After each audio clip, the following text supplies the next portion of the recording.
outside. That's not. Okay, And when you're done, that we're for the 16. you know, it's forever and then just. Oh, yeah.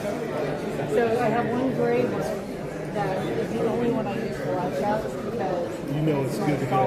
Yeah.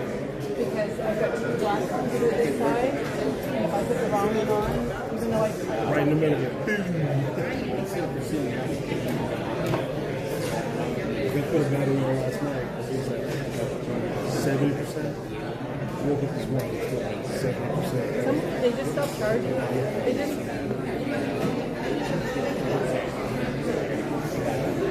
Awesome.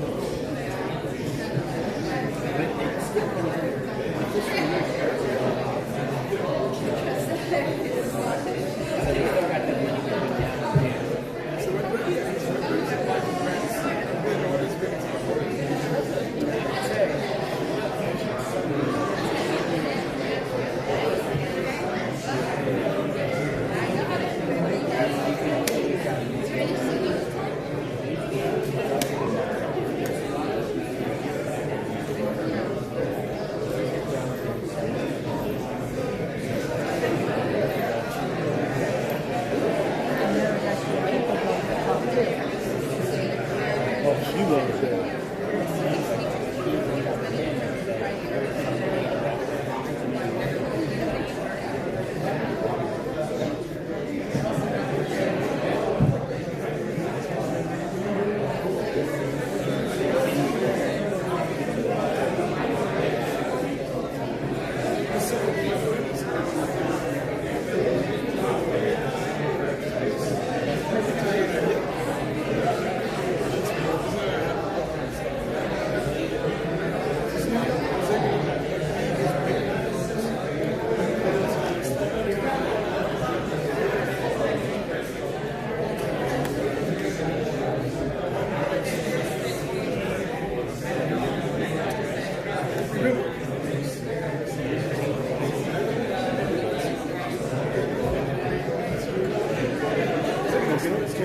Just said, so I get a shot of Paloma. Right there, perfect.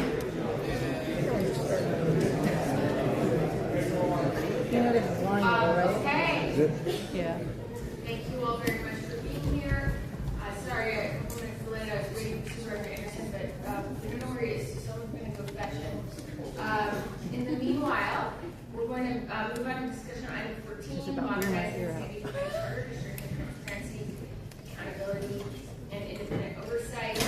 I'm going to just begin with a couple opening comments. Then we'll go to public comments, and then we'll have time for more discussion. So, I first just want to just express so much gratitude for the leadership and vision of all the community groups and community leaders who came together to participate in kind of trying to reimagine and think how to improve the function of San Diego County government. I really appreciate all of you, and many of you are here in the chamber today. I see you. I appreciate you. So thank you so much for your leadership and your vision and your partnership in this endeavor. As we're all well aware, San Diego County today manages nearly $9 billion in public resources and serves more than 3.3 million residents. Our charter in San Diego County was last meaningfully updated in 1978 when I was born. And also apparently your vice chair was born. What? So the vice chair and the chair were both born the last time the charter was meaningfully updated. So I think that says something about where we're at. And our population was half its current size. So the core question before us is really, have our systems of accountability and governance kept up with the scale of the institutions that we're running? As many community partners said to me even before I ran for office, it's just challenging for our county and for folks to deal with their county because it's opaque, it's a little bit oftentimes hard to access, and conversations across our county with advocates, labor leaders, state leaders, can surface to really consistent theme, which is that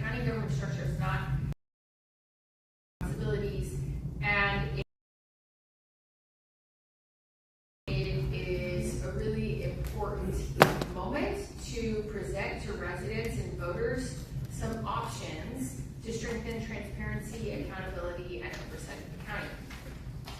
And this conversation seemed to gain quite a bit of urgency in the last year and a half, as we've seen federal withdrawal from programs that counties have historically depended on, which has meant really real trade-offs, and a moment in which there is, I think, increasing concern about the ability of the federal government to act effectively to provide the services we need, and an increased need for our county to step into this moment and to be reliable and be able to respond in a crisis.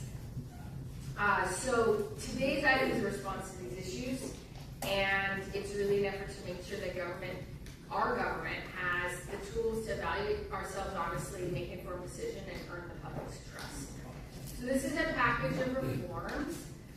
It's I think a very moderate proposal that has been developed through a lot of conversation and dialogue, with some ideas that were initially on the table that got taken off the table because there was not a lot of support for them, and then ideas that weren't initially considered that through the course of conversations that then got added to the package. I also want to note that in the process, as chair of the county, and speaking with county council, we assessed that if we were going to move forward charter reform to voters in any case, we should take this opportunity to modernize the charter.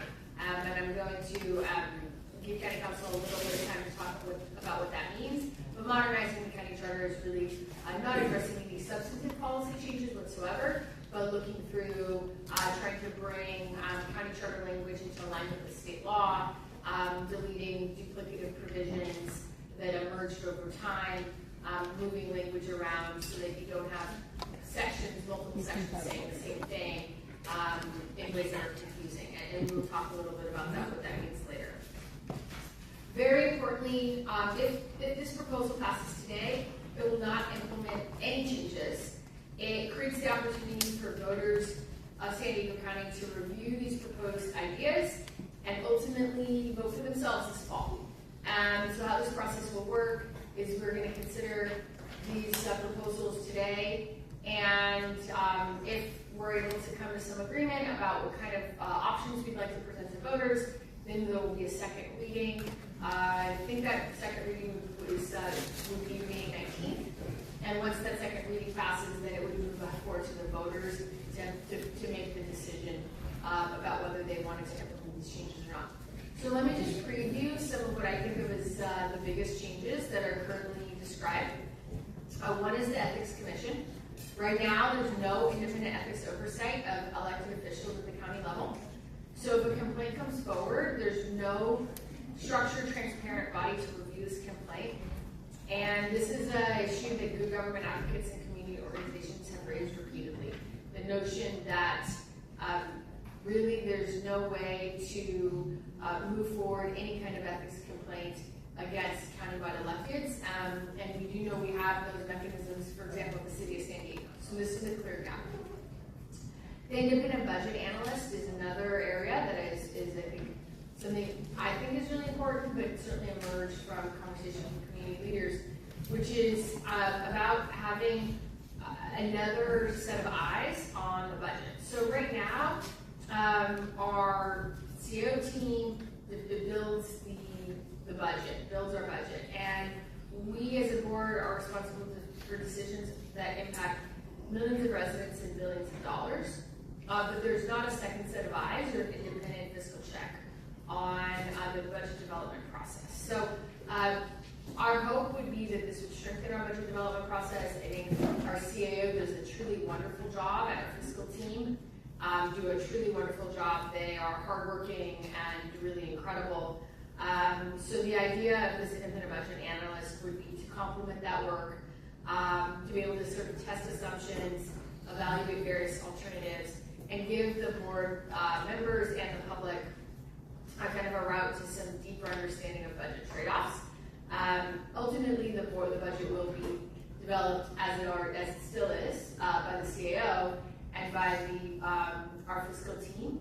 But it would be, I think it would be quite helpful, just like the state legislature in Sacramento has the California Legislative Analyst Office, and the city, the Independent Budget Office, Congress has the Congressional Budget Office.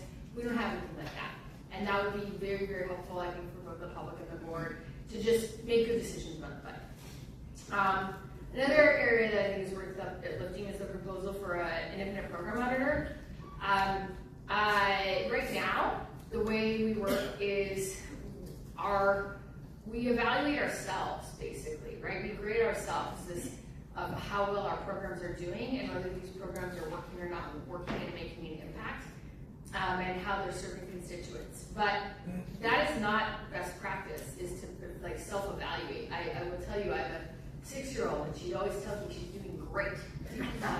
So better to ask her. So in any case, I think that's a really important piece of this, is to create just a little bit of separation between the auditing function of program effectiveness and then the program delivery, so that we would be able to more quickly identify what's working and what needs to change. So for example, in 2023, the county set aside $1.5 million in funding for tiny sleeping cabins to address homelessness. But this was not working. We got only one applicant over 3 years for 6 sleeping cabins. Obviously, that's not functioning.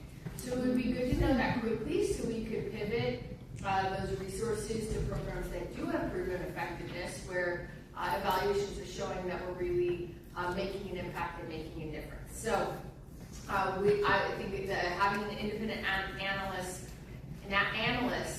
who could help us identify where we're really getting a strong return on our dollars and our investments, and measure results and course correct in real time, as opposed to asking our bureaucracy and our staff to evaluate themselves, would be a huge value add. I also want to talk about, for a moment, about term limits. I think there's a lot in the proposal around term limits. It's really about aligning term limits in the in San Diego County with term limits in other counties, and expanding those term limits to potentially apply to all elected officials. So right now, 2 things to note. The majority of our county electeds are not subject to term limits. Only the Board of Supervisors is. So all our other countywide electeds, so that's the DA, the sheriff, the treasurer, tax collector, the county assessor, recorder, clerk, none of them are subject to term limits. So there's a lot of I've got a lot of community feedback that they'd like voters to be able to consider whether other elected offices, not only the board, should be subject to term limits, and that's a really important thing that people seem to be interested in. And the second piece of it is to bring San Diego County to the policy in alignment, or term limits in alignment with really all the other counties. 3 counties in the state of California allow 3 terms, 6 counties don't have any term limits. The state of California, the state legislature has 3 terms. So if you're kind of looking at best practices and the balance between fresh ideas and ensuring you get fresh ideas, but also allowing folks to gain some kind of experience and do the job, we're really not in the best practice category. So this piece has 2 parts, as I mentioned. It's just term limits for everybody, and then aligning the term limit length with other best practices across the state. And I do want to make sure everyone's aware that even if this did pass, to kind of create a framework for term limits for all county electeds, including, as I said, the DA and the sheriff, that would not be impacted or implemented immediately, because it would only be half of the process. You would also need state enabling legislation.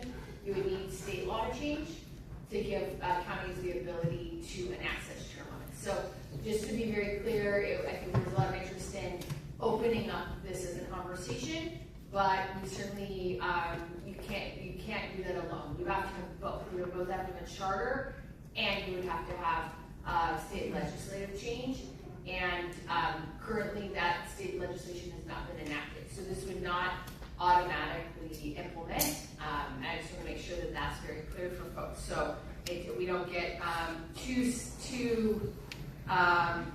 too stuck on something that's sort of only a halfway process. Okay. Then let's see what else. Oh, county. I think there's also a component of here that's really focused on this allowing the board to confirm very senior appointments. So that's to like our most senior positions in the county. It's like the DCAO, the ACAO, sort of our big department leaders that are in charge of hundreds of millions of dollars, or sorry, hundreds of millions of dollars. And these positions would still report to and be appointed by our CAO, but there would be a bit more of a process for the public, the community to weigh in on the front end, just to ensure that the CAO's appointed choices are really in alignment with where the public and where the board wants to be taking implementation. And then if someone's really doing a terrible job, the board could remove them by with a 4-vote supermajority. And the reason I think there's so much interest in this is just this core understanding that we can't just say we've done our job if we sit up here and we pass pieces of paper. And we vote on a piece of paper and then we say, oh, the policy's been implemented.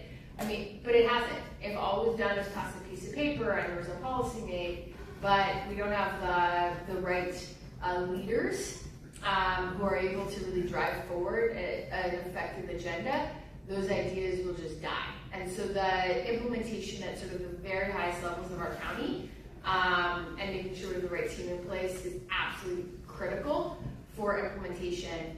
And part of ensuring that board policies are implemented effectively is ensuring alignment with the board's vision of what kind of people we need in those roles in order to effectively implement board policy. And I think that's pretty intuitive, right? That you would want to make sure that the public and the board has an opportunity to at least weigh in on the highest levels of appointments.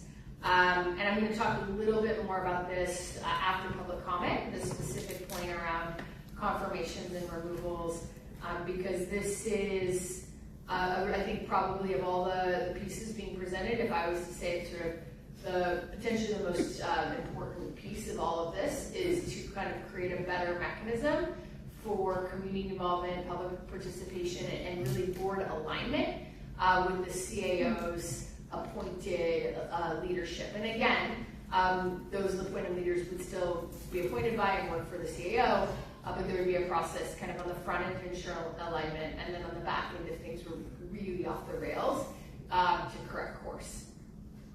So those are some of the big changes. I also want to note that this effort also included work with County Council that was focused on bringing the charter into alignment with how the county actually operates today. So that means making updates to the charter so it's clear, more useful, and reflective of current governance structures. For example, the charter package removes references to entities that no longer exist. That seemed like a good idea. We should delete references to entities that no longer exist. For example, the former County Fire Authority, which was dissolved in 2020, 6 years ago, and replaced with San Diego County Fire Protection District. So we should be talking about a fire protection district instead of a county fire authority. That's kind of an example of the kind of changes we made. And then there's provisions that are better organized elsewhere in the charter. And then we also, I thought it would be useful to clarify, although without making any amendments, of the existing non-interference clause to provide better guidance for everyone, for staff and board members, regarding appropriate collaboration between the board and county staff. So let me just take a moment before we go to public comment. Those are kind of the big picture pieces. I also want to make sure everyone is aware that there's been a couple errata filed. And I can, before I tell you about the errata, why don't I turn it over to Damon to define an errata so everyone knows what that is. Sorry. Thank you, Madam Chair. The notices of errata that were just referenced by the chair are formal corrections of clerical, typographical, or inadvertent errors that don't necessarily alter the substantive nature and the intent of the original document. And so the main purpose of issuing these is to ensure that the document does accurately reflect the intended content without recreating or rewriting the original submission. And so to that effect, there have been 4 notices of errata that have been filed in connection with this board letter, intended to identify those changes, those non-substantive changes, so that the item can proceed. Thank you. And let me just go through those errata, and if I say anything that's not completely clear, if you could chime in to clarify, that would be great. So the first errata was clarifying the formatting in section 501A to reflect an addition, correcting the formatting in section 501C to reflect the existing charter text, and removing annotations and correcting inadvertent strikeouts in section 400.1, 401.2, 600, 700, 703. I know, that was a lot. Okay, but it was all these, I just want everyone to know this, so that we're not making comments on things that aren't even being considered by the board.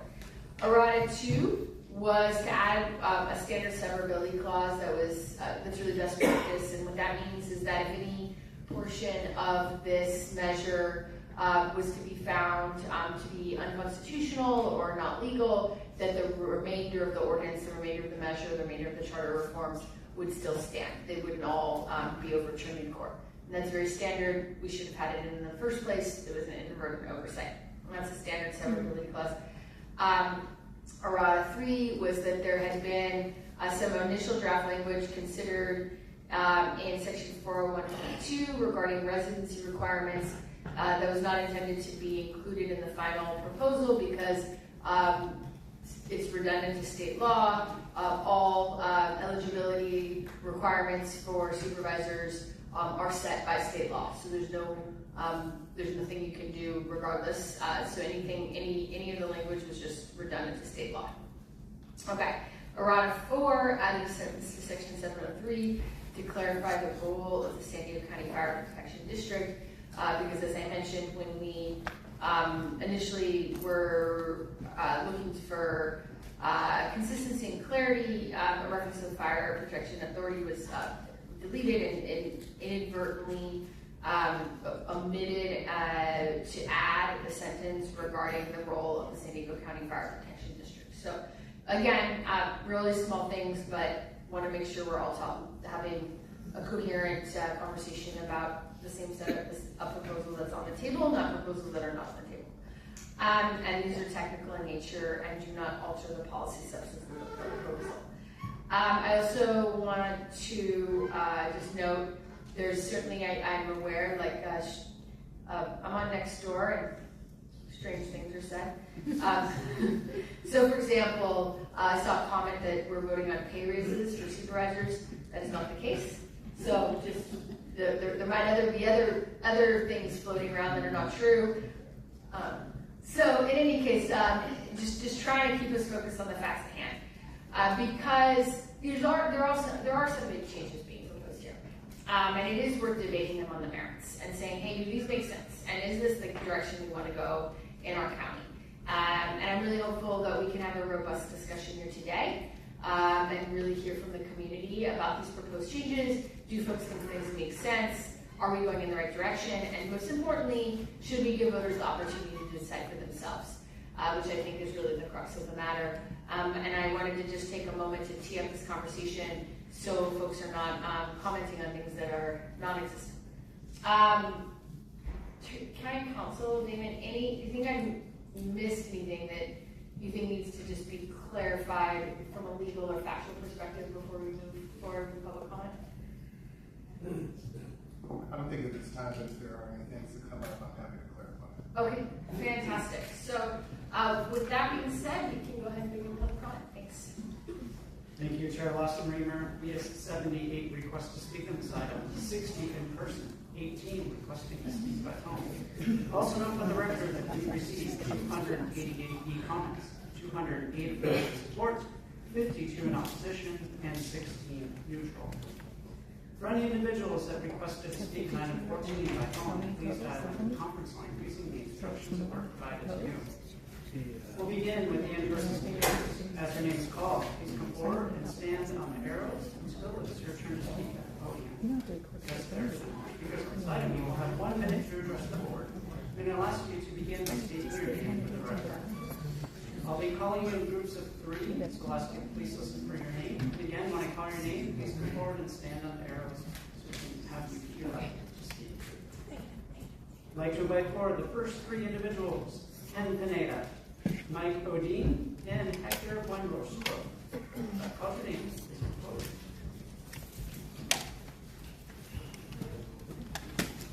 Hello, my name is Ken Pineda. I'm here to speak in support of the charter reforms related to the San Diego County Charter. By updating the outdated charter to bring more transparency, accountability, and more oversight to equal accessibility of public resources, the reform creates independent watchdogs for ethics, budgeting, and program performances, increases public access to spending data, strengthen accountability for top leadership, establish 12-year term limits for all county elected officials consistent with the California State Legislature. This approach balances safeguards against entrenchment with need for stability, continuity, and expertise in management for managing a large complex county government. And clean up confusing, outdated charter language, and task force will guide implementation, and all changes are designed for cost control while implementing trust and efficiency in county government. Thank you. Next speaker, please. Good afternoon, supervisors. My name is Hector Buenrostro, and I'm speaking on item 14. I've worked for the county for nearly 20 years. I've seen how things have changed over time, including when there were no term limits on this board. From that perspective, I believe some form of term limits makes sense. 12 years may not be perfect, but it strikes a reasonable balance between experience and preventing long-term entrenchment. And more importantly, I'm here in support of the transparency and accountability measures in this proposal. At my level, as a county employee, if something goes wrong, especially involving public resources, we are held accountable. That standard should apply at every level of government.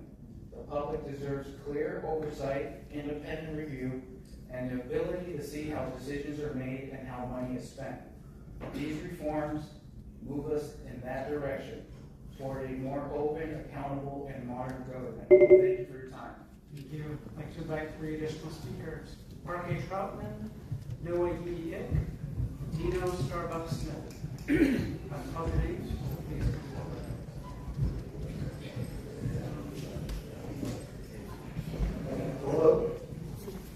Hello, my name is Mark Troutman. I'm with San Diego 350 Climate Advocacy Organization.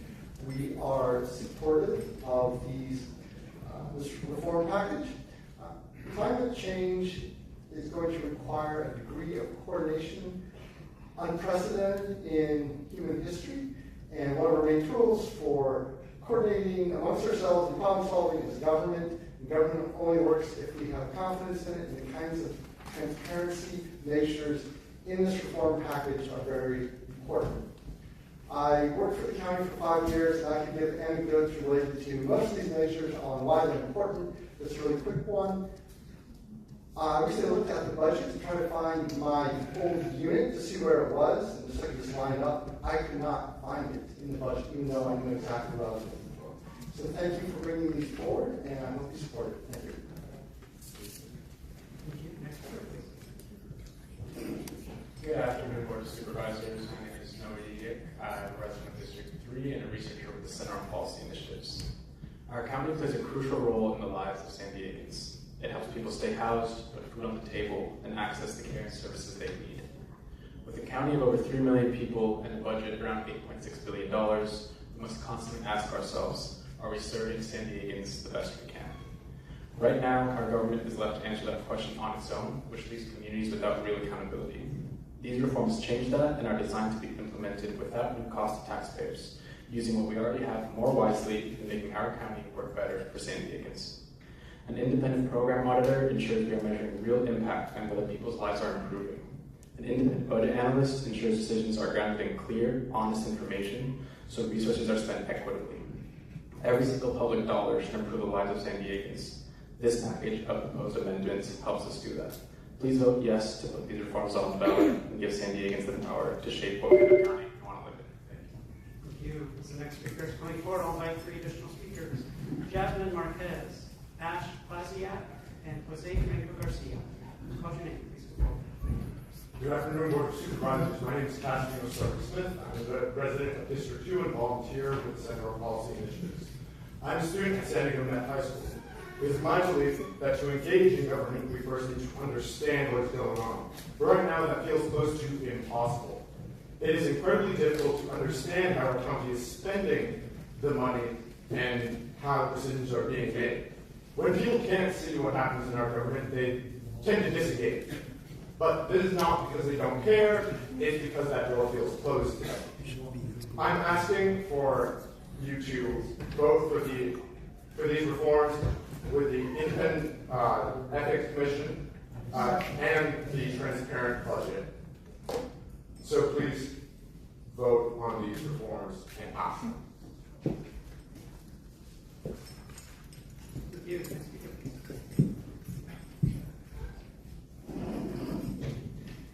Good afternoon, Board of Supervisors. My name is Jasmine Marquez. I'm a resident of District 4, and I am a volunteer with the Center on Policy Initiatives. San Diego County's responsibility is to build a region where all San Diegans can thrive. Our current charter has not kept the pace with the size, complexity, or expectations of the region today, and is holding us back from delivering the proper support and accountability that San Diegans deserve. The package of proposed amendments ensures that we're taking a step in the right direction. Establishing an independent ethics commission is crucial in ensuring accountability because San Diegans deserve to know that their concerns are not only seen, but heard and fairly. San Diegans deserve to have accessible budget transparency and follow where billions of public dollars are going, to know if those investments are making the county that we want to live in. These reforms move us towards a county that is more transparent, more accountable, and more responsive to San Diegans. Please vote yes to put these reforms on the ballot and give San Diegans the power to decide what kind of county we want to live in. Thank you.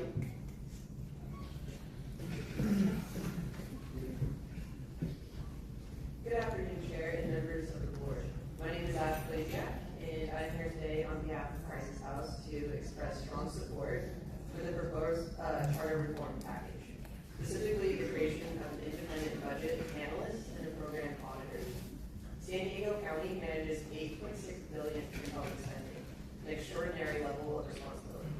Yet without independent fiscal analysis, there is no assurance that these funds are consistently directed toward our most urgent community priorities, particularly in areas such as homelessness, housing stability, and critical services for our most vulnerable residents. Under its current structure, we are asking the system to evaluate itself, which can make achieving full accountability very challenging. Meanwhile, our county charter has not been meaningfully updated in decades. It no longer reflects the county government, its size, complexity, or expectations. This reform package is about modernizing our governance so we can better meet today's needs with a greater transparency and accountability. I'd like to invite 3 additional speakers. Rainey John Clark and Cesar Javier. Call your name, please. Good afternoon. Good afternoon, supervisors. Thank you for the opportunity to speak today. My name is Jose Franco Garcia. I'm the Executive Director at Environmental Health Coalition.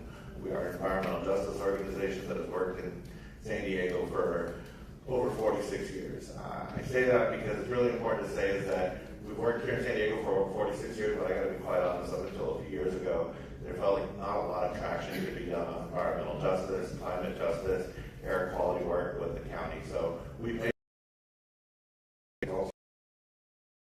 also something we can continue to make progress.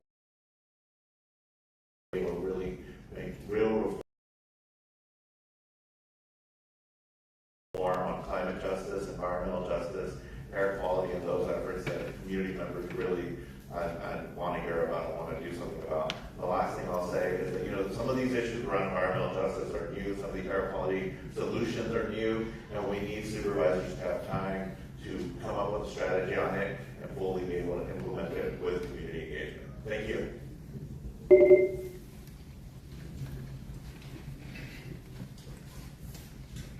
Good afternoon. My name is Ronnie Chola. I'm a board member of the Crisis House and leader of the Pacific Health Group. Greater transparency in spending data gives community organizations like Crisis House and Pacific Health Group the ability to track county commitments and advocate more effectively for the communities we serve. Strong independent oversight helps ensure resources are not concentrated or overlooked, and that community-centered needs remain visible and prioritized.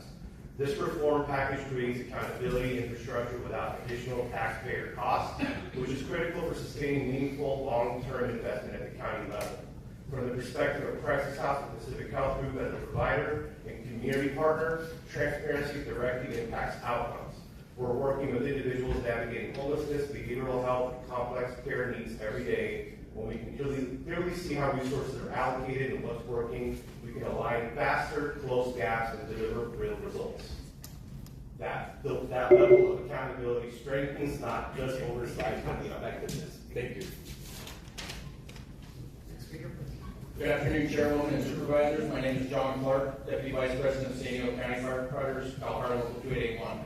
I represent over 1,000 members in San Diego and 12,000 statewide. San Diego County today manages over $8.6 billion in public resources and serves more than 3 million residents. Yet the structure guiding these decisions hasn't kept pace with the demands of the modern, complex region. The proposed charter reform is a practical, cost-neutral way to bring transparency, accountability, and stability into how this county operates. For the firefighters of San Diego County, this matters. When oversight is strong and budgets are transparent, funding for public safety is more reliable, better planned, and protected from inefficiencies. Independent analysis helps ensure resources are allocated where they're needed the most, supporting emergency response, community safety, staffing, equipment, and infrastructure.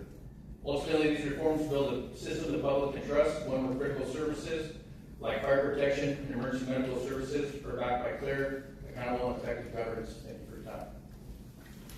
Thank you. I'd like to invite three additional speakers: Alicia Morrison, Joel Morrison, and Jason Sainz. Thank you, Officer Sam. We represent 77 living residents of District 9 under this a deceptionist, a liar, classmate of District 4 councilor before. This one is District 9, dividing us, destroying us. This measure is, what is this? Are we in Hollywood? Let's go direct to the point. If really you wanted this kind of justice, give us those people who are accountable in the Tijuana River pollution. Let's go to the basic. Who are responsible? First, give us the names. City Mayor of Imperial Beach, City Mayor of San Diego, and the other 10 elected officials. God help us before this another script in Hollywood. Thank you. He's always here. I know.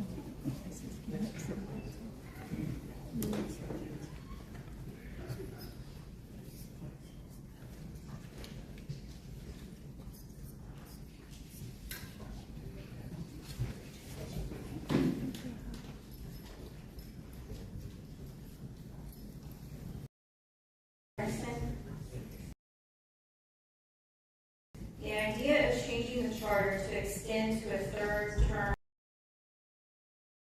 137 people out of over 2 million registered voters. That means each person extrapolates to be about 2,700.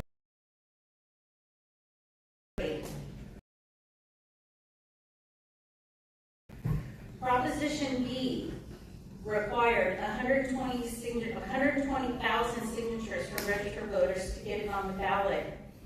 As a retired, working middle-class IBEW union household voter, I am tired of wasteful government spending and misuse of government resources. Proposing to strengthen doing that from the there is no justifiable reason to reinvent the wheel only to roll it backwards for decision of the people. Thank you.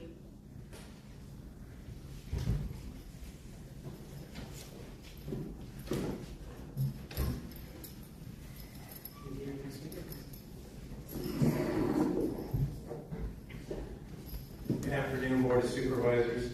I believe transparency, accountability, and independent oversight are all great. However, transparency would have boldly identified the removal of the current term limits and include increased supervisor term limits in the subject. How many survey supporters will change their status to oppose when they realize an increase in current term limits was incognito?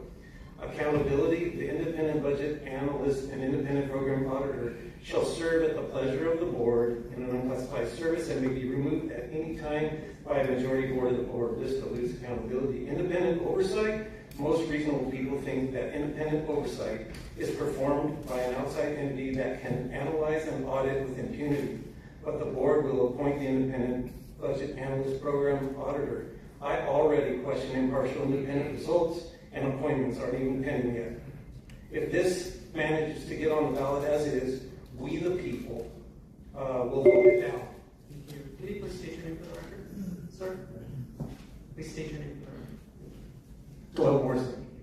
I'd like to call 3 additional speakers before the next speaker begins. Laura Wilkinson Sinton, Courtney Baltiski, and allegedly Audra. If I called your name, please come forward. Good afternoon, County. Life-term politician. People trust it. I oppose this idea wholeheartedly. I urge you all to reject placing this term limit extension on the November 26th ballot. Do not waste more of our money. We will remember this come election time. Do the right thing. Thank you. Thank you. Next speaker, please.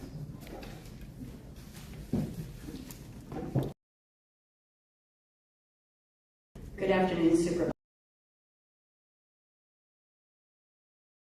My name is Laura Wilkinson Sinton. StopTheSewage.org is my organization. I'm a taxpayer in Coronado, California, and part of the Tijuana River Coalition.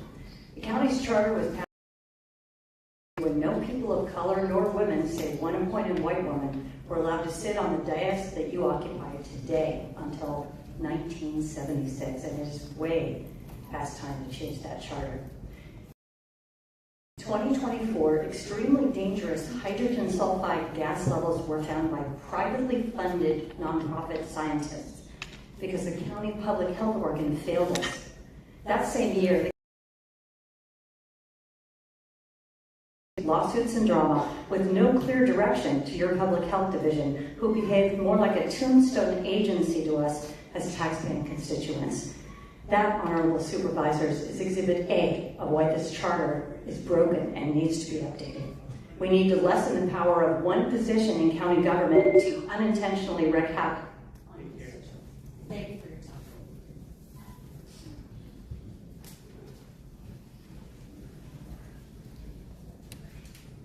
Good afternoon, supervisors. My name is Courtney Baltiski, and I'm here representing the Tijuana River Coalition. Our communities that reside alongside the Tijuana River know what it is to live and bear the inescapable daily impacts of toxic sewage and industrial waste, making this one of the most urgent environmental and public health crises in our country. For too long, there's been uncertainty about the health impacts, about who's responsible, and about how to actually move solutions forward. Such uncertainty has left behind communities that face the brunt of this emergency.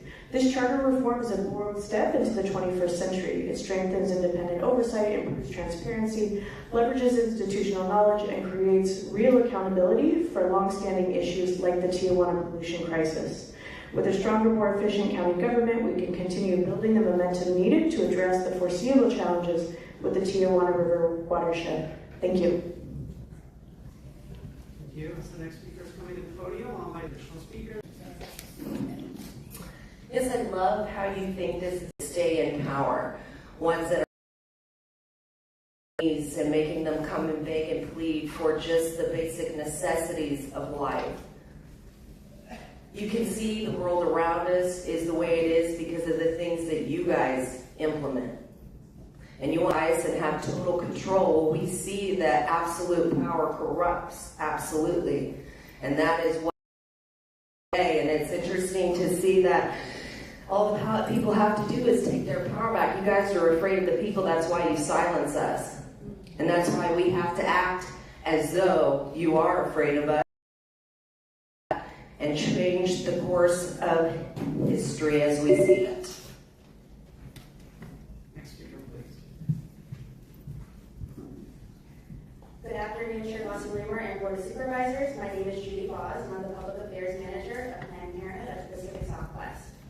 This moment we face as a nation requires not only bravery, it requires accountability, transparency, and an eagerness to implement programs that promote health equity.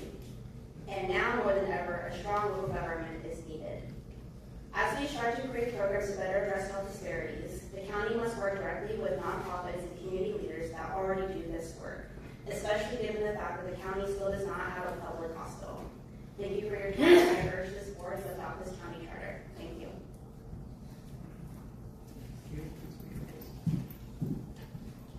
Hello, my name is Wendy Galernger, and I'm the leader of Take Action San Diego, which is a chapter of Indivisible and Swing Left. As one of the organizers of San Diego's No Kings rallies, we mobilize people to stand up to the corruption, the cruelty, and the lawlessness of the Trump administration. But we also work for something better, a democracy where government serves all of the people and not just the powerful few.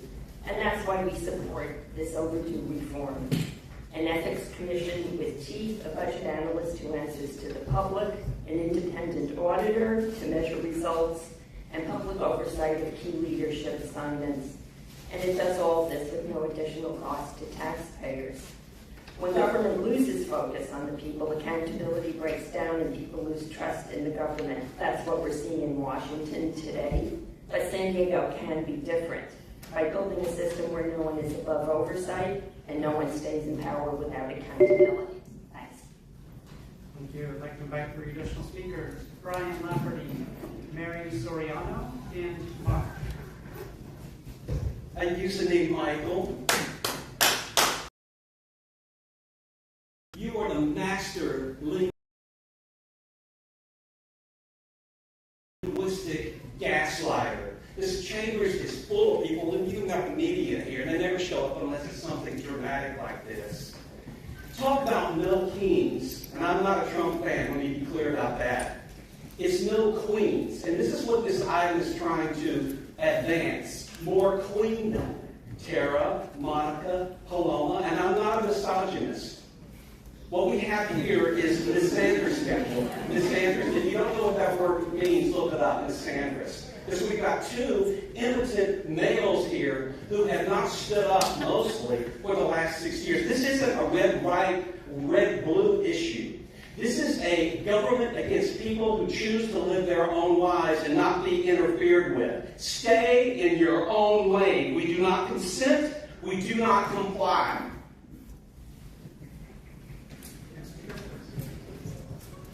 Good afternoon. My name is Brian Lafferty. I work for the County San Diego Medical Examiner, proud member of SA Local 221.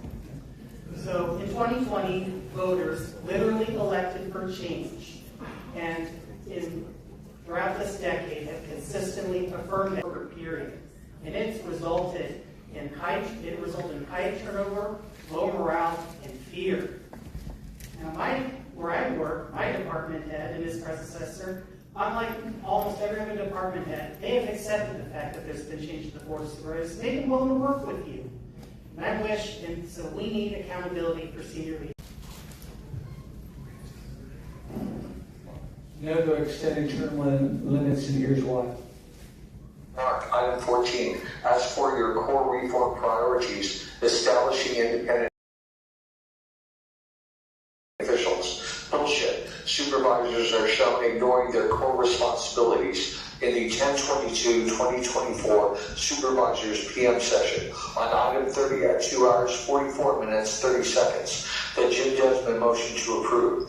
Nora, Tara, and Monica refused to second Jim's motion to prioritize our core functions, which is their main responsibility as county supervisors. So hearing Tara oversight and fiscal analysis is especially egregious. If people even knew about this board or were paying any attention at all, that a majority of people think you're serving their interest when you intentionally block the county's core priorities is amazing. Fortunately, a few of us speakers still want to help people instead of take advantage of them like some supervisors. I'd like to invite forward 3 additional speakers: Dorothy Johnson, Andrea Ebbing, and Neil Ortigueta. Mary Soriano, President of La Jolla Town Council. I Googled what is the public view of LA County Board of Supervisors' 12-year term, high dissatisfaction and widespread demand for reform. What is the public view of San Diego County Board of Supervisors? Sharply divided. Maybe because of this article. County wants higher sales tax and part of your paycheck. Picture of Lawson Reamer, Aguirre, Montgomery Stack. It seems like 83% HHSA is to the Tijuana River sewage. Beneficiaries of Tijuana health risk included. Only 17% to wildfire prevention. This is being compared to the misleading new monthly trash collection fees. In 2010, unions of county employees and Democrat pushed for 2-term limits. It was a Republican county board. Current majority is Lawson Reamer, Aguirre, Montgomery.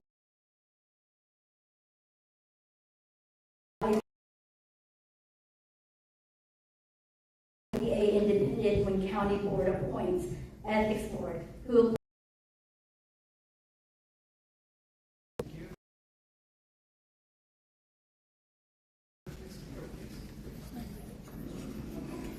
Good afternoon. My name is Dorothy Johnson.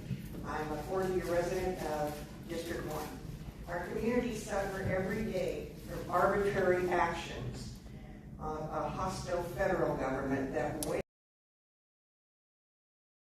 dollars on unwarranted and legally suspect expenditures. That's one of the reasons why I support a analyst to offer more transparency and accountability in how the county manages millions of dollars. An independent budget analyst gives elected officials and the public a second set of eyes to consider assumptions, modeling alternatives, and long-term risks. When supervisors have the best data, they can make the best decisions about how public money is spent. The abject failure of our federal leadership has resulted in many citizens losing faith generally in their government. Thank you. Good afternoon, Supervisors. My name is Neil Ortiguera, and I'm here on behalf of the Planned Parenthood Action Fund. Thank you for bringing these reforms forward today. The proposed charter reforms are about building a government that is transparent, accountable, and capable of delivering essential services. For reproductive health advocates, that means a system that can equitably fund care, protect patient privacy, and ensure ethical leadership, and sustain long-term investments in community health. So I wanted to touch on a couple of parts of the package that Chair Lawson-Reamer highlighted in her opening remarks. The IBA and the program auditor. True reproductive justice requires the program auditor is how we will ensure these investments happen. Leadership appointments. Reproductive health care access, and I would argue the San Diego safety net as a whole, depends heavily on who leads agencies like HHSA. When leadership decisions are transparent and accountable, patients can trust that the safety net systems are being run in the public interest.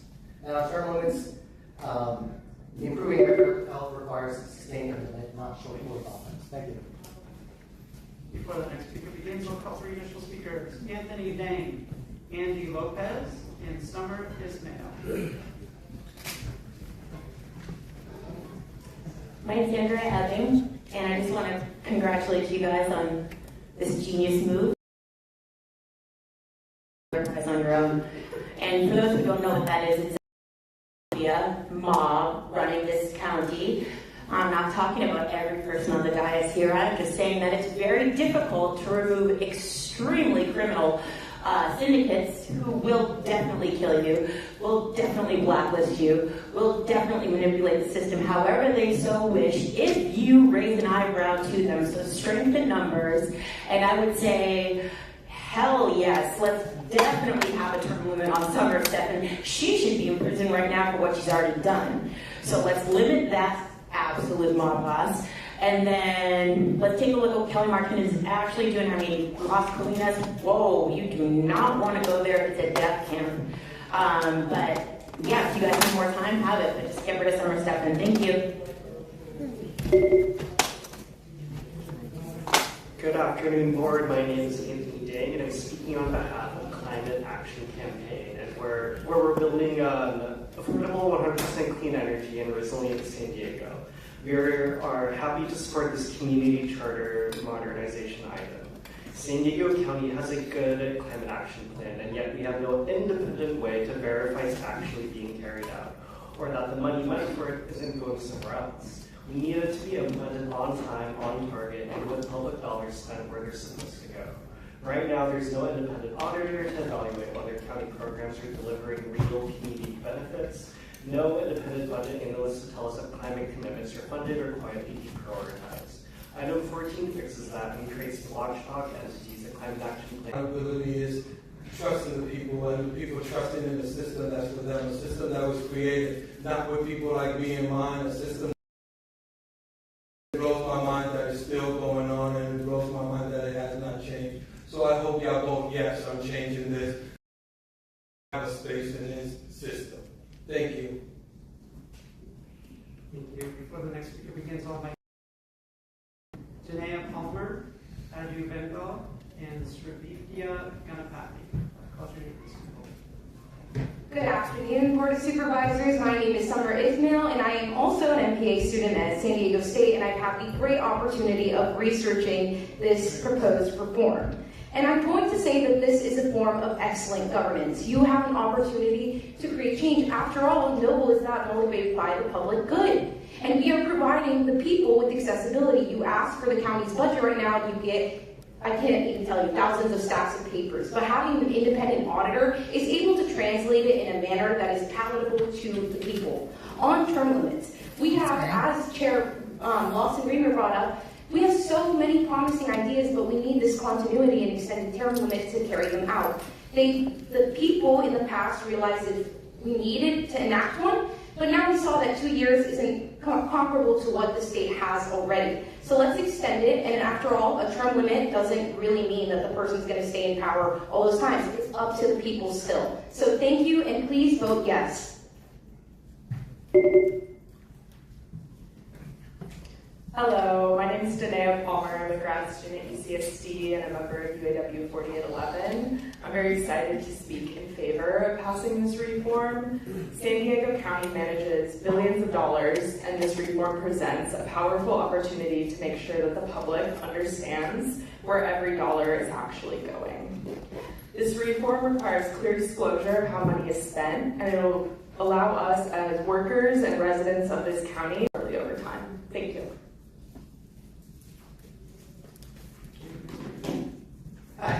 Hi, my name is Adu Ben. Right now, millions of people in San Diego are struggling with things like food insecurity, rising costs of healthcare, and rising housing costs. And we need to make sure that every single dollar that is spent here is spent as efficiently and as effectively as possible. We need an independent budget analyst. We need someone to look over the budgets, to model. Honestly, just the responsible thing to do right now for the county this much. Thank you. Thank you. I'd like to invite 3 additional speakers: Oliver Twist, Giselle Salgado, and Athena Aber. Hello, my name is Srividya Ganapathy. I'm staff scientist at UCSD and also a member of our union, UAW 4811, which represents 10,000 workers working in higher education and also in public health. I'm here today, like a lot of us, because I care deeply about how our local government serves communities, which is why I'm speaking in support of the proposed reforms to modernize the San Diego County Charter. Accountability really shouldn't be an abstract concept. I think that public programs have to deliver real outcomes for people. We can all agree, I don't think this is up for debate, we can all agree that independent oversight is necessary, and it's impossible to get a clear and objective picture of how public programs actually serve us, let alone improve them, if we don't have that. An independent program auditor would be a way to give us the ability to evaluate how programs are performing and to identify gaps and actually improve how public dollars are spent. I urge you to vote yes. Thank you. I'm Athena Aber, a proud member of UAW 4811. and a researcher at UCSD. I'm here to speak in favor of these county charter amendments. San Diego County has some of the highest food insecurity in the state. About a quarter of residents struggle with food insecurity. CalFresh, California's implementation of food stamps, has about 400,000 recipients, and in San Diego County alone, there are another 200,000 people who are eligible but not signed up. Getting these folks signed up has been a recurring issue, with applicants struggling with confusing and arduous paperwork, staff frustrated with overwork and incomplete paperwork, and of course, supervisors irritated at slow changes around the administrative level. These county charter revisions will help hold that administrative level accountable to public input and open a path to fixing the problems that frustrate so many San Diegans. I urge y'all to put this choice in the hands of San Diegans. Good afternoon. My name is Giseli Diaz-Alvedo, and as a graduate worker at UCSD, I'm a member of Union Local UAW 4811. I am here to speak regarding the benefit of public accountability through the reform. The people running major county departments make decisions that affect millions of residents, and this reform creates a simple, transparent process for top county leaders.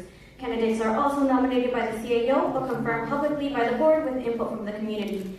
More transparency, more accountability, and more public trust in who is leading critical service, like health, safety, and housing, makes a big difference in being able to have more trust and more of a say in these systems. So I urge you to vote yes.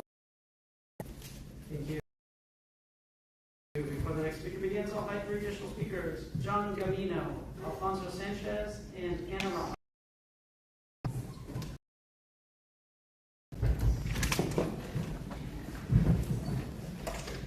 Hi, good afternoon. Oliver Twist here in strong opposition. Let's be very clear that these reforms and items are not about empowering us. They're about crowning a de facto queen at the County Administration Center, one who grew the county budget by 33%, and now is using that blow to justify these reforms.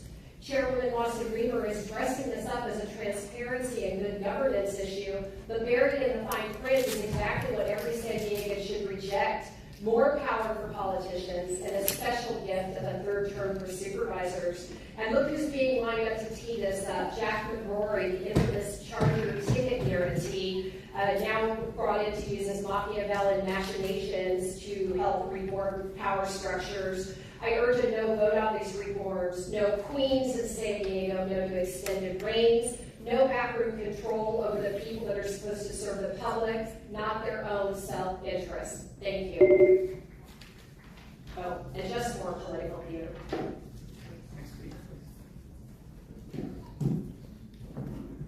My name is John Gamino. I'm an organizer with United Auto Workers Local 4811, which represents 60,000 workers across California and over 10,000 in San Diego County, and I live in San Diego.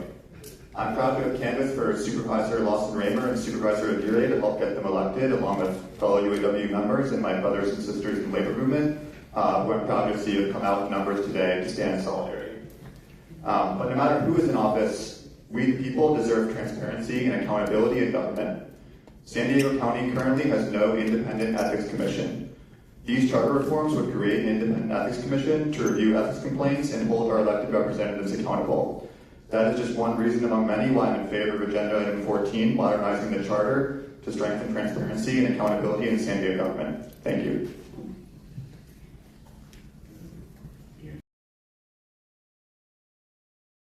My name is Ana Ramos. I'm a resident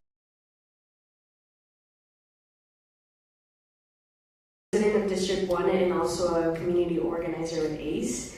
I'm here in support of the county charter amendments because I believe that there are necessary changes needed for us to strengthen public involvement in county leadership.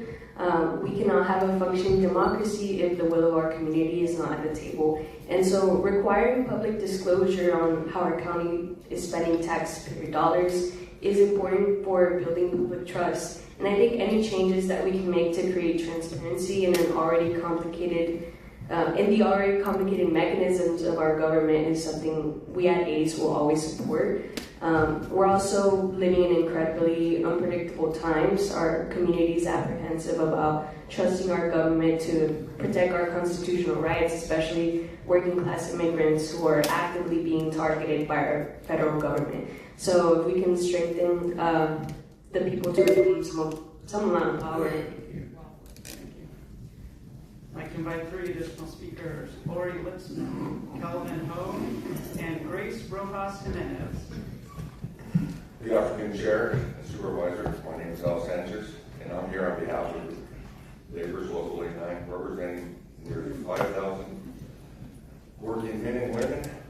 I'd like to share a statement from our business manager, Secretary Treasurer, Valentin Armacedo.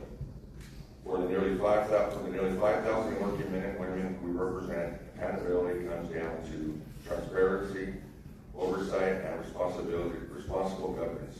This measure strengthens independence, oversight, and increases transparency while maintaining responsibility term limits that strike the right balance between experience and accountability. These are common sense reforms that help ensure county government works effectively and responsibility for the people it serves. We respectfully urge you to support this. Thank you for your time.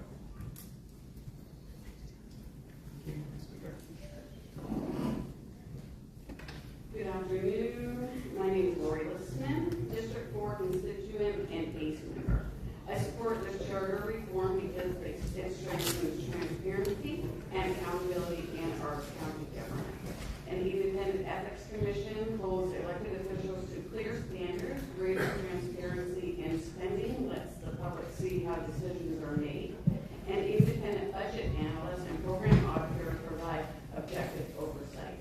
And public accountability for senior leadership ensures responsibility at the top.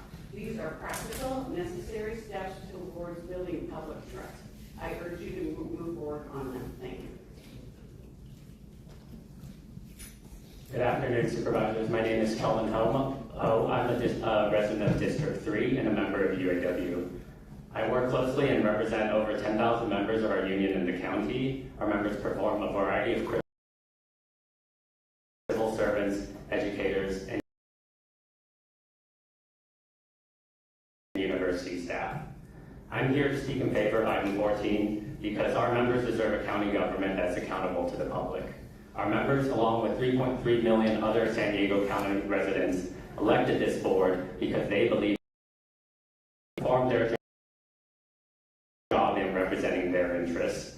And that means that they have the power, resources, and ability to do meaningful work on the cost of housing, enacting a real climate action plan, and having sustainable public transportation. The set of reforms proposed today would give the county board the ability to actually do this, whether it's through an independent auditor, budget analyst, or oversight over senior county leadership. Thank you, and please vote in favor. Thank you. I'd like to invite 3 additional speakers: Lucas Canelas, Grace Ruiz-Rizal, and Isadora Ugali. I start. My name is Grace Rojas Jimenez. My pronouns are she, they, ella. I am a resident of District 4, the co-chair of National City ACE chapter, and an intern for Students for Economic Justice with the Center on Policy Initiatives. Born and raised in San Diego Kunai territory, I find it frustrating to understand how the county spends our money and who specifically makes decisions on behalf of our people. I'm here in support of this charter amendment. Independent Ethics Commissions assures that when our officials' moral practices are questionable or unjust, we are able to hold them responsible for their actions. Transparency and accountability in county spending allows San Diegans to see where the money is going and whether the decision aligns with our needs. Vote yes and put the needs of San Diego people first for the sake of our future.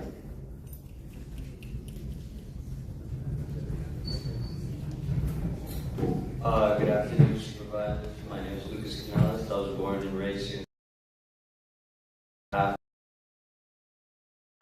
City Local 122. I urge you guys to vote yes on the transparency and accountability in county spending. I'm all about making sure every public dollar is visible and being spent accountably. The county manages billions of dollars, but so much of that spending becomes difficult for the public eye to access. With this reform require a clear online disclosure of spending, regular independent audits, and public reporting on whether problems are being resolved.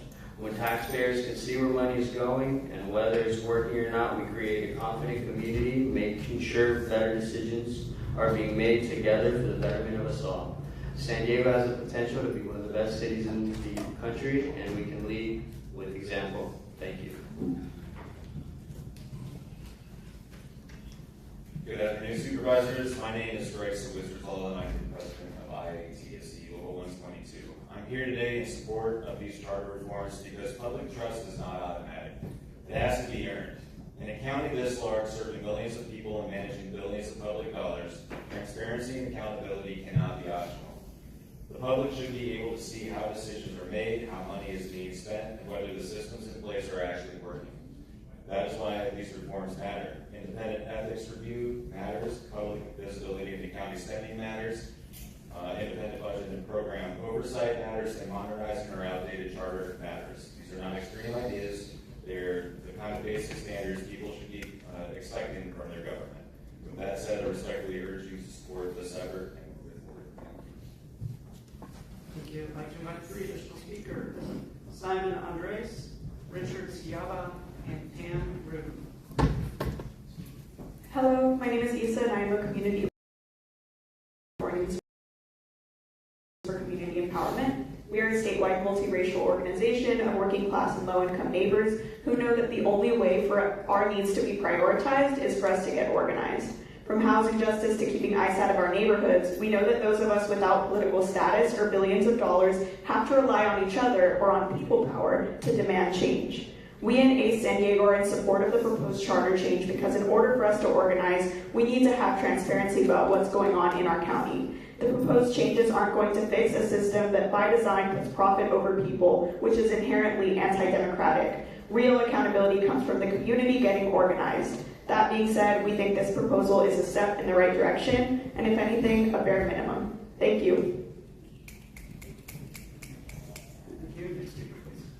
Good afternoon, Board of Supervisors. My name is Simon Andres, and I live in District 4. And I also am here on behalf of ACE San Diego as well. I've been door knocking in my neighborhoods, in the place that I grew up, for about a month. And a lot of what I'm hearing and feeling from residents is that they don't have the confidence, and they don't feel trust, and they don't feel like they can see what's going on with our government. And so, this is about building the relationship between the people that live here and the people that we help represent us. So, if this is stepping in the right direction to improve that relationship, we're in support of it, and we hope that you carry on and do good work. And we'll be checking up on that, and we'll be here. Yeah, we'll be here. And thank you so much.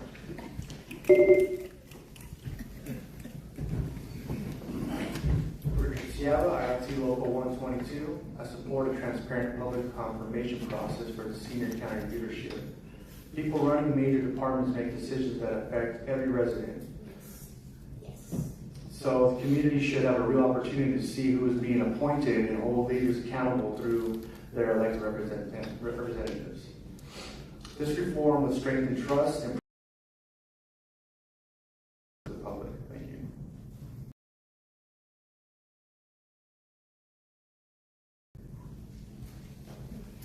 Thank you. I'd like to invite 3 additional speakers: Joseph Acosta, Michelle Krug, and Jennifer Ann Bayarne. Hello, Board of Supervisors. I'm Pam Rude. I'm a retired Kaiser Permanente worker and an executive board member of the National Union of Healthcare Workers. I urge a yes vote on item 14. This important measure ensures every public dollar is visible and accountable. The county manages billions of dollars, but much of that spending isn't easily accessible to the public. The county can build trust with taxpayers by being transparent in its spending. This measure would ensure accountability. Also, creating an independent regarding how our taxpayer dollars are spent. Creating this program will establish a system of accountability for San Diego and ensure that its programs deliver results. I urge a yes vote on this item 24. Thank you for your time.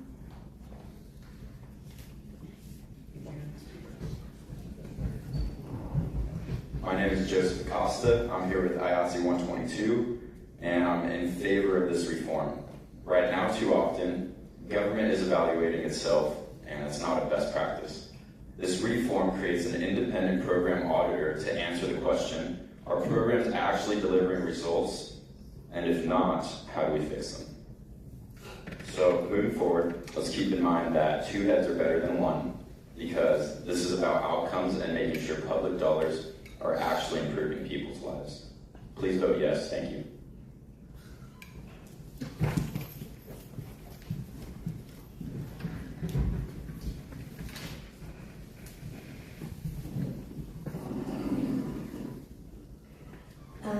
Michelle Krug, thank you for these reforms. Every one of them will have an impact of more transparency and giving the public more ability to weigh in on what's going on with our government, particularly changing the term limits to 12 years as opposed to 8 years, because we are really at a disadvantage given the rest of the state and the other large counties. And the fact that we have not had term limits on the other county elected officials doesn't make sense. So this is a good compromise.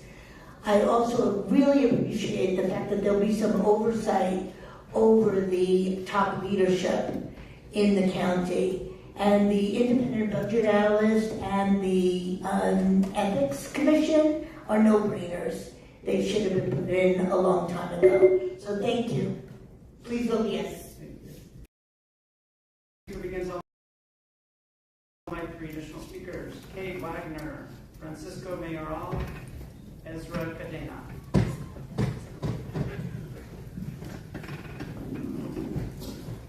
Our Chair and Board of Supervisors. Independent Ethics Commission. Right now, San Diego County has no independent body to review ethics complaints against elected officials. This proposal fixes by creating an independent ethics commission that brings transparency to the process and make findings public. No matter who is in the office, the public deserves to know that concerns are reviewed fairly, transparently, and out in the open. Thank you. Can you please state your name? Jennifer Ann Polarme, an active member of Filipino Workers Center. Thank you. Good afternoon, Supervisors. My name is Francisco Mayoral. I am a resident of San Isidro in District 1 and a member of ACE. I am here in support of the Charter Amendment special establishment of an independent ethics commission to strengthen the transparency and accountability of our public officials. I think this is a step in the right direction in defending our democracy. Thank you.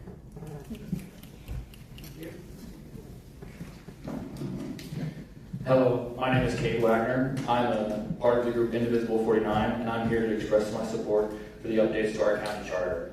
Our current federal government has normalized mass corruption and thievery at a scale we've never seen.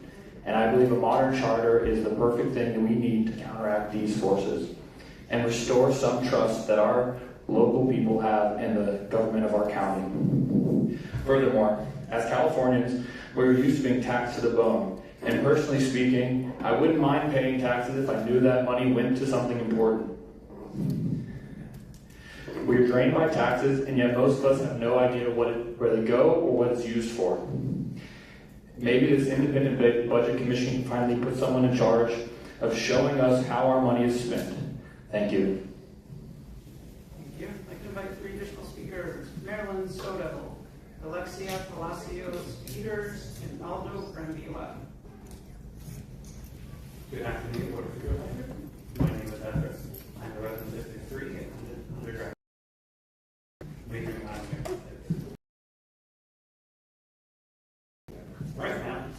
county has no political body to review ethics complaints against elected officials. No matter who is in office, the public deserves to know that concerns are raised fairly, transparently, and not negatively. I urge you to vote yes on this charter. Thank you.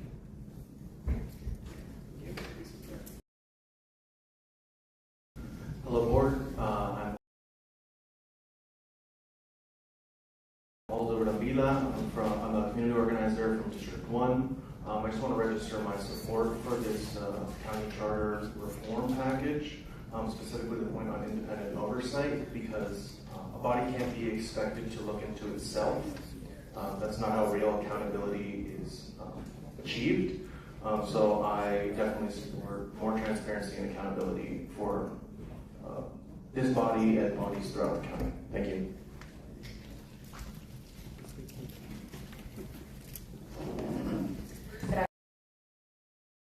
Alexia Palacios Peters.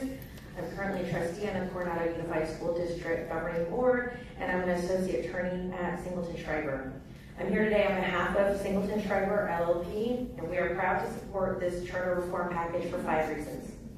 1, San Diego County's government has outgrown its current structure. Its foundational governing document has not kept pace with the $8.6 billion in public spending and the growing number of residents it serves. Independent oversight is the cornerstone of good governance. The creation of an independent ethics commission, an independent budget analyst, and an independent program auditor is exactly the kind of structural safeguards that build public trust. Transparency in spending is a baseline expectation, not a luxury. Requiring public disclosure of county spending in an accessible online format paired with mandatory independent financial and performance audits allows modern government accountability to look like. Thank you. I'd like to invite the remaining speakers in person, Ramon Mora, Mel Katz, and a final call from Mike Odie. Call your name, please. Good afternoon, Board of Chairs and Supervisors. I'm Martin Silva, member of PwC, and our support for the transparency and accountability in our public and This is about making sure every public dollar is visible and accountable. This country has billions of dollars, tax and is public. This reform requires clear, online discretion, spending, regular, independent, and public reporting on whether public actually is. When taxpayers can see where money is going and whether it's working, you are confident to make better decisions. Thank you.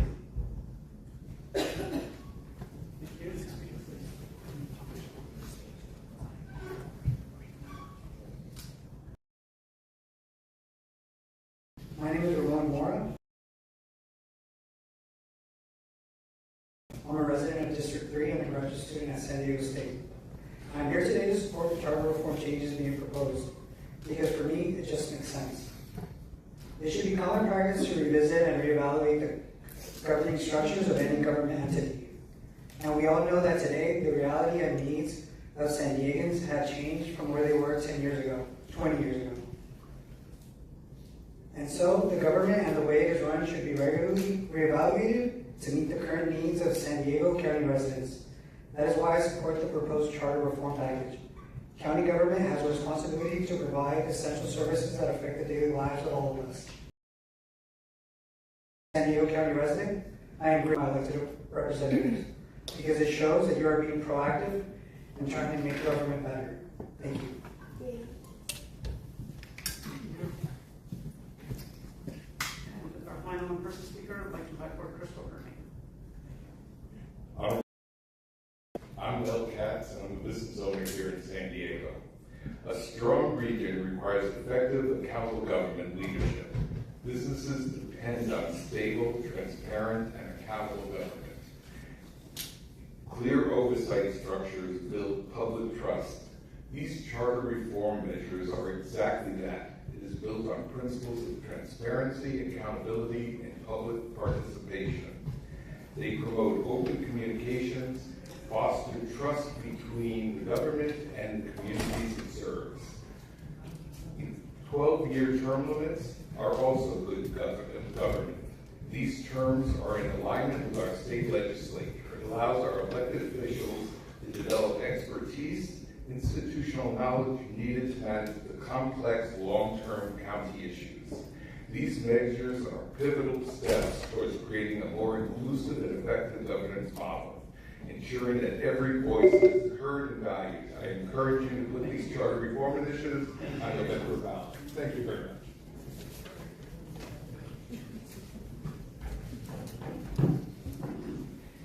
My name is Crystal Irving, President of SEIU Local 221, speaking in favor of charter reform. A strong charter ensures that the county is a good steward of public resources to effectively serve families throughout the region. County services depend on strong, visionary, proactive, and responsive leadership, which is why aligning term limits with other local offices strengthens stability and accountability in county government. This package also strengthens independent ethics standards, budget, and program oversight, which would ensure that public programs actually deliver on what we promise our families and communities. We know that although elected leadership has changed, the legacy county culture persistently resists change, even when the board directs it. This charter reform will help shape a county culture that will build trust for SEIU members and build trust for the families and communities that our members get to serve every single day. We look forward to actualizing that day for the people of the County of San Diego and being a model of good county governance for the rest of our state and the nation. Thank you. Request to speak by phone, but are here in person. So I'd like to invite Board Esmeralda Quintero Cubion and Layla Cater.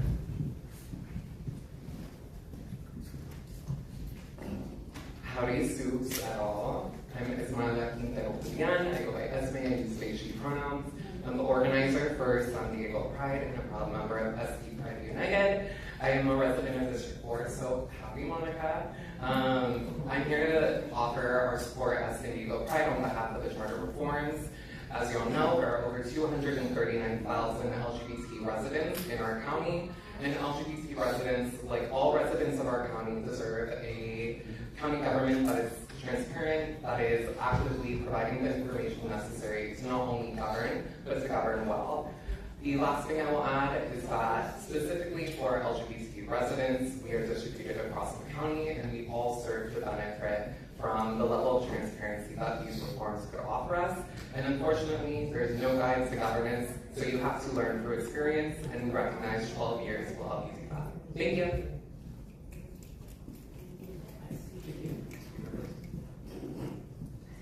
Good afternoon, Chair and Supervisors. My name is Layla Cater. I'm here with SEIU United Healthcare Workers, representing nearly 10,000 healthcare workers here in San Diego, in strong support of these charter reforms. These proposals are thoughtful, balanced, and reflect the kind of transparency and accountability we rely on every day in healthcare. Independent oversight, clear financial reporting, and stronger public accountability will help ensure county programs truly serve the people they are intended to. As our region grows, modernizing the charter is a smart and necessary step forward. I also appreciate the focus on doing this in a cost-neutral way while improving outcomes. I strongly encourage you to move these reforms forward. Thank you. Individuals that requested to speak by phone. When it is your turn to speak, you will be unmuted. You will hear a recording that will tell you to begin your comments. We'll start with our first caller.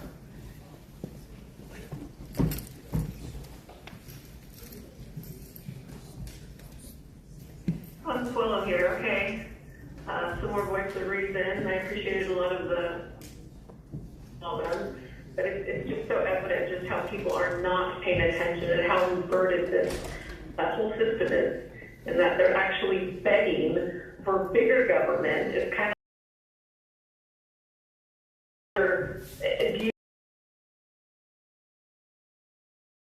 do you not get it? Are you guys like, it's really evident that you're not paying attention and you're here to speak because you were asked to come in, because you're truly not paying attention to what this board has been doing for the past 6 years. It's sick, it's twisted. And a system like this, to answer one of the questions of the gentleman who spoke, a system like this continues because of a clueless public asking for even bigger government. It's unbelievable. Yeah, I guess, gosh, 1 minute. What can you say in 1 minute? I mean, honestly, you can't make this shit up. People asking for bigger government, acting like they're going to be accountable and they're, you know, they're somebody you can trust. Wake up!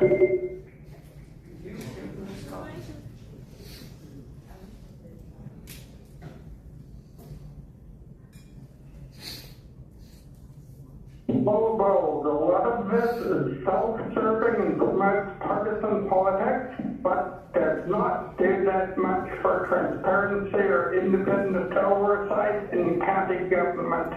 The county overseeing itself is not independent.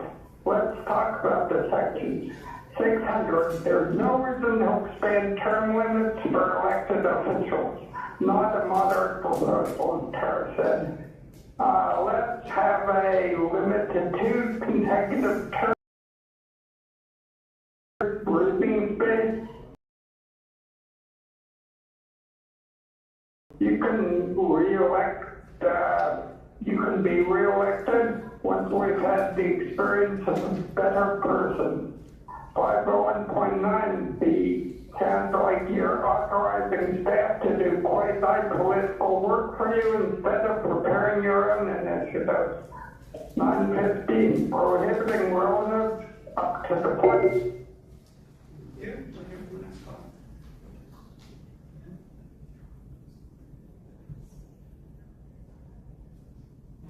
It's true, scary to learn that Tara's daughter is already a liar like her mother. The scroll prop Manuel and Tara have definitely ain't the Constitution. How many erotics were there? You can't even get the draft right, and you want us to trust what's obviously being rewritten to gain more power and fund the campaign funding NGOs and unions, aka the only supporters in business with Tara. The same progressive communists who created this lack of transparency and accountability since 2020 are not going to break it now when they just got caught shuffling money through a public special events trust fund into their private campaign coffers. If anything, Tara's personal task force with La Jolla resident Bell attorney Jack Rory and the extremist Center on Policy Initiatives DEI racist hire Kyra Green is to cover up the fraudulent spending and secure their secret backroom deal to make Tara Trump their wannabe queen.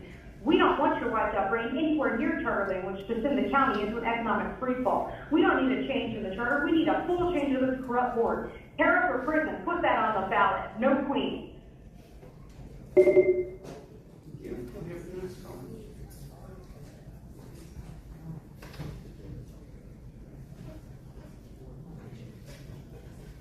My name is Peggy Walker. I strongly oppose extending supervisors from 2 to 3 terms. It's reform that we do not need. Voters were loud, clear, and wise when they voted 2 terms as the most democratic way to serve the public. They understood long-term incumbencies do not empower constituents, but lead to reduced focus on constituent needs, to complacency, and allow a slim majority to gain a powerful toehold on governing that with a 3rd term would last 12 long years. Conversely, limited tenure promotes more responsive governance, stronger imperatives to address voter needs,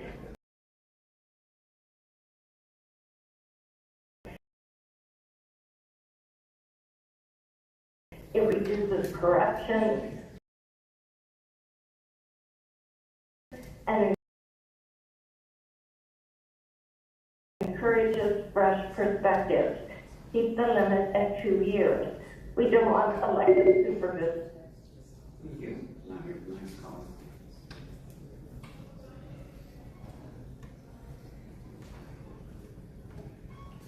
Members of the board, Andy James Mardo, regarding item 14, JFK said, What said nation afraid to let people judge the truth is a nation afraid of its people.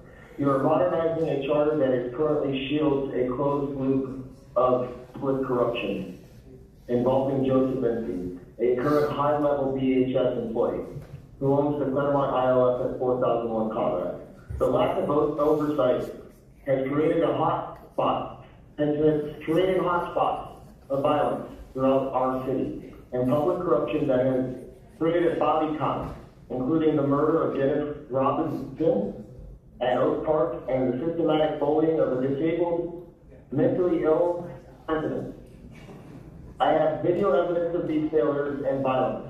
In Levi LS, you are modernizing the walls of a crime scene. I demand an immediate forensic audit and creation of an independent ethics committee. Now hear from the next caller.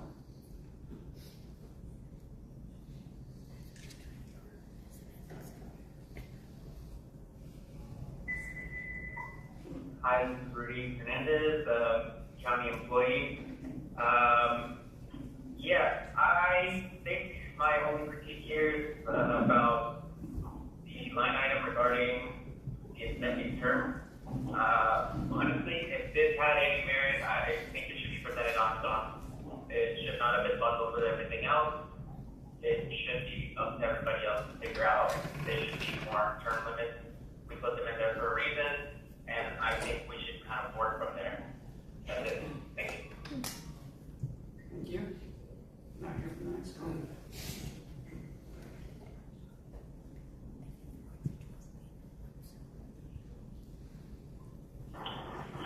Gambler here. How you guys? The same year that we decided to create basically online registration for the third-party organization fraud that we discovered in the 80s, and we were promised. Let's remind ourselves that NVRA regulations had nothing to do with protecting the view of that, right? But quite honestly, we never did anything about third-party fraud. We just made it very extremely easy. It makes me understand why they pushed everyone out in 2010, and now why they want to go ahead and strengthen the control that the board of supervisors have over the people, because the union actually, probably most likely, controls these board members, as evidence of this meeting, and as evidence of 18 and 19, when these same board members are going to vote against it. It's amazing how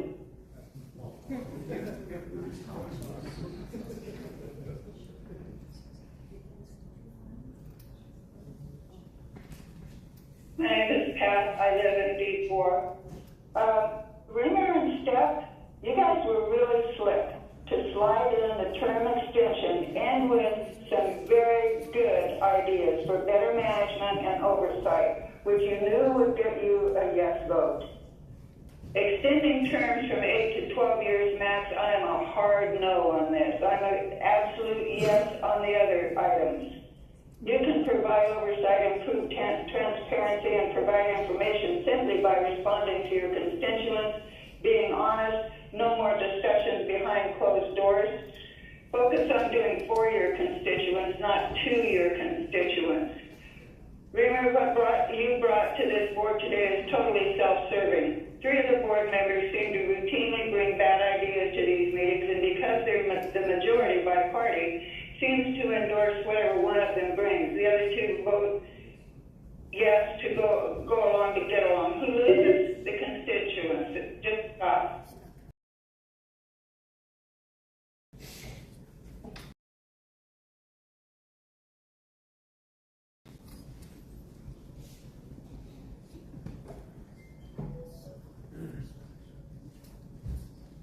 Good afternoon, Chair and Supervisors. My name is Karina Gonzalez, and I'm the Deputy Director with Hammond Climate Solutions Foundation.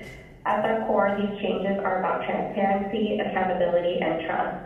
Establishing an independent budget analyst and program auditor ensures that decisions about public dollars are informed by objective, nonpartisan analysis, and that we can actually measure whether county programs are delivering results. For those of us working on climate and environmental priorities, this matters. We need to know, are these investments working? Are these resources reaching the communities that need them the most? Without independent oversight and accessible data, these questions remain unanswered. This package gives residents, advocates, and policymakers the tools to track progress, hold systems accountable, and make better decisions. I urge you to move this forward and give voters the opportunity to support a more transparent, accountable, and effective county government. Thank you. Thank you. And we'll hear from our final caller.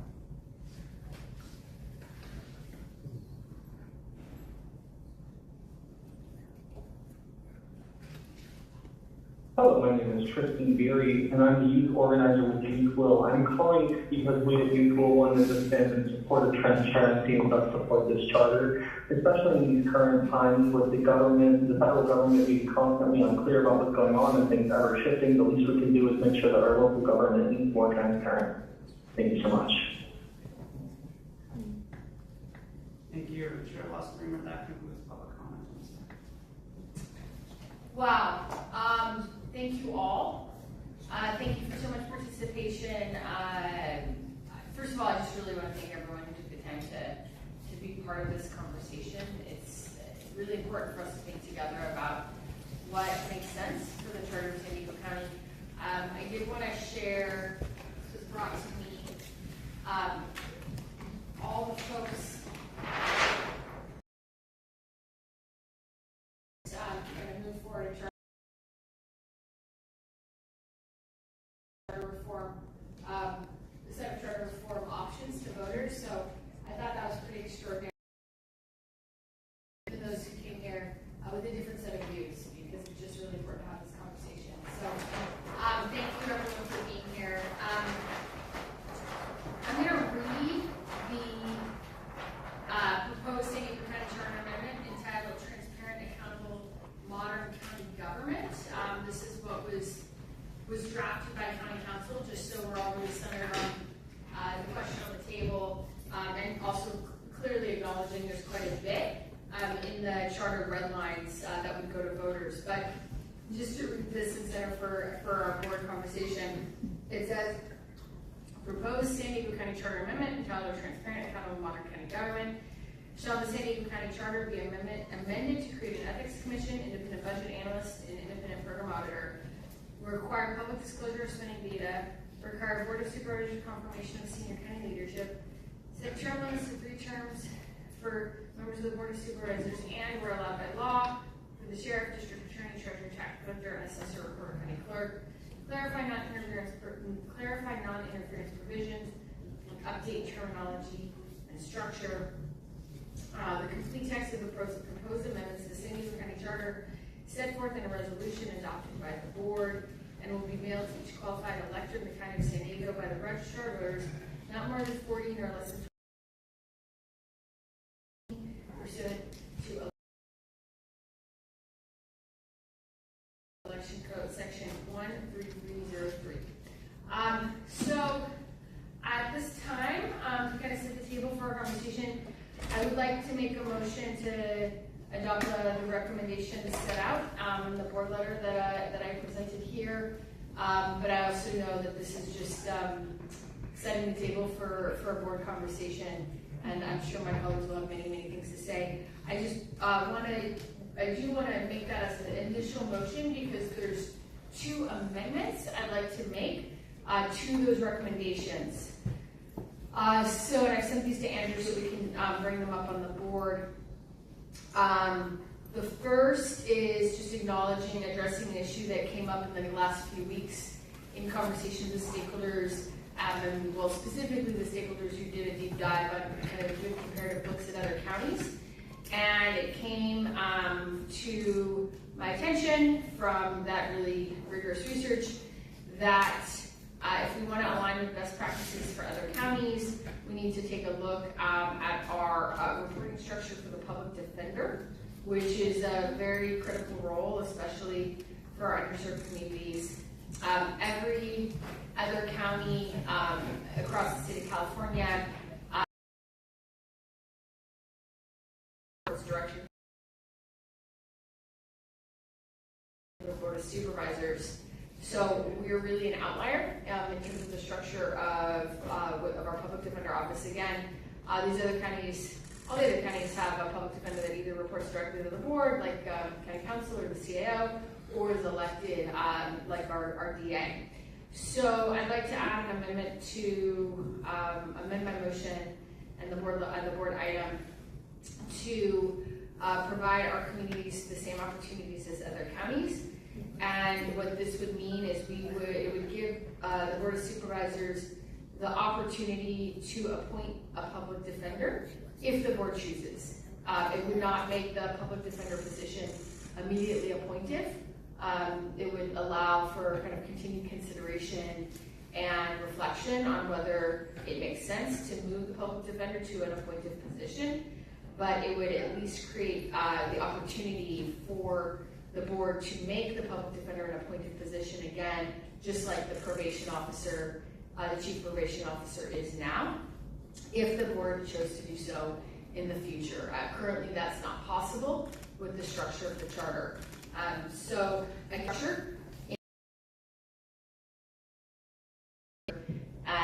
And in alignment with other counties. So why don't we put that up just so folks see that? So the motion would be to amend section 500.4E of the charter amendments to add, if not appointed by the board, add to section 501B of the charter amendment to state the board may by ordinance establish the public defender as an officer to be appointed by the board.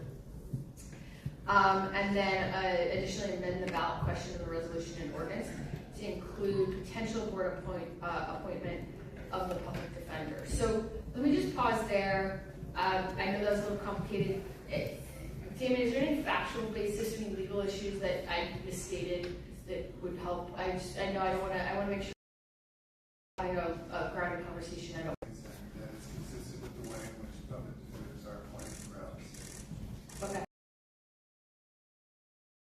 That was one thing. And the second piece, and this was as a recommendation to include as an amendment to this board item, really coming from, again, from County Council, because acknowledging the administrative complexity of this charter effort and the importance of being technically sound, our council has recommended that we add a recommendation 5 to this package that would allow any administrative modifications, like technical modifications, to ensure the ballot language conforms with applicable laws. So if we could put the language of that up.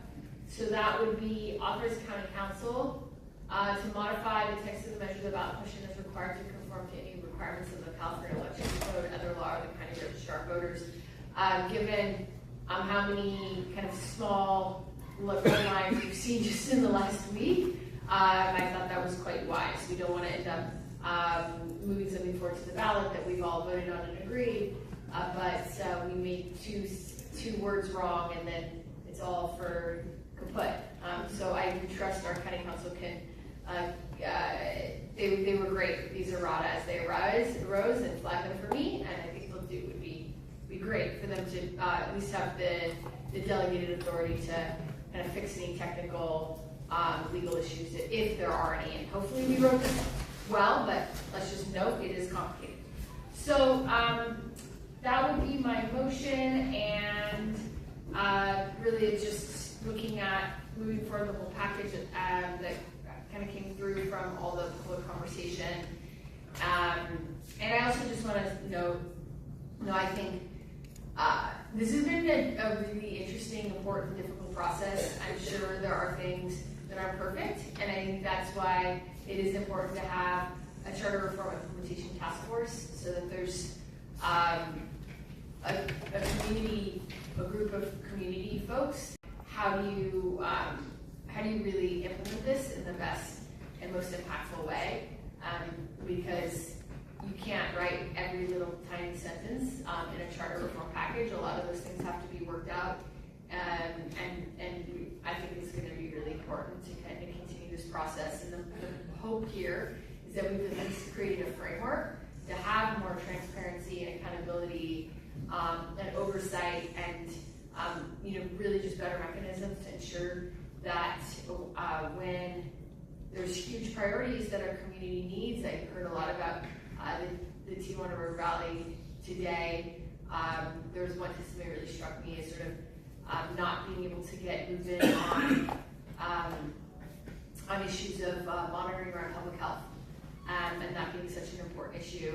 I heard a lot about food insecurity, and just know knowing how important the work that the county does for our community, that when there are important issues, that we'll be able to ensure every dollar is being well spent and well invested, and that the folks that are moving forward implementation of board policies, come with vision and leadership and excellence, and that we're all rowing in the same direction. So again, so grateful for all the great ideas, and just want to own that I think all the best ideas in here did not come from me. I'd say most of them were mine, and some of the ideas I started off this process with got quickly booted out and kicked out in the process of conversing with folks. So it's been a very iterative process, and it's just been a really, I think, important process to try to figure out what options could we give to voters to strengthen how San Diego County is run. So that would be my motion on the floor, and I will turn over to Vice Chair Montgomery Stepp. Thank you very much, Chair. Thank you for all the work that you put into this, and to all the community members that have been a part of this process from so many different sectors, so many different perspectives. I do appreciate this.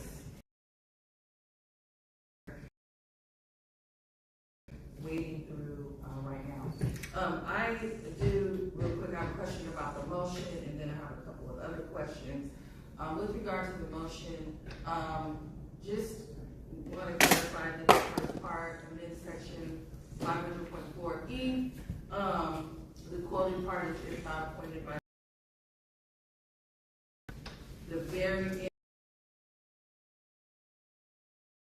end of the section, right? So this is this paragraph that says, except as provided by this charter, appointed officers shall serve the president of the chief administrative officer, and they also not be removed with or without cause by a fourth this vote of the board, if not appointed by the board. Is that how it's going to read?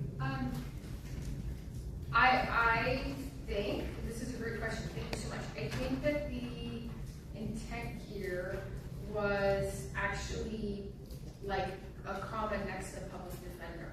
So if you look at 500.4, confirmation of appointed officers, and then it lists them, and it lists the public defender as on that list, and it's just saying the public defender's on the list. Oh, okay. If not, okay. Yeah.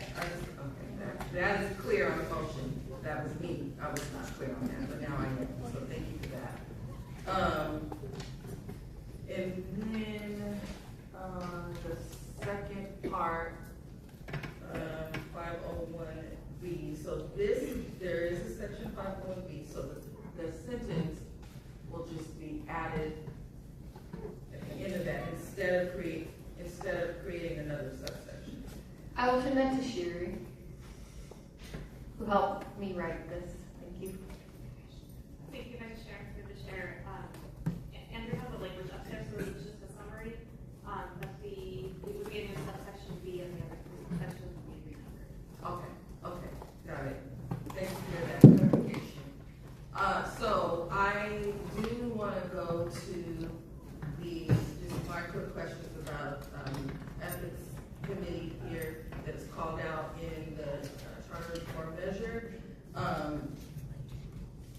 I just want to, so when we talk about subpoena power, I just want to clarify what the board's authority provided that this passes, because again, this is, if it not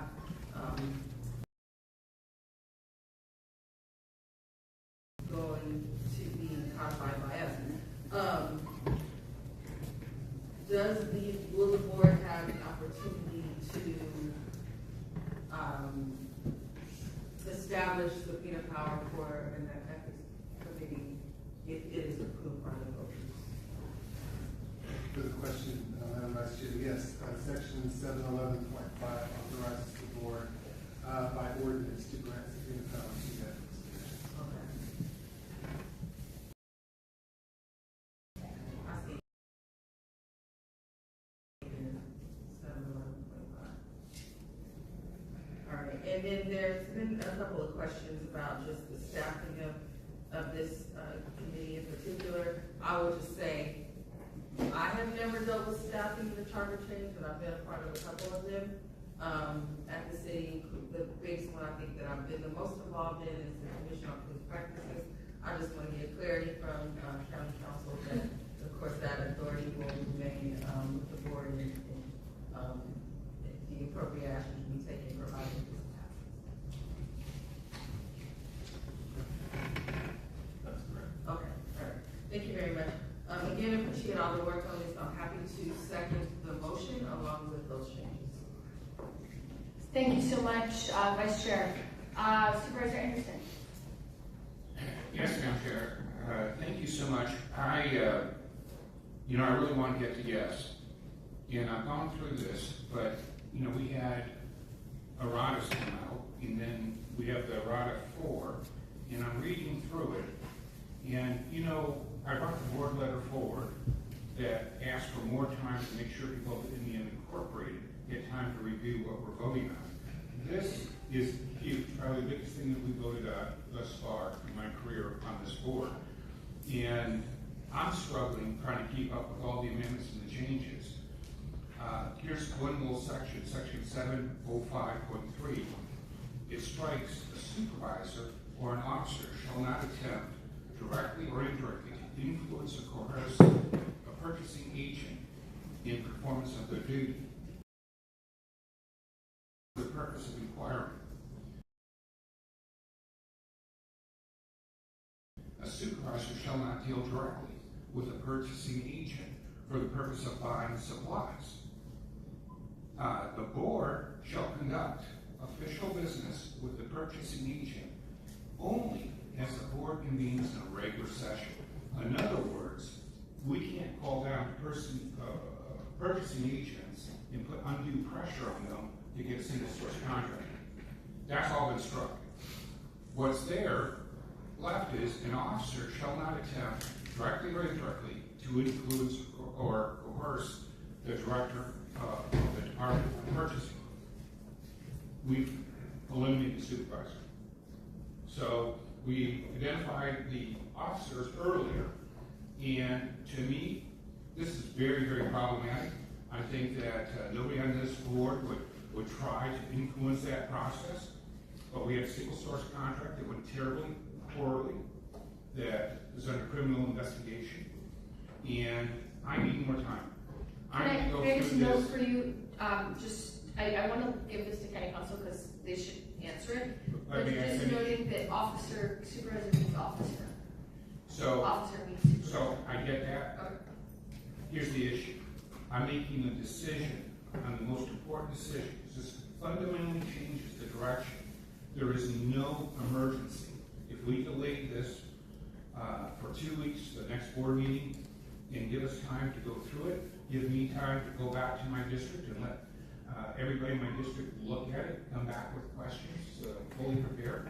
But we have 2 amendments today, and I'm thinking, my gosh, how much can you dump on us? I'm not saying in a bad way, but at the same time, I'm not going to vote on this today. So I'd like to get there. There's no possible way I'm going to get there without fully scrutinizing this. And then giving you solid feedback, because I believe that there's compromise, bipartisan support, and not make this just one party, one ticket. I just really appreciate that, Supervisor Anderson. I do want to take a moment to give County Council a chance to talk about those red lines. Because I think that I've also gotten, by the way, same questions, and I went to Council to ask. So I will turn it to you. Thank you, Chair. The provision that was just referenced, section 705.3, some of the strikeouts were intended to reflect current practice. So, for example, the purchasing director does not purchase supplies, so that's why that was stricken.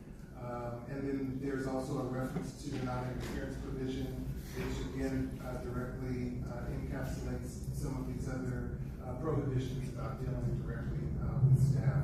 So this edit doesn't omit or delete any of the previous restrictions.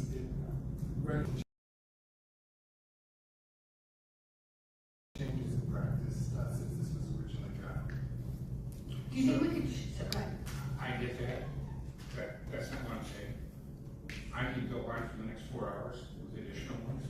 I think it'd be better if I just send them over, have you go through them, and those are just mine. They're not even my constituents' issues. I want to make sure that when I vote for this, it doesn't turn into a deal down the road that people say, why in the heck did you vote for Ash Street? So I thought you'd appreciate that at all. So that's where I'm at. If given that time, I could go in this with open eyes and the potential of getting the to give to you and other board members to be able to have these conversations with constituents. Madam Chair, everybody that spoke today, I know they came here because they really believe in it. They haven't even read the last edition. They haven't even seen the last. They've only seen their edition whenever they saw it. But changes keep coming across my desk every day. Friday, changes came. Today, changes came. I know some of them aren't up to date. Let's give everybody a chance. The person doesn't care enough to show up and get engaged. That's on them. I think everybody that showed up today edition and be able to see it and understand it. The other thing that would be helpful is if we knew what current practice is and what the new practice will be. I mean, if there was a side-by-side document, my next community call will only be an hour, not 15. Because I won't have to go through individually to scan them out. So, but that would be very, very helpful to me, and I prefer not the next meeting, but next month's meeting, so that we have 30 days to go through it. Because this is epic. I mean, it's a big fundamental change. I would definitely, if the vice chair would be amenable, be open to adding a recommendation to ask county council to produce a side-by-side. I still would like to move this forward today, and I think, to be completely honest, Supervisor Anderson, I think moving something forward today actually helps your point, because then at least it's clear what it is that we're all considering. If we adopt something today, then we have an ordinance that's been adopted on first reading. We could have a side-by-side, and we could have a second reading at the date you recommend on May 19th, so that before you're asked to weigh in a final way, you would have the chance to have this conversation. So I think your deadline's in August. Supervisor Desmond? Well, thank you, Madam Chair. I too have the same concerns. I didn't know there's been 4 amendments, and I didn't know if I had this one. If I'm doing that, I know the public it has to have doing that same thing. So, but I understand you want to move forward today. To me, this is the worst form, I think, of politics and self-serving politicians. I really do. This is a self-serving action to put an extension of term limits on the ballot to the benefit of the current board to get that benefit of having a third term. I don't think we should be doing that. I'm convinced that the rest of this item is here to bury and sugarcoat the term limit extension to improve the optics and sell the expanded term limits. I mean, words like transparency, accountability, independent oversight, we all want those things. And that's being used to sugarcoat and really kind of cloud the basic item of extending the term limits. It's almost like trying to give a pill to your pet. And you know that pet doesn't want it. You put it in cheese, you put it in sugar, you put it in peanut butter, you do that to disguise it. And so that's what's happening here today. Politicians do this all the time with roads. They'll tell you a house is going to catch on fire if you don't increase the sales taxes. I'm supportive of creating an ethics commission, an independent budget analyst, an independent program auditor, increasing fiscal transparency. But the reason this is part of an amendment to our charter is because all of these entities are going to be reporting to the board. That doesn't sound very independent to me. And we don't need a charter amendment to create an ethics commission. We don't need a charter amendment to create an independent reviews or a county budget oversight. We don't need that. We could be doing that, and we could have been doing it all along. Here's the Independent Ethics Commission. 7 members. 5 of them appointed by the Board of Supervisors. The other 2 appointed by the County Council, who works for the Board of Supervisors. To me, that does not sound independent at all. Also, the Independent Budget Analyst. The Independent Budget Analyst serves solely at the discretion of the Board of Supervisors. So that doesn't sound very independent. If you want an independent entities, I'm happy. I think that's great. But it's got to be independent of us and the politicians. Absolutely. These are not independent. They're being, especially the Ethics Commission, being appointed by us and somebody who works for us. That doesn't sound independent at all. The Ethics Commission and the independent auditors, I think, are there to mask the true intent of extending the term limits. The ballot question, in the term limits is buried in the middle of the ballot item, and now the ballot language has gotten even longer. In the center, about the 3rd or 4th line, it starts out with, and our chair read it, shall San Diego County Charter be amended to create an Ethics Commission, independent budget analyst, an independent program auditor, require public disclosure of spending, require Board of Supervisors confirmation of senior leadership. Next line, set term limits to 3 terms for County Board of Supervisors. To me, that clause is misleading. It says set term limits to 3 terms. We already have term limits. They're set at 2 terms. I asked our county council, he says it's legal. But to me, we're increasing, we're expanding the term limits. We're not just setting them, we're expanding them. So to me, the ballot language is misleading. Let's see. In 2010, there was an initiative to limit the Board of Supervisors to 2 terms. It passed by 68% of people, and the people of San Diego County have already spoken. And that ballot initiative was led by, that was in 2010. And they went out and they collected signatures, like 70,000 signatures, a lot of signatures they collected from the voters. So that was initiated by the voters. What I don't like about what we're doing today is this is being initiated by politicians to be on the ballot. And the very politicians that are putting this forward are going forward. So, and actually, I'm okay with 3 terms. I think it's self-serving for us to be able to take advantage of it. We were elected, all of us were elected, the voters had voted 2 terms. That's it. 2 terms for us. We all came in on that, we all came in knowing that, and we all should fulfill that. If we want to go to 3 terms, I think the 3 terms should only apply to supervisors beyond this board. We shouldn't be self-serving or putting something forward that benefits us. I got a couple other things I'm concerned about us. Section 500.4, it's still that number, would require several top-level positions to be approved by the board before they're hired. We put our trust in our CAO to hire all the people within the organization. We put our trust, if we're influencing, and from the number of people that were as part of the last division, I think, there's up to 600 managers and directors within the county, within the county that we.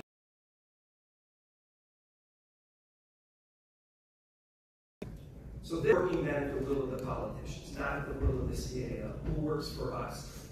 I think we're undermining the CAO, and if we don't like who our CAO is hiring, we don't like what the course, and I heard that from a couple of people today, said they don't like the courses the managers are within, are going against the board.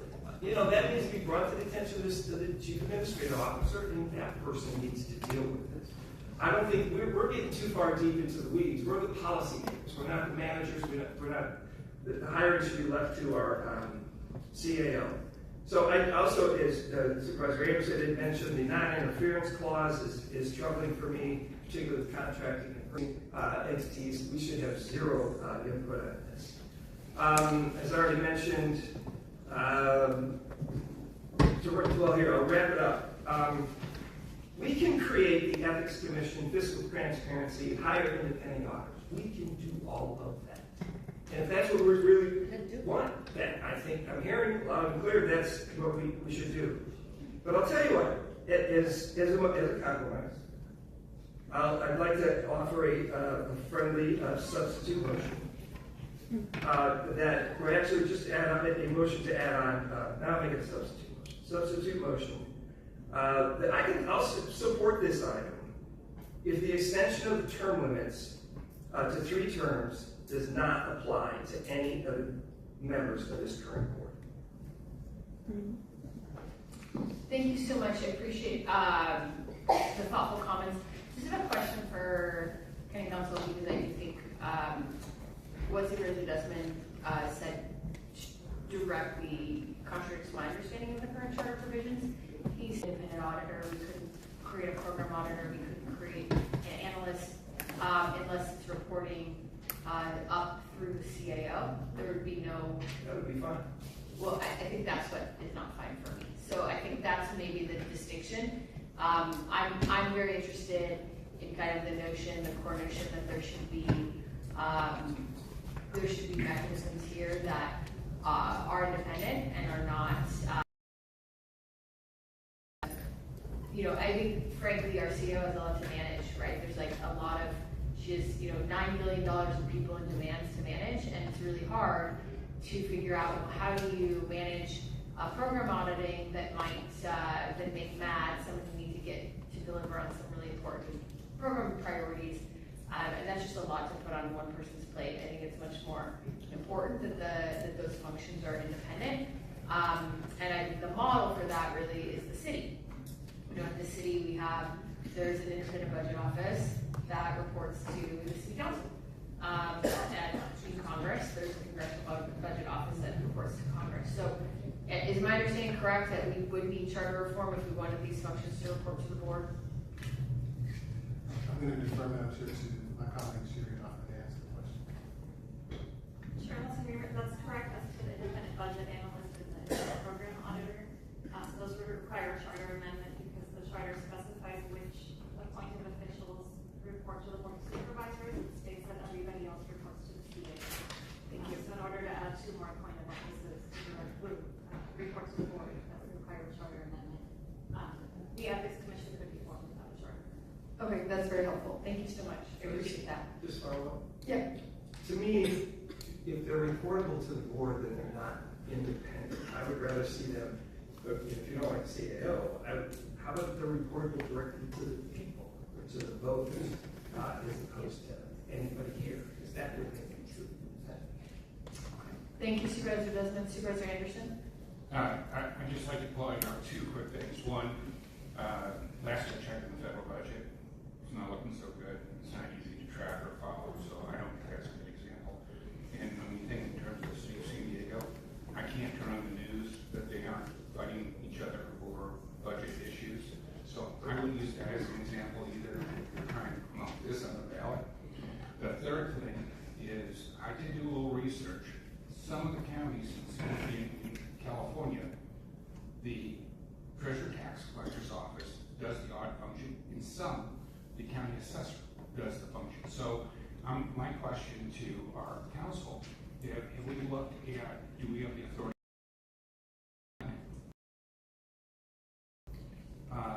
Because that would be independent, and they are elected. And one of the things that I really liked is was elected. She was the elected auditor of Oakland. And then there's some other counties too where they elect their auditor. And if you're thinking about fully independent, that's a person that's motivated to make sure that we're on the straight and narrow. I do agree with Jim. We have undue influence. Our problem is we need to be thoughtful in our approach and not micromanaging. We don't need to make the CEO's job more difficult. But Damon, do you know offhand whether we would be able to do that with the charter? Supervisor Anderson, we don't have that information handy, but I can get it. So if only we delayed for 30 days, we could have all this answered, and then we'd come back with fresh eyes and hopefully consensus. Thank you. I will say again to Supervisor Anderson, I think it will actually be helpful for our conversation. I would like to move this forward today. Obviously, I want to hear from Supervisor Desmond, Supervisor Geary, who both have their hand in the queue. But I don't think that precludes the possibility of also bringing another permutation back. You know, we can move this forward, and so that, because there still has to be a second reading, it doesn't mean it's adopted. And then on the 19th, we could consider other options. I think perhaps if we walk in here with some questions that you have that we want to help get answered, so that by the 19th, those kind of other options could be on the table, and then there could be multiple options on the table. But I still think it will be really important to anchor this conversation in like a clear vision of like where are we with at least adoption.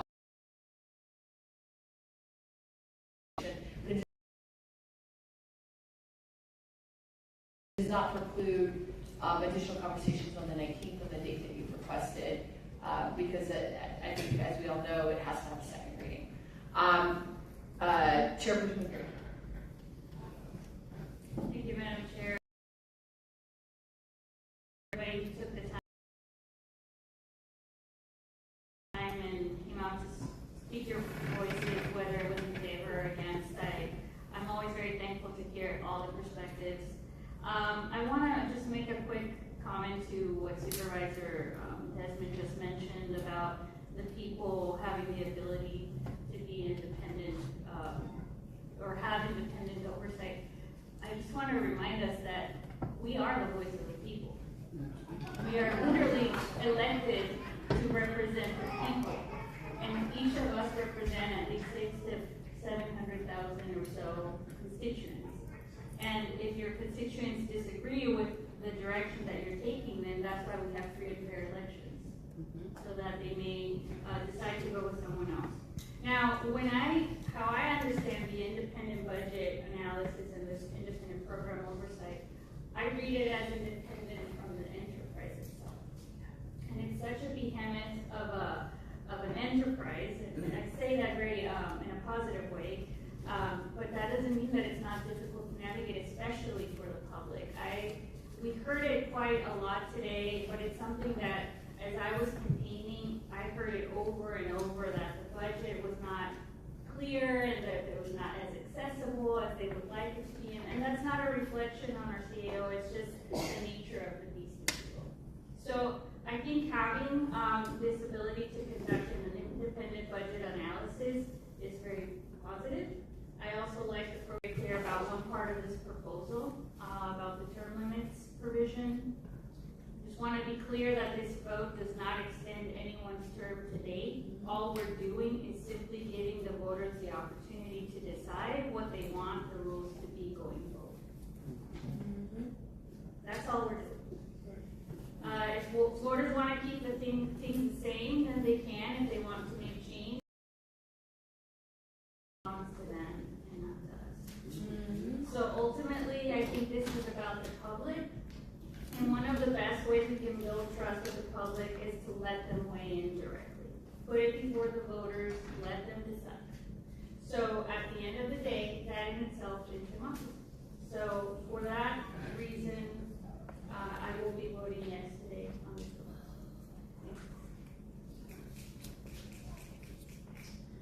That was very eloquent. Thank you very much. I think that was very insightful. Any other comments? It looks like Vice Chairman Chris, you still have your hand in the queue. Yes, sure. To Supervisor Anderson's point, at least, I am obviously, because I seconded it, I'm good with the motion that we have before today. That is a very interesting concept about the other. And so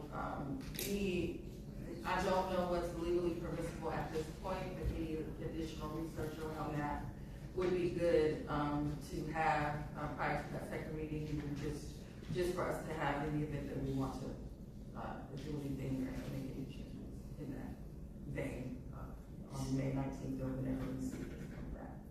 If that's okay. Yeah, for sure. Could you respond to that kind of question? Yes, I was going to say, Madam Chair, if that's the direction for the board, we will prepare something and send it to board members prior to the next meeting.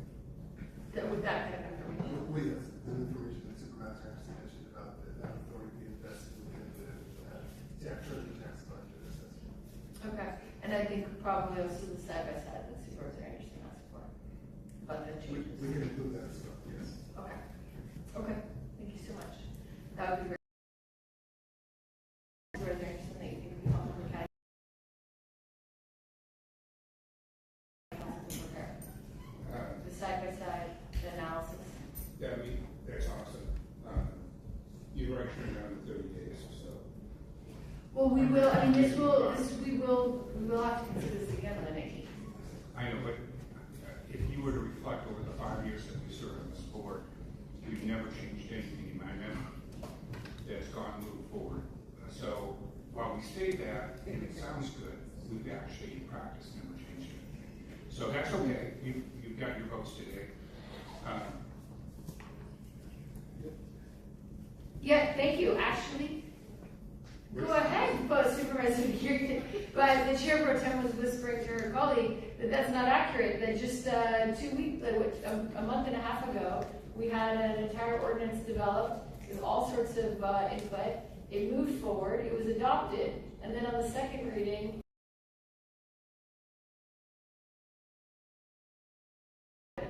Was that the day of our leadership vote? No, that was. Okay.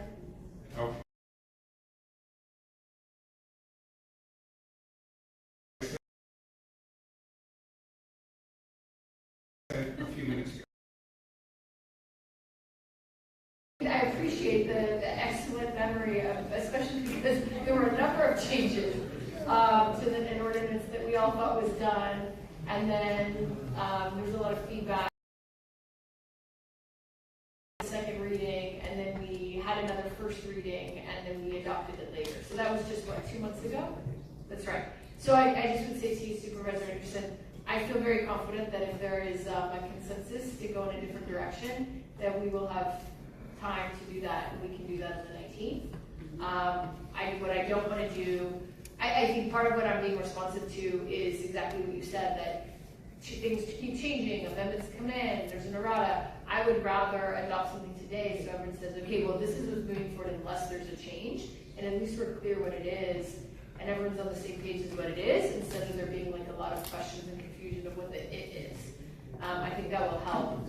And if in the end, on the 19th, there is a different direction, then we will, I think as a board, vote to not put this on the ballot, and we would adopt a different ordinance.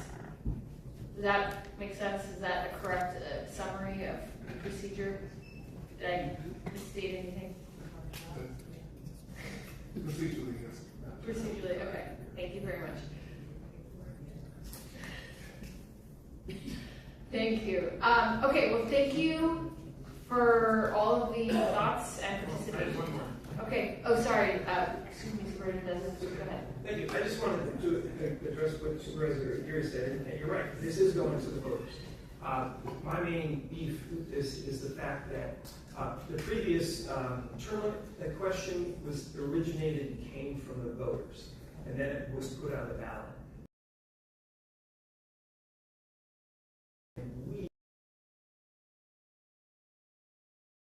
We are potentially, not all, but we have the potential to benefit from it.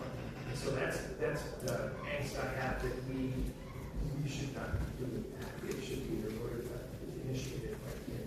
Or we don't take advantage of that third term, and then it wouldn't be, but we have the potential to take advantage of the third term. So thank you. Okay. Thank you so much. I think we have a motion on the floor in a second. Oh, by the way, I see we're doing your substitute motion did not go a second, so it will die.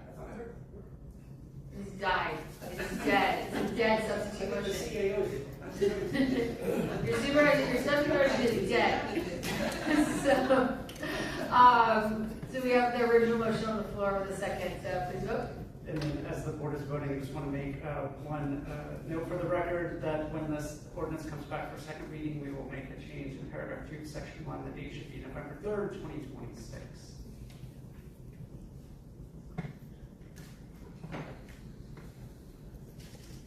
Chair Lawson Reamer, that motion passes with Supervisor Anderson and Supervisor Desmond voting no, all other supervisors being present and voting aye.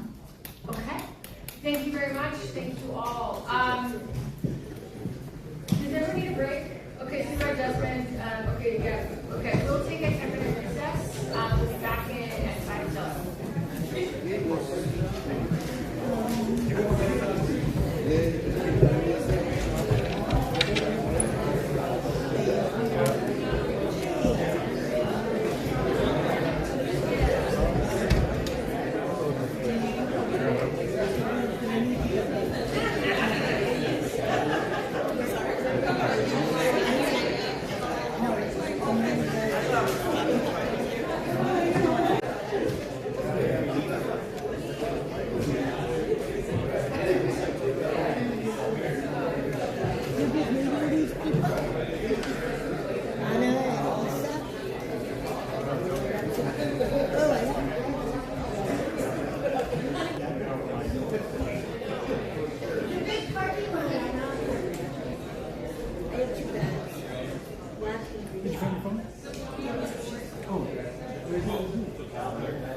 Like several people can look at the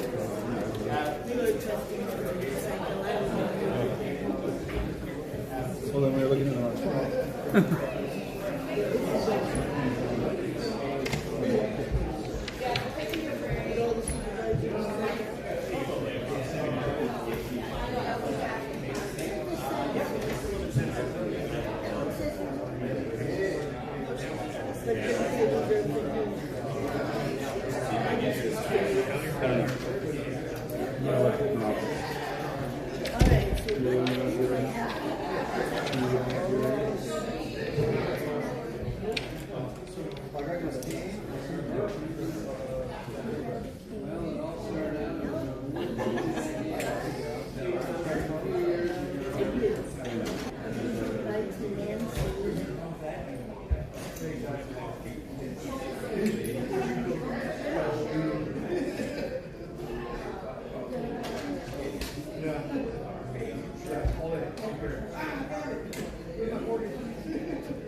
Tell us.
¿Qué onda? Todavía, si se tomaron un break, creo que ya tampoco van a estar por revisar. Para las 4:30 salgo y terminado para evitar cualquier percance.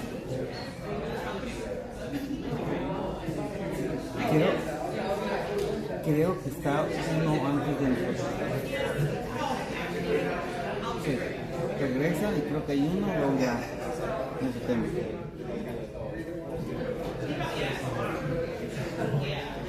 Sí. Sí, bueno, yo son las 4, tío, para las 4:30, si no, todas las 4:30 más tarde me salgo de aquí, porque tengo que hacer el setup del hecho. Ya está.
Okay, thank you very much. We'll reconvene. And we'll move to item 20, launch of the City of County Film Initiative to drive economic growth into operation. I'm just moving to this item because there's a number of speakers who requested to speak on this item and they are here, so we will give them an opportunity to speak. And then after that, we're going to go to diversion, which is item 15, and then item 16, and then item 7. Thank you. Thank you, Chair. I'm excited to bring this item forward today because it represents a real opportunity for our county to invest in job creation, regional economic growth, and the long-term future of our creative economy. This is about positioning our county to compete for and retain film and media production in a much more effective and strategic way. We know the film industry brings real economic benefit to local workers, small businesses, hotels, restaurants, transportation providers, construction trades, and creative professionals across our region. And the great news is we're not starting from scratch. Our Office of Economic Development and Government Affairs, EDGA, has already done an amazing job to support production activity in San Diego County. And because of that work, we saw the success of one battle after another, which generated nearly $6.8 million in direct local spending right here in our county. That showed us what is possible when the county is organized, responsive, and serious about supporting film production. What this item does is move us from potential to structure. It begins the design and development of 1, a film office to support operations and permitting and strengthen regional coordination and competitiveness. 2, a film commission to help set regional vision and strategy, advise the board, and facilitate the expertise of community and industry partners.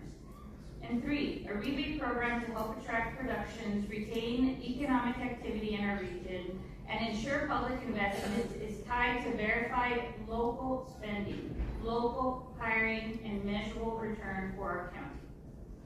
And just as importantly, this is about celebrating what makes San Diego County so special.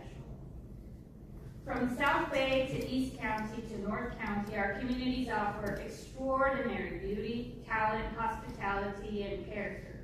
Our region is not only visually stunning, it is culturally rich, deeply skilled, and uniquely binational. Our connection to Baja California is one of the defining assets of this region and part of what makes San Diego County such a compelling place for storytelling and creative work. At its core, this initiative is about building lasting opportunity for the people of San Diego. It will bring productions here, keep productions here, and ensure the economic benefits reach our workers, small businesses, and communities throughout the entire county. So with that, I want to thank my colleagues for the opportunity to bring this forward, and I ask for your support so that we can get San Diego County to work and bring jobs to our districts. Thank you. Thank you so much, Chair Pro Tem. We'll go to public comment. Do you want to make a motion now or after public comment? Yes. Okay, happy to. Do you want a second? I wanted to I will give you the honor. I'd just like to say, I want to be brief. I had a lovely tour in Supervisor Harris, and one of the stops was all the work they're doing on this. And it's very exciting, and I think that we have got some great opportunities to jobs.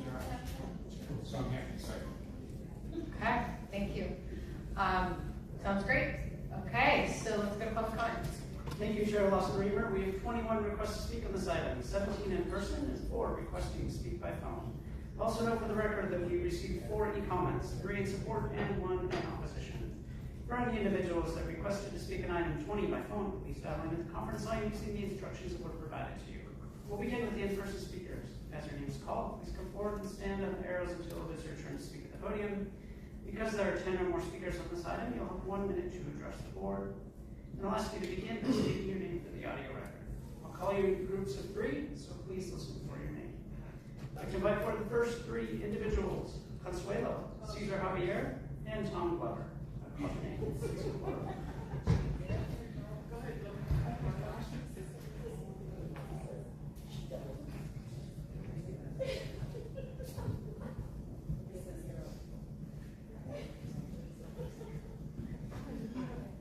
You can come forward at any moment. Thank you. Thank you, Madam Chair. My name is Tom Glover. I'm here to speak in favor of the San Diego County Film Initiative. I come today as a dad to speak about a dream.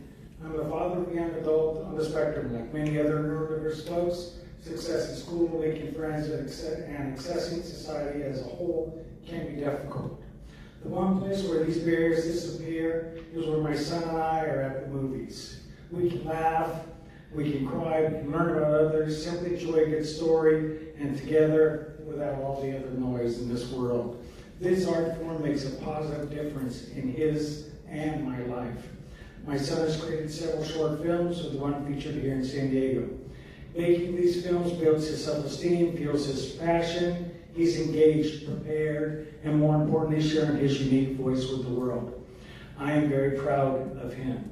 Please vote in favor of this initiative so my son can dream of having his society support his great love, filmmaking. Thank you.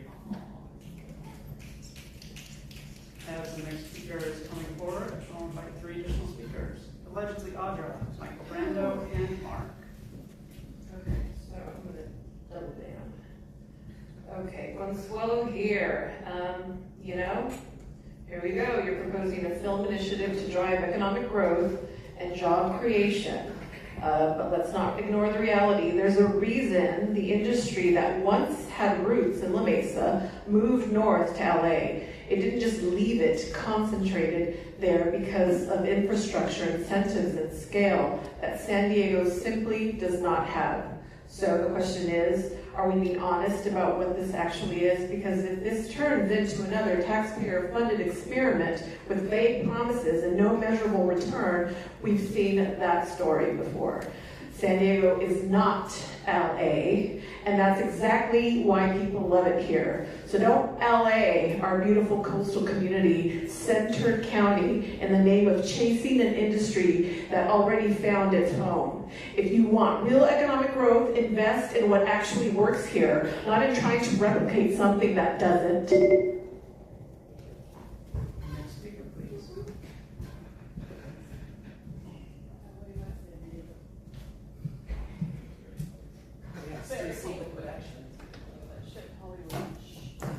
Oh, so Punta Paloma, I'm wondering if people can only participate if they agree with what the county stands for. Are you not going to allow everyone? And although you say that's inclusive, so it's very interesting. And storytelling, we definitely need storytelling when the world around us is crumbling, right? And definitely, Paloma, do not have them go to IB, because they will be poisoned there. So I think we need to really think about that and make sure that we put some kind of like geofencing around where they can go, just because we don't want to make it look bad if they like die from that cyanide and stuff. But I'm just thinking, it's like we have so many homeless people and people really money that we're going to need to spend on creating a film office and a commission and all this stuff. Where's that going to come from? The backs of the people that are working really hard and that are about to lose everything because they can barely afford to eat. But at least we're going to give them films so that they can just pretend like that's not happening. Storytelling is so good, right? You guys are great at it. I'd like to invite 3 additional speakers. Andrea Ebbing, Greg Swisterzal, and Liliana Barba. I use the name Michael. I love items like this because it really shows the level of narcissistic abuse. What do I mean by that? Because on the surface, this sounds beautiful, like that man who had genuine comments about his son. Art is a beautiful thing. Movies are a beautiful thing. But when people look at what the evil and depravity that this board did the last 6 years, and then now want to get their little dirty Paloma paws in on this, it's filthy. You are concerned about businesses and economic development during this issue, the whole coronavirus scamdemic, you destroy people's lives. And now you want to say, I want to do good and make San Diego levels in this that we don't know about. I don't have time to research. You will not prevail. You've already failed. We do not consent. We do not comply.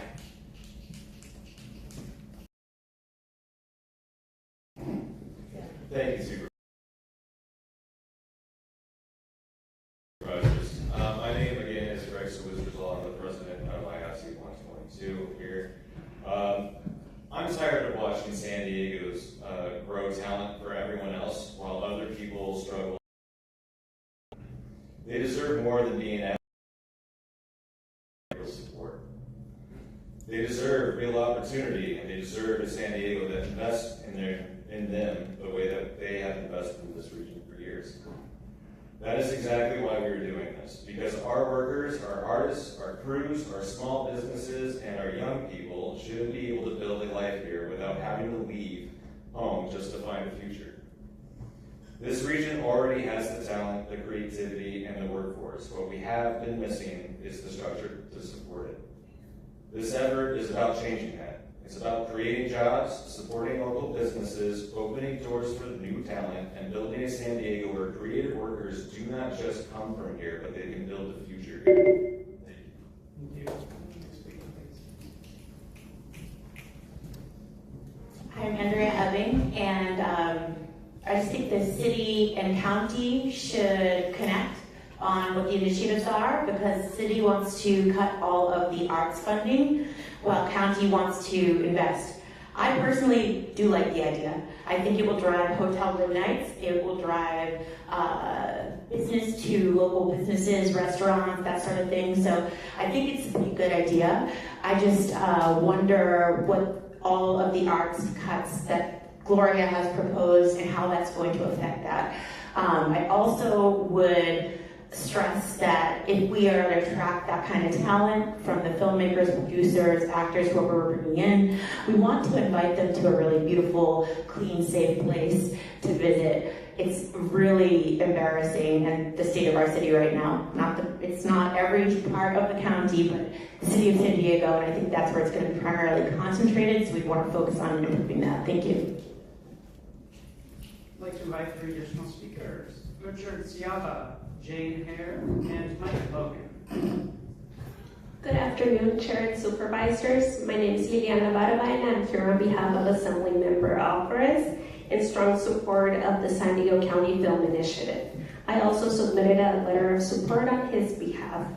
This initiative represents a major opportunity to strengthen our regional economy and create pathways to high-quality jobs for in South San Diego County. This initiative is a key opportunity for our region to develop the Chula Vista Entertainment Complex, which has the potential to become a major production hub in Southern California. Last year, Assemblymember Alvarez worked with Senator Steve Padilla and other partners to strengthen the California's film and television tax credit program. These reforms create stronger incentives to make San Diego County more competitive. South San Diego County sits at the center of a vibrant binational region that offers unique locations and rich cultural storytelling. Thank you. My name is Richard Ciaba, and I'm a proud member of IATSE Local 122. I strongly urge you to move forward with the full San Diego Film Initiative. San Diego is uniquely positioned to support a thriving film and television industry. We already have the skilled local workforce, the creative talent, and with the development of the CVEC, the infrastructure needed to support production. On top of that, our region offers some of the most beautiful and diverse filming locations in the country. Working as a city carpenter at the Oak Globe Theater in Balboa Park, we create high-quality sets and scenery for world-class productions. That level of craftsmanship and dedication I see there demonstrates the strength of our local talent. I would welcome the opportunity to bring that same passion and expertise to film and television production down here in San Diego, rather than having to look to Los Angeles for those opportunities with career paths. Thank you.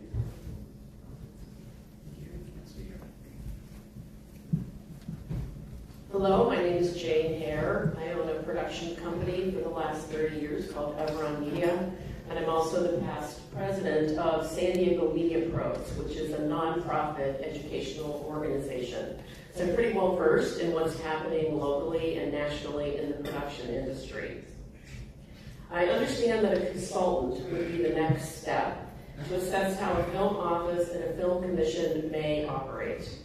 I wondered how the production community can help ensure that the consultant has broad access to resources, including a clear understanding of the structure of this complex industry and the many success stories that we're seeing elsewhere that we can use as best practices.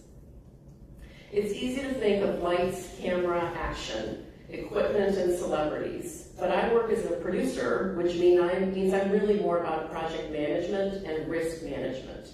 And my part of the project lasts for 6 weeks or maybe 6 months. Thank you very much. Thank you.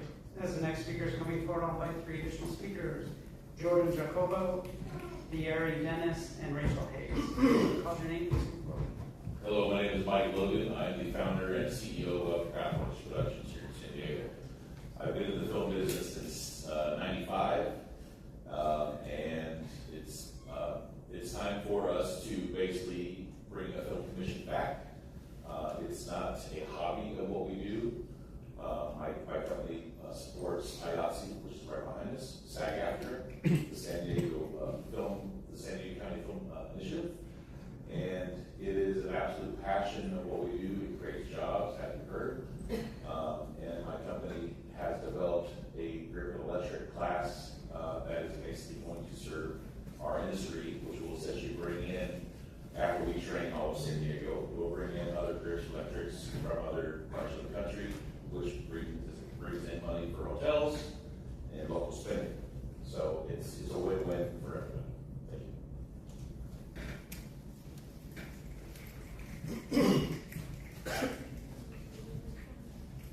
My name is Jordan Jacobo.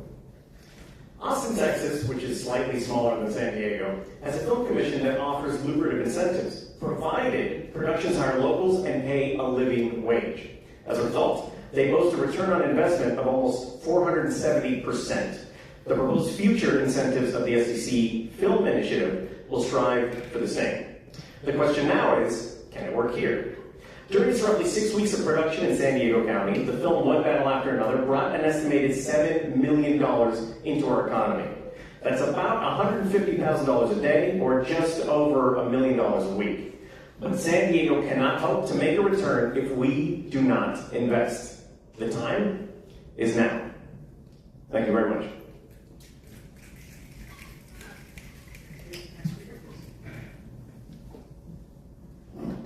Hi, my name is Terry Dennis. I'm a commercial director and co-founder of our local production company. From my personal experience, productions here hesitate to shoot here or skip local hires and investment when they do, not because we lack the talent or resources, we really don't, but because we lack the visibility and the infrastructure to make using those resources feel safe. And it seems like the lack of confidence runs both ways. A few years ago, our own tourism board hired an LA production company with an LA crew to shoot a campaign about San Diego. This year, the San Diego Zoo Wildlife Alliance did the same to shoot a new San Diego Zoo campaign. When even San Diego Focus campaign, paid in part by San Diego County taxpayer money, are produced by out-of-town companies and crews, you know something is wrong at a structural level. Producers and agencies are understandably wary of committing resources to a region that doesn't even have a basic support structure like a countywide film office. That's why I support the San Diego County Film Initiative, and I encourage you to vote in favor of it. Thank you. Before the next speaker begins, I'll invite the remaining speakers in person: Daniel Goodman and Jaron Hodder. And then final call for Mark and Speaker Javier. Hi, Rachel Hayes, representing herself, supporting my friends with the IATSE Local 122. Bring film back. I remember, I grew up here, Renegade, Silk Stockings, bunch of TV shows. I was actually extras in. Didn't have to have my sidecar because I didn't have lines. It was great. It was fun. This will bring money. This will bring jobs for local people. not out-of-towners. This will bring people that want to come here, like Leonardo DiCaprio. They just did a movie, Novocaine, and they used aerial shots of San Diego because they couldn't film the movie here in 1 and 2.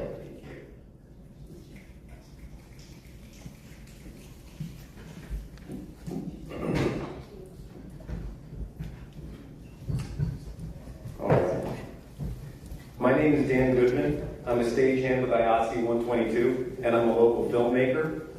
I'm here in favor of keeping and bringing jobs to San Diego.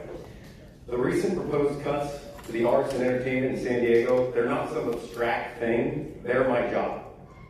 San Diego's creative economy supports 170,000 jobs and generates over $10 billion a year. Even the nonprofit arts sector alone supports more than 35,000 jobs locally. San Diego Film Initiative is designed to attract productions, create local jobs, and keep spending here in our city instead of losing it to places like Los Angeles and Atlanta. So if our issue is the budget, I encourage you to look at solutions like the San Diego Film Initiative that don't come at the expense of the working people. Because as of recent, it feels like the city of San Diego has been balancing the budget on the backs of the creative workforce. So please vote in favor of this initiative and return economic prosperity to San Diego. Thank you.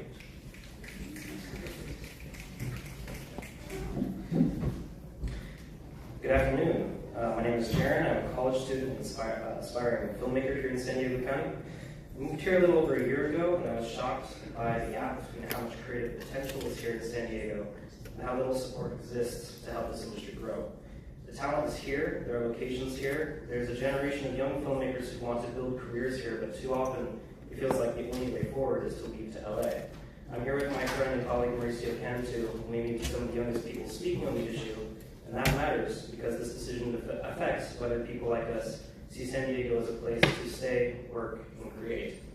Supporting this initiative means investing in jobs, local artists, small businesses, and the future of this region's creative economy. Our generation wants this, and this city needs this, and you have the power to make it real. Thank you. Thank you. Now, here's the individuals that requested to speak by phone. We'll start with our first caller.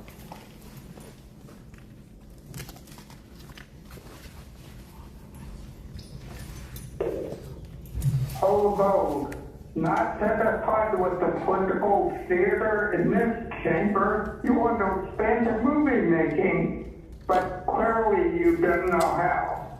So a new office and 2 new bureaucracies, rebates, why does the county need to be involved in everything? It will cost a lot more than $100,000. We're in a huge economic crisis from the feds to the city. Save your money. How about coordinating with existing film and architect studios or college programs? Surprising you didn't mention the District 1 Chula Vista Entertainment Complex. You didn't mention the 150 Western shows in La Mesa between 1911 and 12. Before Hollywood, the National Studios also in La Mesa, and the 100,000.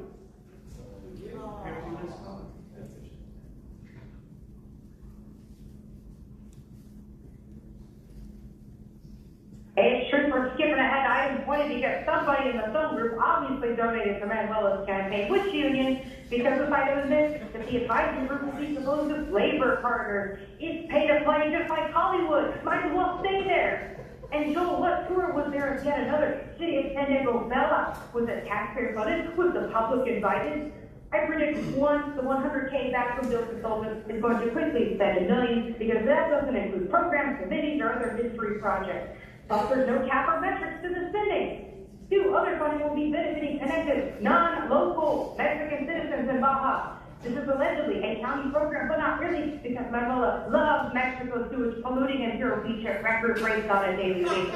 Easy to do when she really lives in La Mesa on Fairway Drive. Free, you know what's really going to pay for these films? Terror, Trump, and SEIU's future property taxes, sales taxes, and payroll taxes. Who needs propaganda movies when real horror films happen within this torture chamber, political theater included?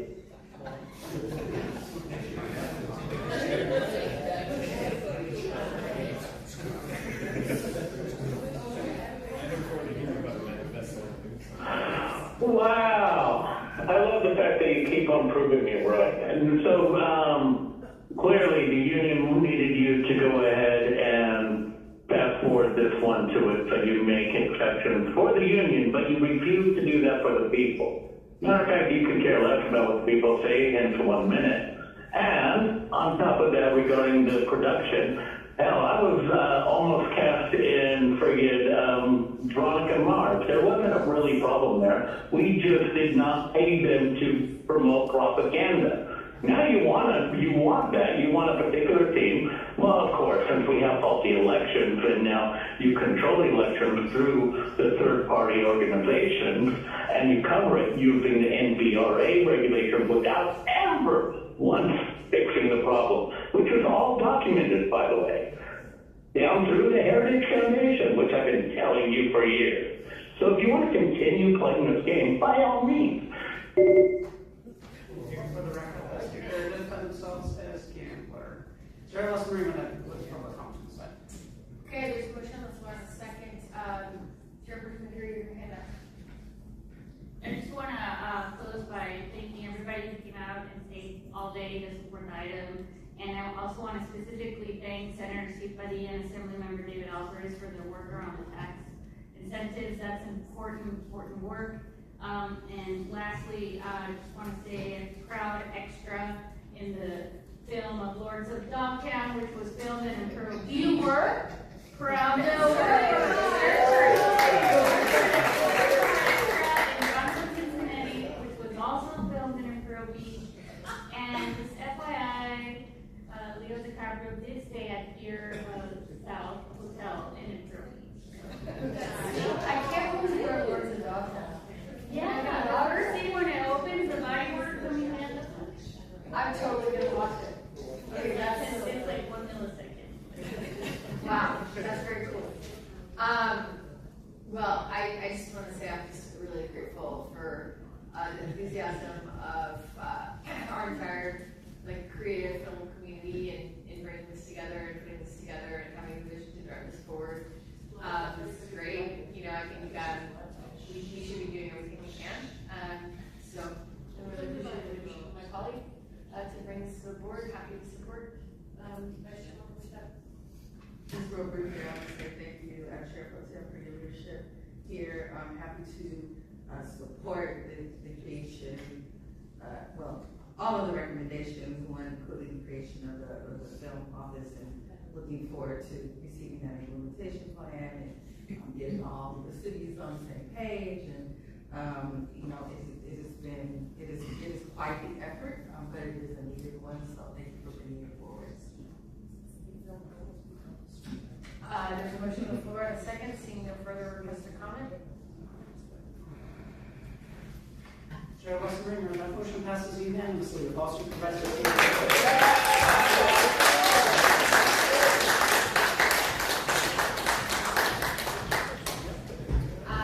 Okay, thank you very much. So we will move on to item 15.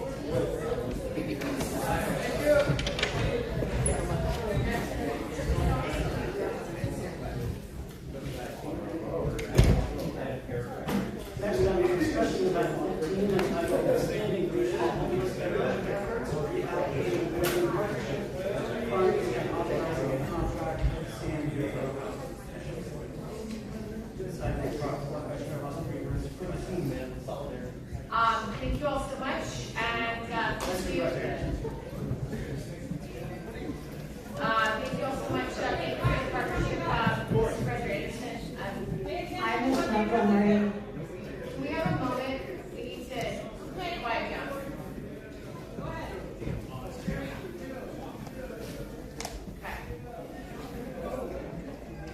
Thank you all. Okay, thank you.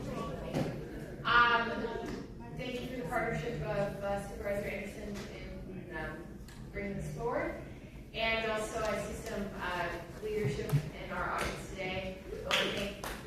partnership of Steve Cushman in particular in helping us put this together and bring this forward. Supervisor Anderson, would you like to begin with opening remarks, or I can hand it to you?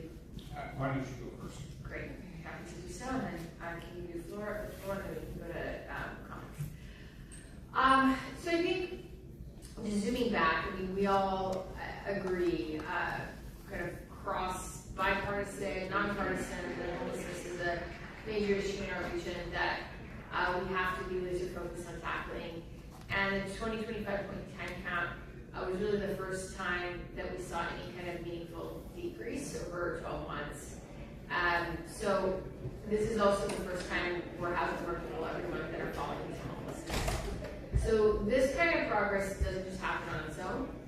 It's the result of sustained, ongoing investments, focus, and programs from all of our different counties and cities trying to move the needle on a really, really difficult problem.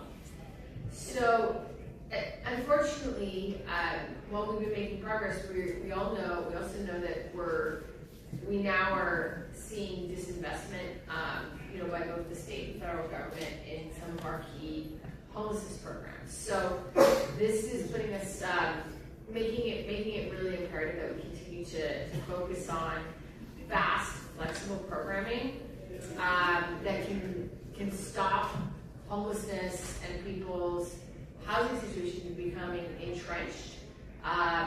We know that the most effective interventions, the most effective solutions happen when we can get to folks before they've really been on the streets for multiple months, and really making sure that we really stop them from kind of becoming entrenched in our homelessness system. So we know that diversion is not going to solve every person's problems, and it's not designed to, but what it is designed to do is to reach people in that critical, fundamental moment of crisis, right when they're at an inflection point in their lives, where if they're able to get support and get into stable housing and get stabilized, then they will be able to hold down a job, apply for whatever benefit programs that they're eligible for, and stay out of our homeless system.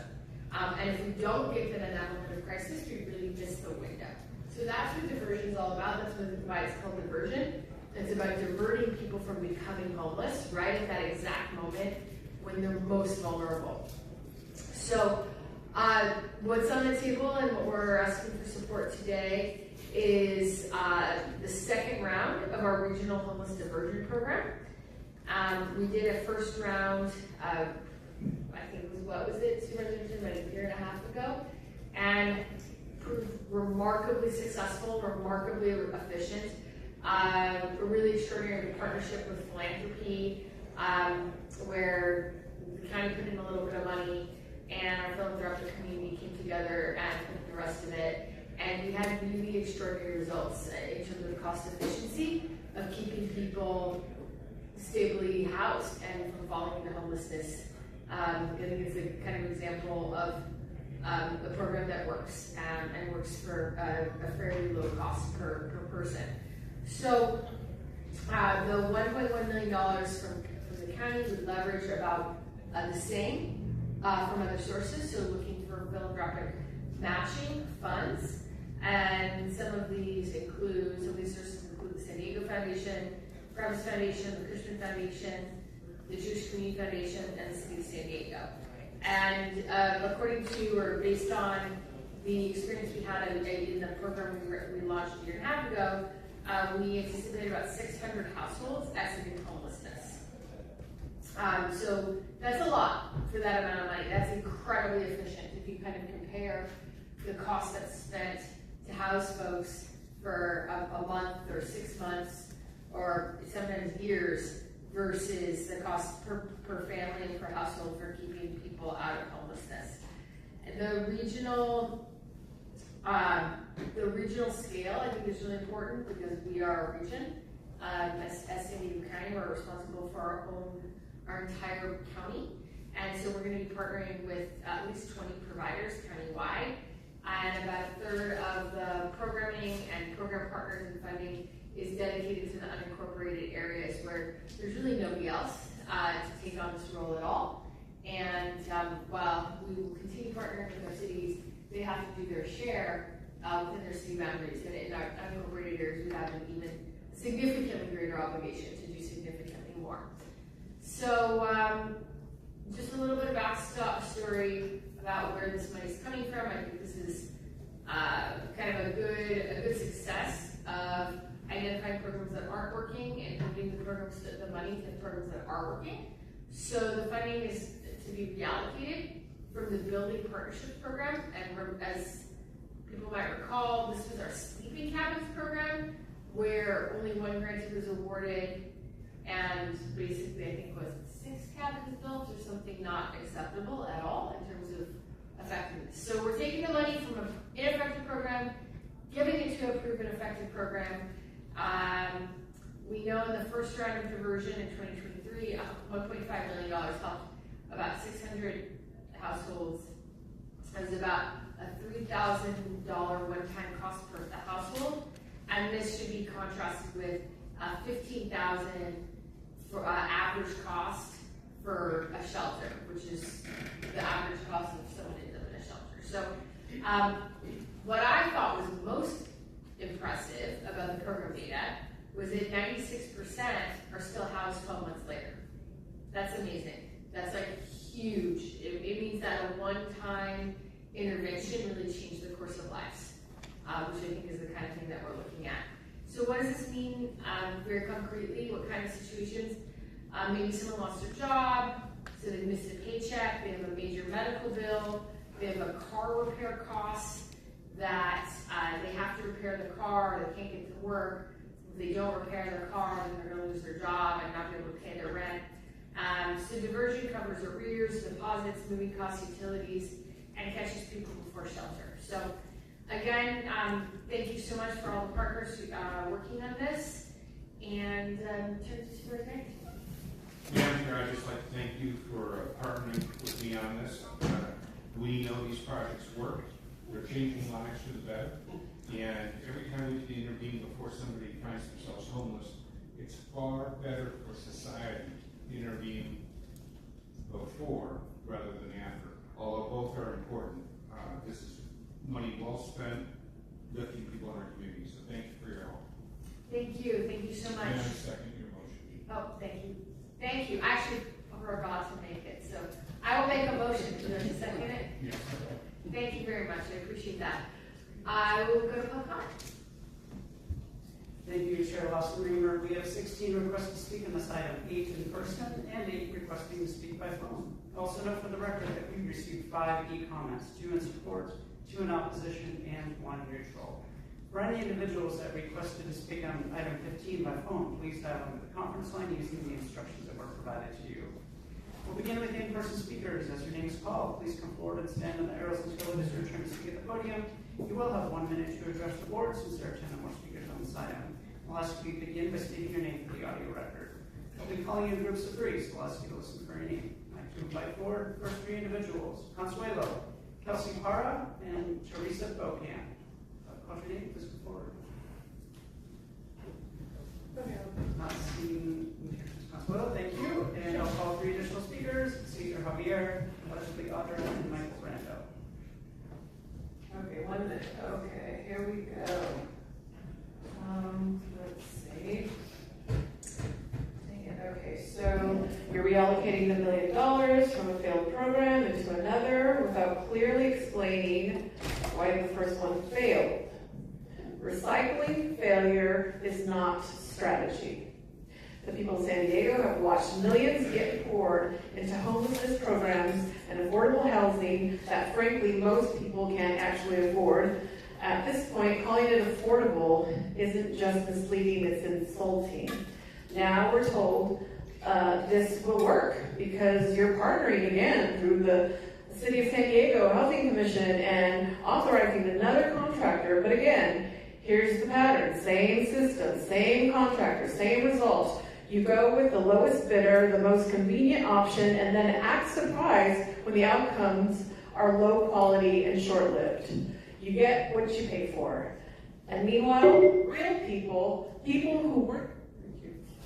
Speaker, please.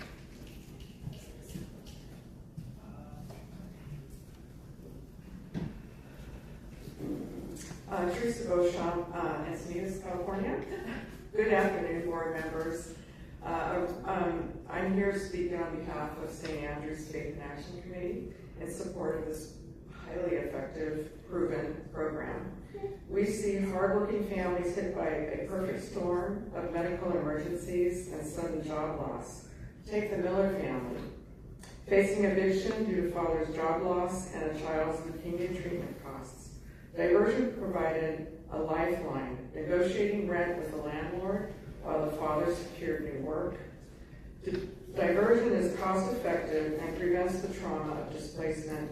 Please support this resolution to keep families stable and thriving.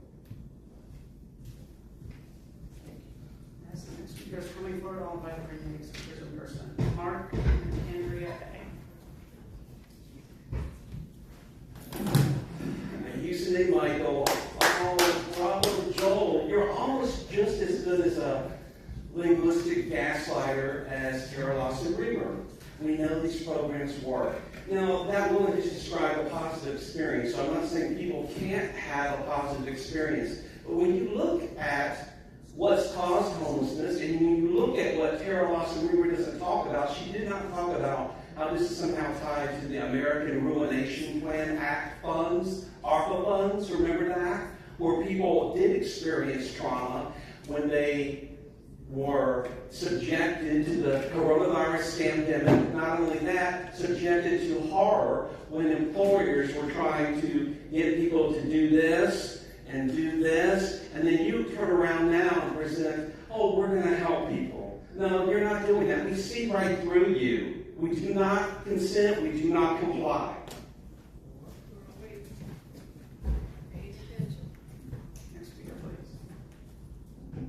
I'm Andrea Ebbing. I like the idea of giving people an option that is not related directly to addiction. I think that's the first thing. The second thing is we do have a free, immediately available diversion to homelessness, and that is the malicious and false prosecutions of so many people out of the district attorney's office. Like myself, I am so thankful for my family and my genetics and the way I turned out, because I actually survived like 130 hearings, multiple attempted murders, 4 false imprisonments of Summer Stephan. And in this last one, oh no, the one before the last one, I was housed with Amy Knox, Amy Hernandez from the harm reduction case.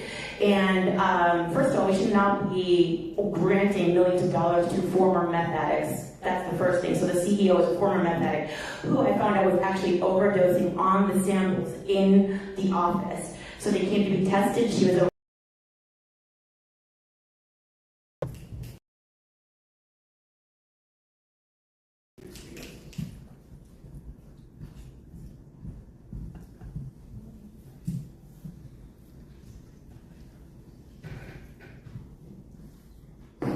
You guys are good at storytelling. It's good. You paint a good picture, like you guys really care. But it's interesting to listen to psychopaths who make it so that people can't even live life. They're just wondering, am I going to be able to feed my kids today? Should I eat or should I feed them? But it's okay because you guys have a program to offer once you do that, right? And you're like, it's okay if we pick everything because we're going to be here to pick up the pieces. We're going to be here to make sure that it's going to be okay. It's going to be a lighter fall. I mean, are you guys really serious about this? Like, you're going to work with the city of San Diego when there's homeless people right outside the building every night? Like, downtown is full of homeless people. And we're like, these programs work. No, more and more people are actually going into homelessness. I don't care what your count says. Because you have people that are corrupted counting.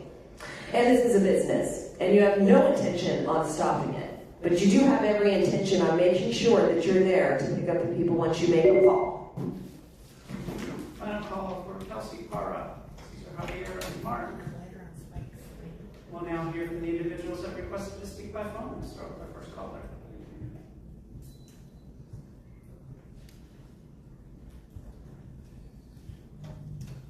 All about a great idea, giving $1 million from failed program to a program that actually works. But it's unfortunate that the city of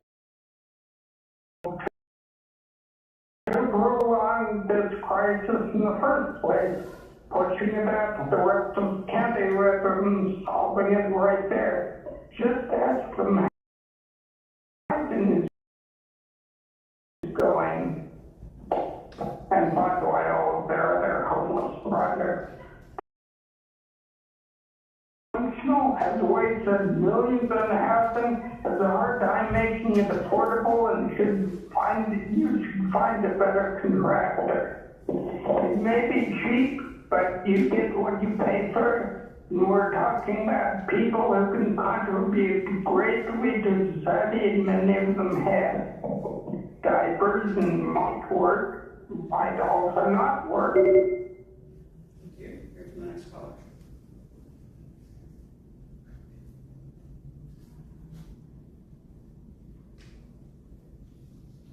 Hey, Triniter, did you say that the state new scum is defunding homelessness services? What another one it became. But doesn't the county have plenty of money for the billion-dollar homeless industrial complex? Because you guys just started a multi-million-dollar film industry, right? For the pay-to-play film minions that love me because I'm way more entertaining than they'll ever be. Harry, you mentioned inflection point. Have you ever seen one in Encinitas at one of your 3 homes? I doubt it unless you visited the CRC, of course, a little far from DeWitt. Decided to get another lost revenue strategy, money shuffle from Joel. It's like spending over $11,000 of gifted payments to county on personal mailers. You know, maybe the Marine was fined $20,000 by the SDBC. It's another untransparent terror bathroom bill with the San Diego Housing Commission to help fill the corrupt city of San Diego's major deficits, complete mismanagement for 6 years right. But the question is who's going to bail out the county? Nobody, right? So I'm calling it now. The county of San Diego is going to be bankrupt by this year. The only way it won't happen is if Tara Manuela go to prison now and become the homeless one. Thank you. Here's the next caller.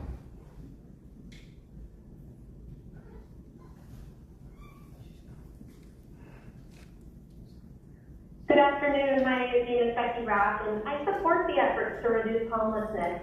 But if we're serious about long-term impact, we must divert residents experiencing experimenting with drugs, leading to drug abuse and addiction. We need to focus more on prevention, especially when it comes to substance use and youth education. Right now, many young people are growing up with the perception that drugs such as marijuana is harmless. That perception doesn't come out of nowhere. It's shaped by what we see normalized in our communities. And when the risks aren't clearly communicated, silence becomes endorsement. We know that early substance use is linked to higher risks of dependency, mental health challenges, and housing instability. If we want fewer people entering the homeless system in the future, we have to start before the crisis hits, and that means investing in honest, science-based drug education. Thank you. Here's the next caller.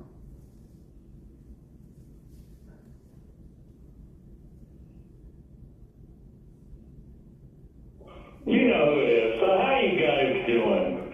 Clearly, when, I'm clearly faced with really approaching homelessness just based off of the PTSD that you gave me by basically when you fired me. You know the whole history about me, protesting our elections, basically trying to convince you to take a look at the NVRA regulations and give me an adequate solution to what took place in the 80s, which is documented. But instead of doing that, you filed a restraining order, and then you ended up giving golden parachutes. So I'm really curious, are you going to give me shit? Because when COVID happened and you told everyone to work, I didn't get anything. I couldn't qualify for anything because I was, unpaid leave? It's freaking amazing. And I told you guys publicly, in this meeting, in this room, and then now you're saying this shit? Thank you. We'll hear from the final caller.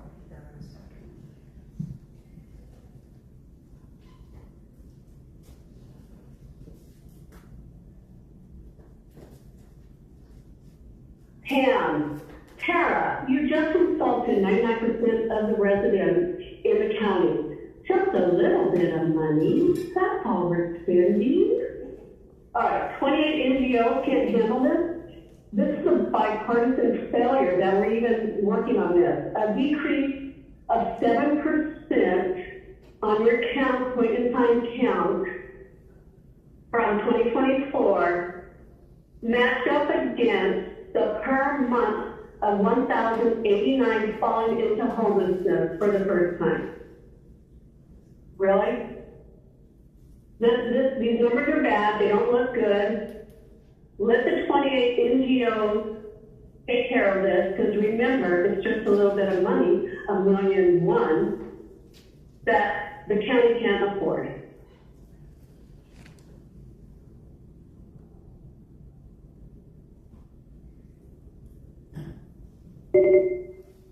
Chair Losarino, that concludes public comment.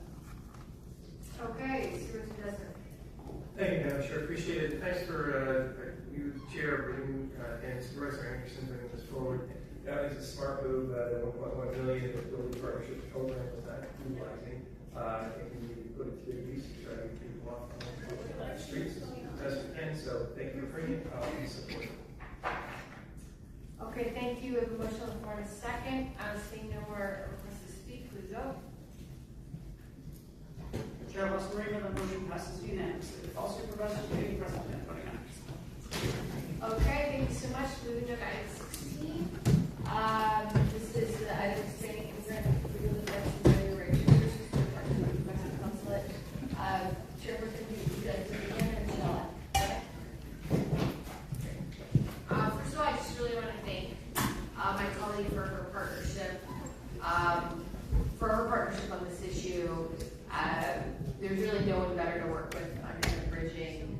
How do we figure out how to get our governments, the Mexican government and the American government, to sort of figure out how to get our ducks in a row and work together. Just really appreciate your leadership on this as well. So just to give a little bit of context, this is really about a partnership with the Mexican consulate to share information and hopefully to get some additional resources from the Mexican consulate to support the operations of our existing county program. It's really about access to information and access to legal representation through our criminal defense program. And the Mexican consulate has stepped up as a partner developing a Know Your Rights toolkit to help families plan ahead. And so this would allow those materials to be distributed in county facilities and on county locations. So there's no cost associated with that whatsoever. In fact, if anything, it's the opposite. We'd be able to utilize resources being developed by the Mexican consulate. The second half of this deepens that partnership by allowing our public defender's office to work with the Mexican consulate, where the Mexican government could pay for the legal services if they're being offered to Mexican nationals. So this would be a very cost-effective approach to expand access to justice and representation, but without adding costs to the county. So I think that's really important here. I know that there was a little bit of potentially inaccurate information circulating regarding this item, that it was somehow increasing costs to the county. It's actually quite the opposite. By utilizing materials that have already been developed by the Mexican consulate and just distributing those in county facilities. And then secondly, by exploring potentially memorandum of understanding or some kind of agreement, it could create an opportunity or a pathway to help offset some of the costs of this program and have the Mexican consulate like foot a piece of the bill, which would be a very cost-effective approach to ensure folks who deserve due process receive due process, but without increasing costs and in fact reducing costs to the county. So just to be clear, that's what this is about, and I think it's really kind of the kind of strategic partnerships that we should be looking at, where we continue filling a really vital role in protecting due process in our community, but doing it in a way that reduces the costs that our county budget face. So with that, happy to turn it over to Chairperson McGarry. Thank you, Chair. I just want to add that we all know we're currently living through a time marked by the cruel intentionality of Trump's immigration policies that are clearly designed to spread fear, separate families, and strip people of stability and due process, most importantly. That's why this partnership matters. In moments like this, we can't afford to stand alone or respond in silos. We need strong, trusted partners willing to come together to protect our communities. And I am proud of the partnership we are pursuing with the Mexican consulate. This effort presents an important opportunity to help families facing detention and possible separation get critical support, reliable information, and legal resources when they need it most.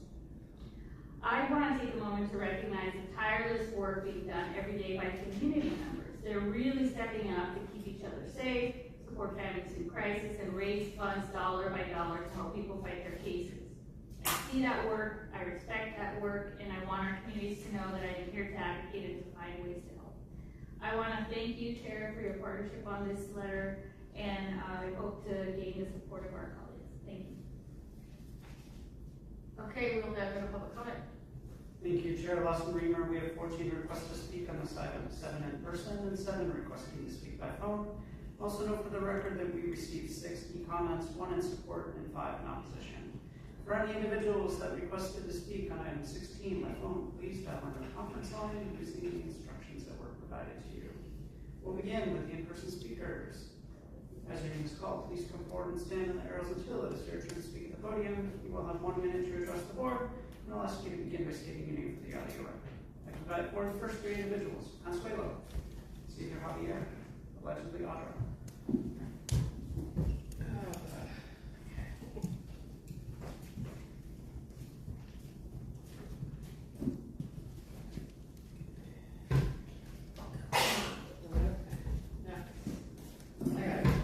Expanding immigrant legal defenses by partnering with Mexico. Interesting. So now we can partner with Mexico. Now the urgency is here. Now there's coordination. But where has that same energy been for the decades-long sewage crisis coming straight from the TJ River into San Diego?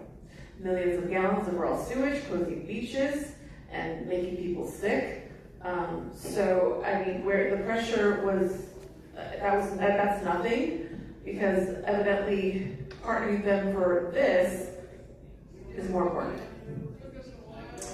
That tells me everything I need to know about priorities and what you're actually doing here. Allocating resources to defend individuals who knowingly bypass the legal process while there are countless others waiting, following the rules, doing it the right way. You don't get to ignore that. Because fairness matters and orders matter, and right now you're sending a message that cutting the line gets rewarded.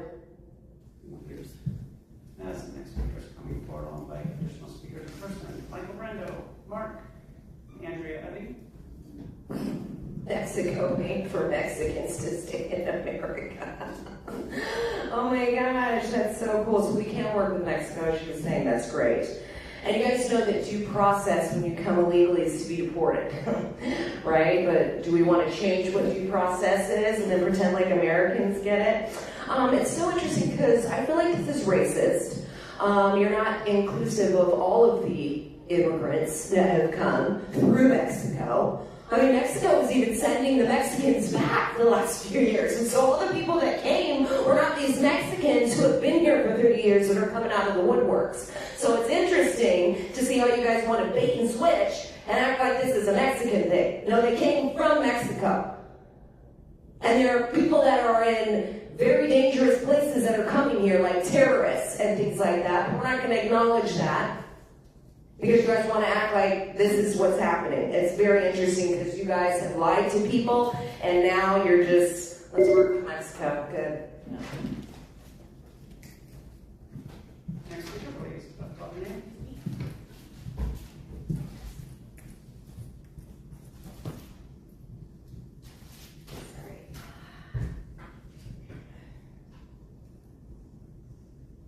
Sorry. Okay, Andrea Ebbing and due process. Very, very important. Again, back to Summer Stephan. We want to enact SB 54 properly. How could we do so when church and state live in the same house? We were present for a SANDAG meeting in which they were saying that, Argus wasn't really affected, and, maybe a few people were accessing information illegally. A few? If they were willing to admit to a few, probably a few thousand. And if Summer Stephan needs a warrant to remove Abuelita so she can make room for her Afghan evac agenda that got shut down because even though I reported all over the county, nobody did anything, but then I finally reported it to the Marines and Navy and DOJ and White House, and then it got shut down. But there are still a lot of people that are being imported, so I think it's a broad issue. Thank you. As the next speaker is coming forward, I'd like to invite the remaining speaker in person, speaking about their own parties. I used to name Michael Bravo Paloma. You are just as good as a gaslighter as Tara Lawson Reamer. The cruel intentionality of Trump, I agree. He comes across as a psychopath. Cruel intentionality. Well, this is a great example of what caused this issue. Biden, another person that came across as a psychopath, and Nora Vargas as well, by having all of these people come over. I love how you say that there's no cost. That may be true, there's no cost, but you can bet your bottom dollar that there's some kind of revenue being made through the court system by offering all this assistance. It's not just about helping people. That's the altruistic, love-bombing, flattery thing. It's, we're doing good, we're helping people. And maybe some people can get some help. But the overriding thing is that there's definitely some kind of revenue being made. And I don't have time to research all that. It's just important to call this out. We do not consent, we do not comply.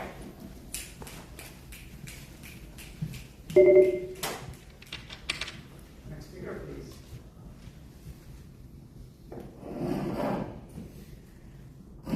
Good afternoon, members of the board. My name is Dr. Sique Calderon Vargas. I'm the Director of Latina Services at the San Diego LGBT Community Center. I stand before you today in strong support of the Memorandum of Understanding with the Consulate of Mexico. The ILDP has already served over 2,000 of our neighbors, many of them LGBTQ people who fled violence, persecution, and death, and who arrived here with nothing but hope. As ILDP advocates, a coalition of organizational leaders deeply invested in this program, we have watched this program grow with both pride and urgency. We know a funding deficit is coming, and we know we cannot face it alone. The consulate is not just a partner on paper. The center already has our own MOU with them. We know what they bring, trust, reach, and a deep commitment to their people. We need this partnership. Our communities need this partnership. Please sign the memorandum. Justice for immigrants is justice for all of us. Thank you. Thank you. We'll now hear from the individuals that requested to speak by phone. Start with Dr. Caller.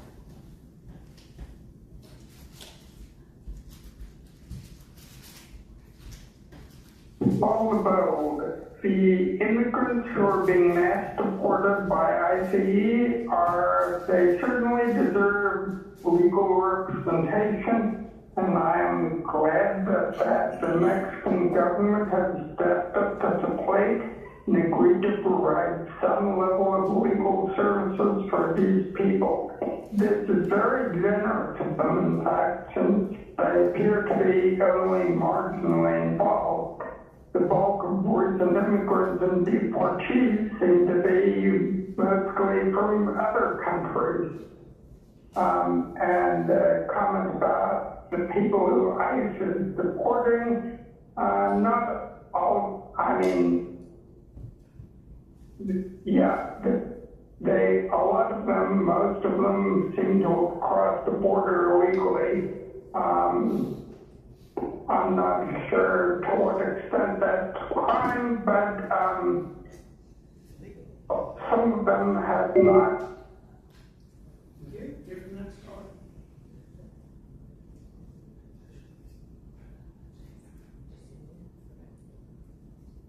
Hey, it's sure working with Manuela's trusted partner, the Mexican government. No, stopping the sewage. Oh no, I'm bringing in illegal aliens, Guadalupe County tax dollars.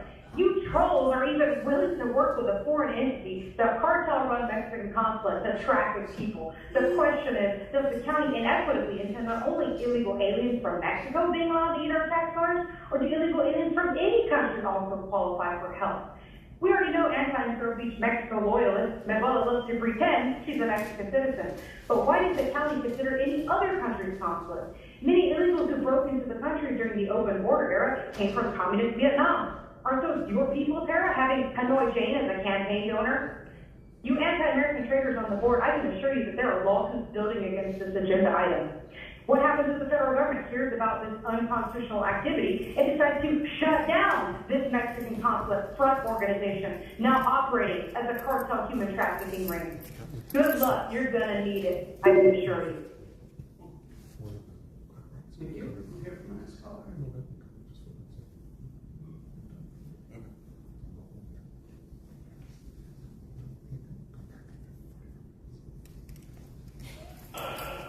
Well, still shifting our priorities. You do recognize that you haven't completely and utterly handled me yet, right? I understand you think you handled Andrea,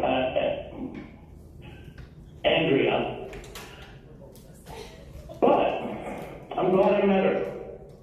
Shows a lot of similarities, don't you? But the problem is, I think I set up a pretty good defense to the point that the media will not cover another story for you guys against me, no matter what I say. You know that, and I know that. So, if you want to continue diverting our funds, and you can go in and look at the homeless facility, the only reason why it's going down now is because you have to do something because the federal government wants to see answers instead of money getting funneled. Why don't you be honest with the people for once? Just one time. Hell, Jim, can you grow a friggin' spine? No, you clearly. Thank you. We'll hear from the final caller.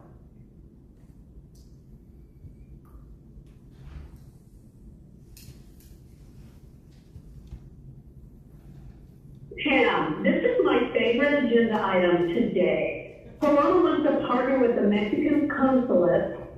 They don't want to take the immigrants that are over here, so they're going to help keep them staying here. But you want to partner with the Mexican consulate, all the while sewage is vomited into our country, harming American citizens. This is reason number one against this partnership. The sewage is not a true priority of concern of Paloma. And yes, criminal defendants facing immigration removal do not have constitutional right to appoint a counsel. That doesn't mean we need to pay for it. And also, the cruel, intentional chaos, destruction, and harm was caused by Biden admin letting in millions of illegal aliens. And stop with the family separation baloney. Many families have been separated by the horrific murders by illegal immigrants. Let's see, the one that hammered that poor woman's head. Thank you. Chair Lawson Reamer, that concludes public comment on this item. Okay, thank you so much. I'm happy to make a motion. I'll second. Okay, any comments? Okay, Supervisor Bennett. Thank you, Madam Chair. I don't think that the legal immigrant defense program should be funded with county local dollars. The last administration let millions of people across our border unvetted, and we're spending our local tax dollars defending people who are being deported. Our dollars should be focused on infrastructure and core county functions, not picking up the legal tab of deportees. That's not our role. And so for that reason, I'm voting no. Thank you.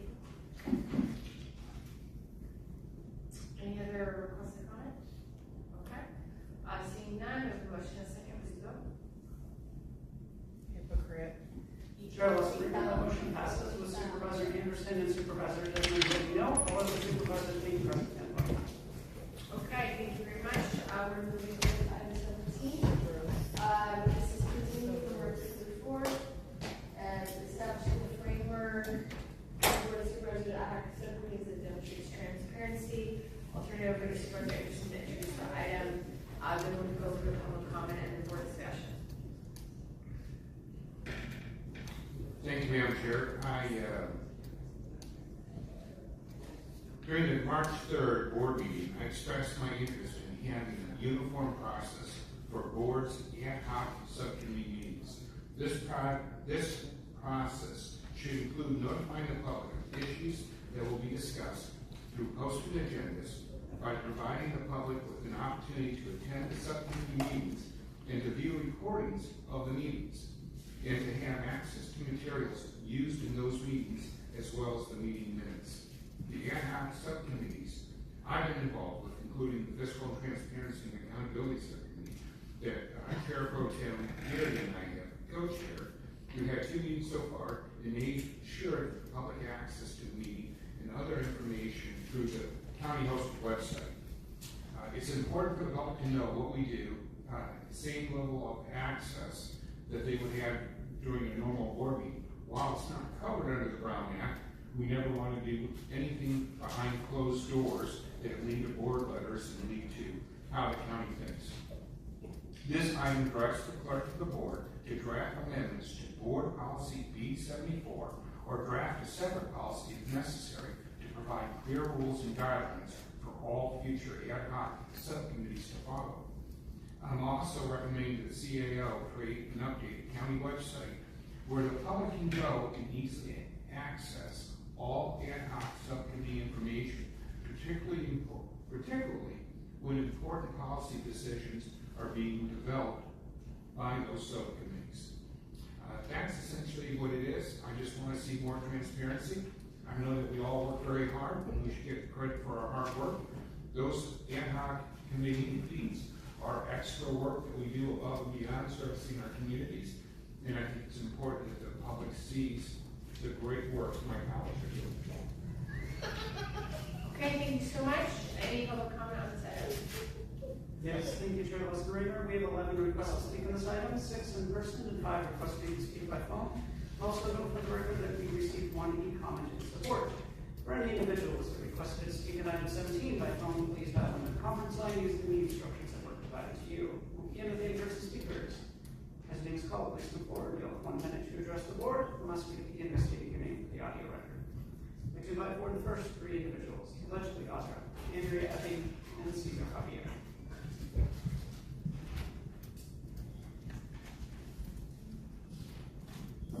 Talk about comedy shows. I mean, we should just film you guys. I mean, it is filmed. But if people just watch this, it's like, you don't even need to go to the movies. You guys sit here. We're going to be transparent. We're going to have accountability. We're going to make sure people know what we're doing here. Oh gosh, guys, I'm still going to blow them all over people's eyes and making them think that that's what you're doing, because it doesn't matter. If you do it out in the open, behind closed doors, the same stuff happens. I mean, you guys are exploiting anybody and everybody that you can, right? Like the homeless, children. You rip families apart and give them awards for it. Like you literally give child traffickers awards for child abuse prevention month.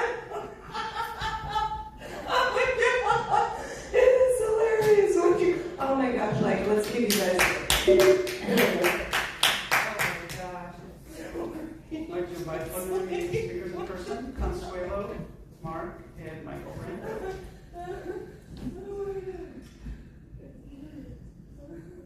I'm Andrea Ebbing, and I think if we do this, it would be great to have like a searchable, like we could search, have within the framework, a way for people to search for keywords discussed at the meetings. That's super important, because when people are looking through, it's difficult to like pinpoint the day. That would really help with transparency, and then also accountability, so we can go back and see what was discussed. So if something was reportable, and as mandated reporters who said, oh geez, you know, gosh, we're contracting with dope dealers, like, I don't mean the harm reduction, that is also a contract with addicts, but that's a separate thing, which she was touting her relationship with Summer Smith and that she was untouchable, and I think Amy Knox is on the blue whistle. Can't believe they housed me with her.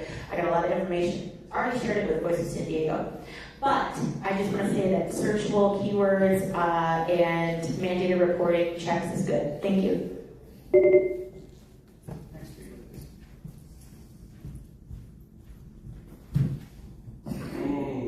Username Michael Bravo Joel. Again, this is another item that sounds wonderful on the surface, But when you've seen what's gone on over here for the last 6 years, transparency and accountability. Ha, ha, ha, ha, ha.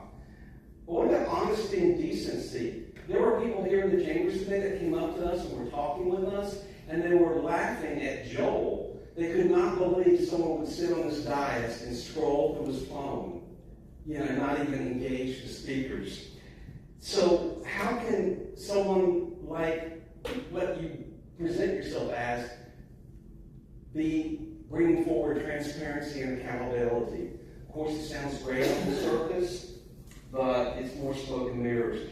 I like how you called Audra a parliamentarian extraordinaire, Tara. I do appreciate you recognizing for her participation.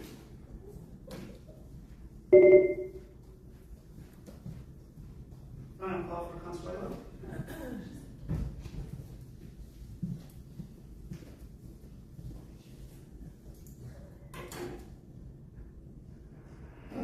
Okay, Consuelo, so yeah, again, such hypocrisy. If the people who showed up here every blue moon got to see how you handled business on a regular basis, this bullshit racket would not stand. The system continues to work, and you got the divisiveness down to a craft.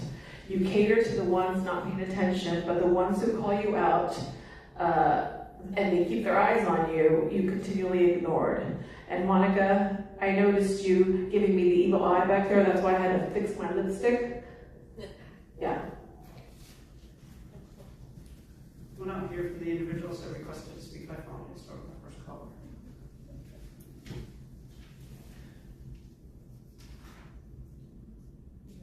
So Although having all agendas and other information about ad hoc committees in one place would generally be a great improvement to how local government does business. It would make research easier, increase transparency, and promote public discourse and hopefully more good ideas. And I do not think that any supervisor belongs on these committees. On very nature, let's not prejudice the discussion by our overbearing or possibly intimidating presence, which also adds an ill-advised political stench to the discussion. It's also a bit of a conflict of interest. In fact, more than a bit, and possibly that's why you want to vote against. But anyway. It might be a bit expensive, but I think it's well worth it.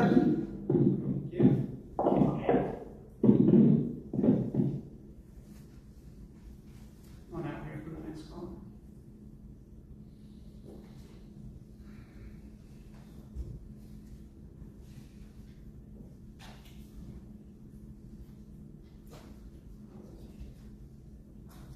Hey, it's true. Absent Joel only took a month and a half to get an item on the agenda. Wow. And it was about transparency, so we weren't in a rush for that, right? Other than the fake one that happened earlier, right? And I can't say Manuel or Joel are trusted partners, because neither of you have any credibility or obviously any self-respect at all. Manuel and Joel and Terry are using our public special events trust fund to funnel money to their private campaigns. Because everything anyone ever needs to know about this front board and the word transparency, they do not relate or equate. Transparency to progressives is just like cockroaches and communists. They fear the light. They gather so much filth in every disingenuous action they dig themselves into, they become paranoid and defensive, and end up deflecting until they explode and fall, just like Nathan and Nora. And that's why, Tara, you're next, and your new baby excuse is going to save you from your quid pro quo. There is no transparency here. I couldn't even find a county webpage on the ad hoc committees with who was on them. Disgusting. Why don't you? Yeah, we'll hear from the final caller.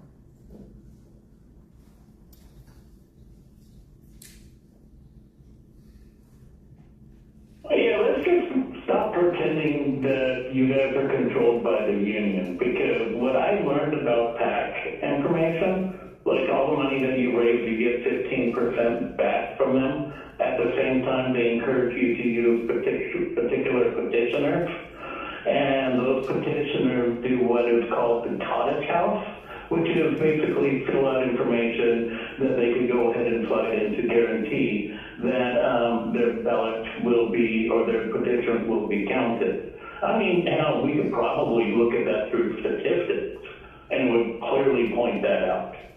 But we want to go ahead and pretend this shit doesn't happen, right?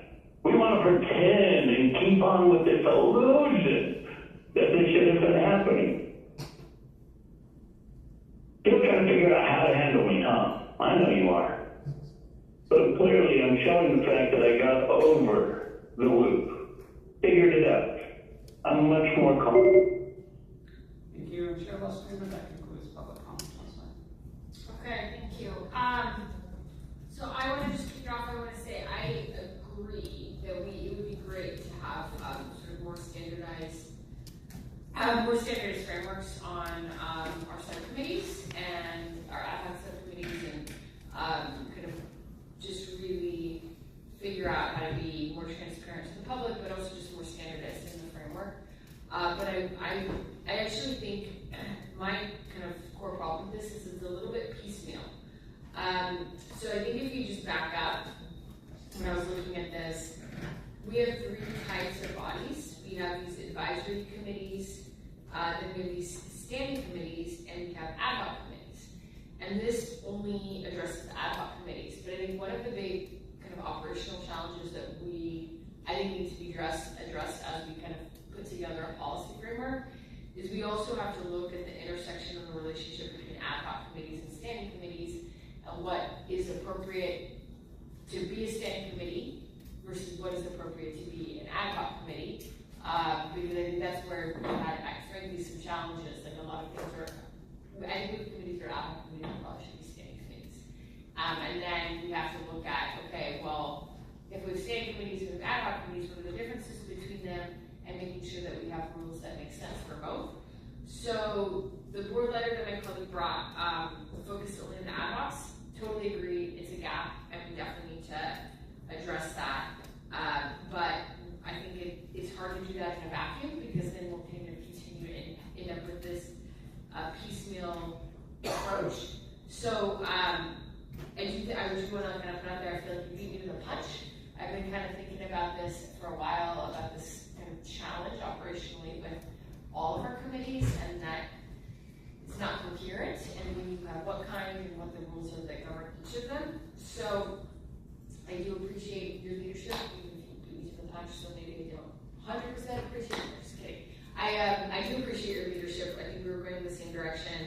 But I wanted to, I was hopeful that we could expand the scope of this to basically come back and have county council not only address the transparency requirements on the ad hocs, but look at the standing committees and when you would need a standing committee versus when you would need an ad hoc, and what are the appropriate transparency frameworks for each of these. Because I think all of this is, frankly, hasn't been clear to a lot of folks. People who said they're looking on the website for committees, I think I've gotten that as well for my district. So that does not seem as an outlier challenge. So anyway, of course, as you know me, I have all sorts of language, but before even putting it forward, I was wondering if you would be kind of conceptually interested in taking a bite of this all at once and having county council come back to us without sort of a broader framework around transparency for all of our kind of committees. So when you're thinking standing committee, the distinction I was trying to draw is between what's already under the Brown Act and what's not under the Brown Act. So when you say standing committee, are we talking about a committee of 2 or fewer members, or are we talking about 3 members? Because the Brown Act's already there. So this is to fill the gap on committees, and I said ad hoc because I'm not sure what a standing committee we have. But if it's only 2 members, this is for the non-Brown Act meetings. So broadening it to that, I think will get you where you want to go, and I agree with you. But because we don't have the Brown Act, we have 2 different approaches to ad hoc. And in really, it wasn't about ad hoc, it was about a meeting fewer than a majority of the board. I'd love to ask council, sorry to put you on the spot, but I think one of the challenges is that my understanding is that there are certain types of committees that we currently categorize as ad hoc that have 2 members, but even though they have 2 members, they probably should be standing committees and not ad hoc committees, either because the topic is of long duration, and it would make sense for the committee to stick around and it not just be, topical for a couple months, or because it has members that have been identified as opposed to ask that are of the public, even if it only has 2 members of the board. So actually, sorry, not to put you on the spot, Damon, but my understanding is that yes, there's some standing committees that we don't have. By the way, we don't really have any of them. We haven't announced any. Yeah. And then there's some committees that if we had 3 of us, then of course it's a Brown Act committee. Like we all know that. We don't have any. So essentially what I'm asking for is in the non-Brown Act committees.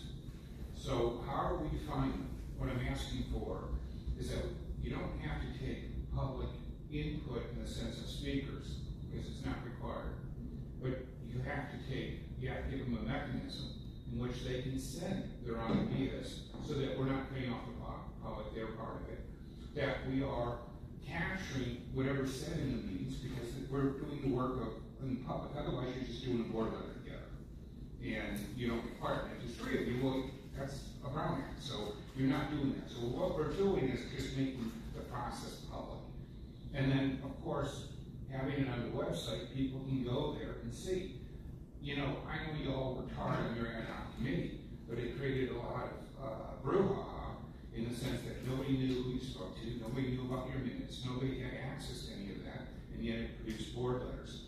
Let's just take the mystery out of it. Whether you have the meetings here or have it in your office, as long as people have access to it, certainly we went through a few years there with Zoom meetings, so it's not impossible to do.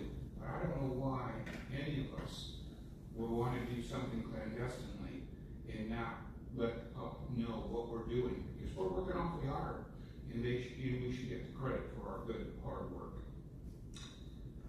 I hear what you're saying. I think that all makes sense. I'm just looking at some of the red lines I made to your amendment or to your proposal. And this is the CEO and county council are going to come back with some items.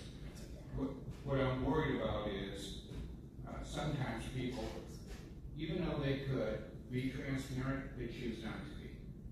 And so I would want county council coming back and saying, well, I don't know if it's a good idea that we post it on the website.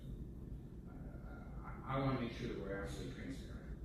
But we're under no obligation to go this far with transparency, but we should. So I'm proposing that we go this far. I'm not interested in going backwards. I'm not interested in any more closed session meetings where nobody gets any access to the thinking. It's not right that we have any kind of committee here that people don't have access to. Okay, I hear what you're saying. I think we're not completely talking about the same issue. I'm talking about sort of scope of what I would like them to look at, because there was this work that the clerk did, that Andrew did in 2023 that resulted in changes to our administrative manuals. It was never incorporated into board policy. So that was that's its own little lane. And then we have this other lane where if you just say these ad hocs, it doesn't, I will just say from my own perspective, I don't think we have a good framework that really puts these different kinds of committees in conversation with each other and says, okay, these are these different kinds of committees, these are the rules that govern them, this is when it's appropriate to have them, this is when a committee is an ad hoc versus when it's a standing committee. And I think what rules govern the ad hocs is relevant to is something standing versus an ad hoc. And that is the core of what I'm getting here. So what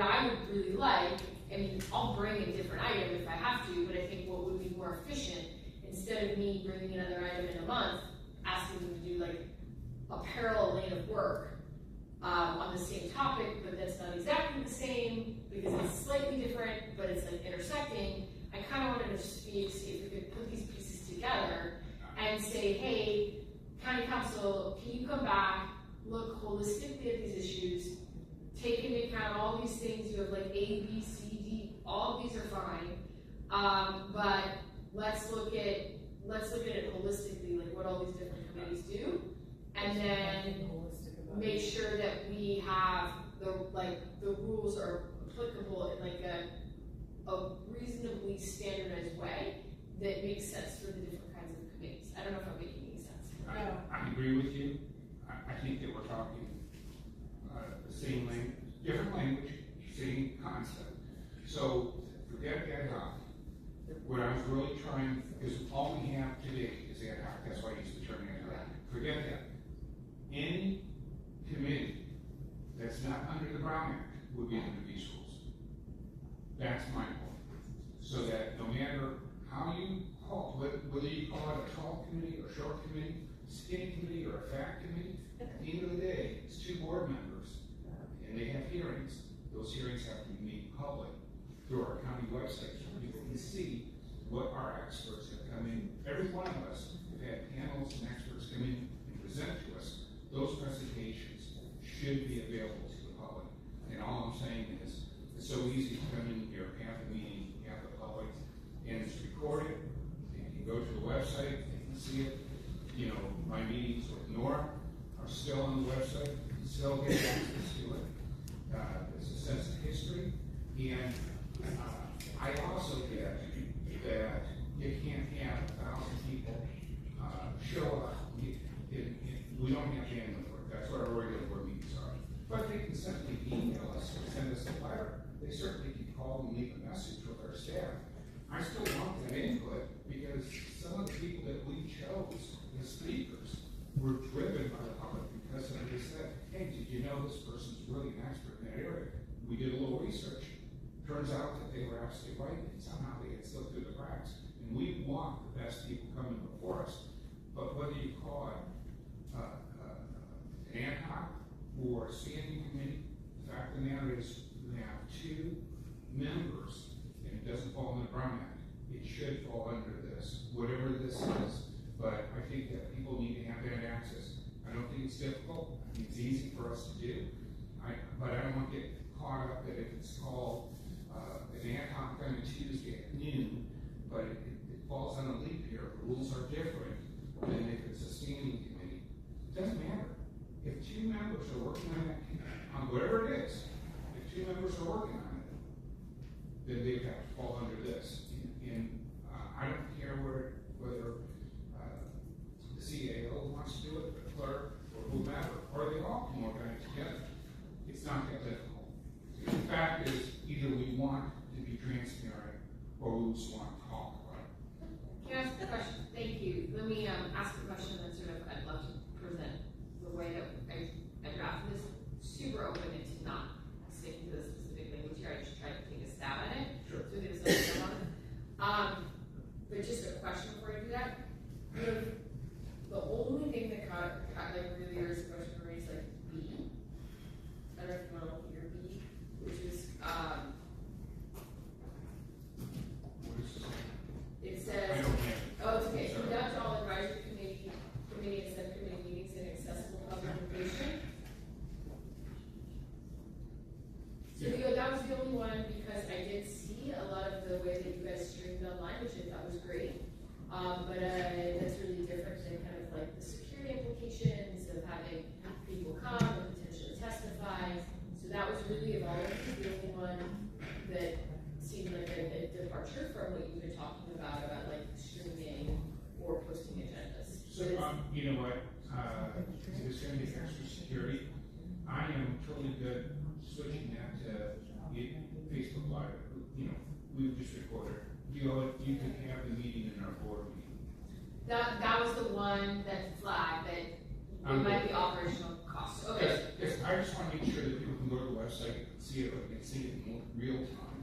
And you know, we've had people call in while they're watching our meeting to give additional information. Sometimes my staff board says this is perfect, sometimes they don't. That's cool. So, you know what, I'll totally do with it, and then also keep the cost down. That's what I was a little concerned about. If Yeah, we're, makes good if we could sense. have food like that, it could become quite expensive. So, again, I did my best here. Andrew, you have the again, this is like open. This is not, I don't feel super attached to these words. I just tried to take a cut at what it would look like to like expand the scope. It's go down. I mean, we should read the whole thing, but you could see how I said like conduct all advisory committee and subcommittee meeting. Oh, we should cross out B, Andrew, because that was what I just asked them about. But just you can see how everywhere you had subcommittee, you just like added, right? Advisory committee, and subcommittee. If there was any doubt that you went to law school, we're past that today. And I mean that as a compliment. I'm just buying those 7 sentences. So the changes are up here. There's I mean, that's why I wanted to put it. They're the same things kind of over and over, right? We can pause. I'm not in a hurry. I just figured I was going to I was working on something anyway. Is the underlying changes? The underlines of the changes, yeah. We were working on something anyway, and we've kind of cooking it for a while, and just lots of other, whatever, things in the pot. I don't know what the saying is, so I hadn't brought it. So I figured we're going to bring something eventually, so why not try to get all the pieces lined up today? Understanding that there's a lot of pieces. You're adding so much more in, I don't think it has to be this difficult.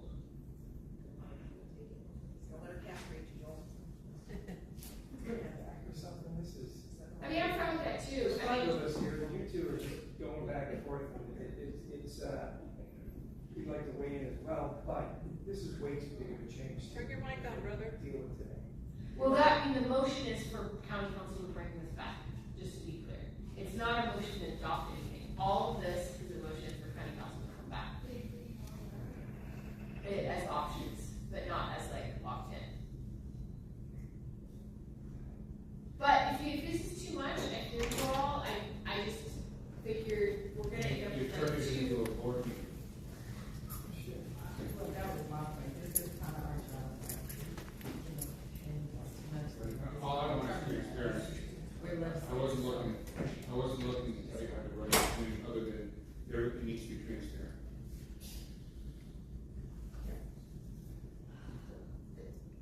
I mean, I think what I don't want to be the only one talking here. We can move on to the board comments. I think what I would say is I think this is going in a great direction. I just think we're going to end up with like multiple pieces of legislation and policies that are contradictory. It would make a lot more sense to ask county council, because that's what it does, right? We're not saying go adopt something or put something in motion. It says county council, go take all these ideas under consideration and come back so we can then adopt it. But I will stop, and I will turn it over to Supervisor Desmond and Vice Chairman Morstead. Well, I'm overwhelmed with what's been presented here. It's the end of the day-ish, and my brain just can't absorb all of these changes that have been. I'd like to recommend maybe a joint come back with something that you think you're aligned with, but trying to parse this all out today is, I liked what Joe brought forward, actually, and I thought it made sense, wasn't too complicated, but I can't absorb all of this right here today, and I don't want to vote on the amendment just because I can't absorb it right now. So I don't know if you want to table this or bring it back or whatever, but I don't even know how to vote on this. Let me go to Vice Chairman Morstead, and then we can go to Supervisor Anderson. Yeah. Thank you, Supervisor Anderson, for bringing it forward. Certainly we need a framework. I won't go through my past experience, but I think because it was a body of 9, it was a bit easier how to be structured because 4 wasn't a quorum. So you could have a bunch of communities and not have to worry about a quorum, but of course everything was Brown Act compliant. In part, we are a Brown Act compliant body, which is why sometimes it's hard when we bring a lot of changes to the guys because we can't talk about it before we get here. But this is also just a part of our job, right? Like we a lot of folks are, doing this stuff per diem and not getting paid to do this and don't have 15 staff to go through stuff. So, this is part of what we're doing. I think we have ideas. This should be a forum for them for. I would say that, what I am hearing from the chair is that we actually just don't have any type of framework for any of the types of committees that we bring forward. And so maybe just diving deeper into those definitions, making sure those are clear so that we can make sure what rules apply to what type of committee. Only reason why I say that is because just one thing that I was thinking about as reading and listening is that this is sort of a hybrid, right? Like we want the public to be able to see it, but we're not necessarily giving a forum for them to do public comment.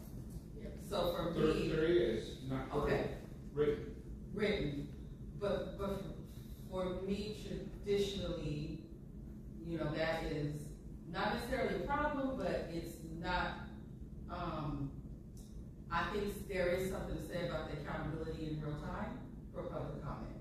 So if that's what we're going for, then no, go ahead. I didn't interrupt you, but no, they're not experts. That's not. They have their say at our board meetings, and that's where their expertise gets displayed. All we're doing is letting them peek behind the sheet and see who we're talking to and what information we're gathering so that they have a better understanding. I look at these ad hocs and other subcommittees as information gathering. We're doing a deeper dive. Instead of having 5 board members have a 2-hour seminar on how we do a transaction, 2 of us are. And then we'll report back to you and with recommendations, so we board letters, just like y'all did, but we all didn't have to sit to it. So it allows us to be more powerful. But and so I support that. I will just say, I truly believe, and we've already gone back and forth about this in other forums. But I just, the way that I saw it was pretty much the same thing.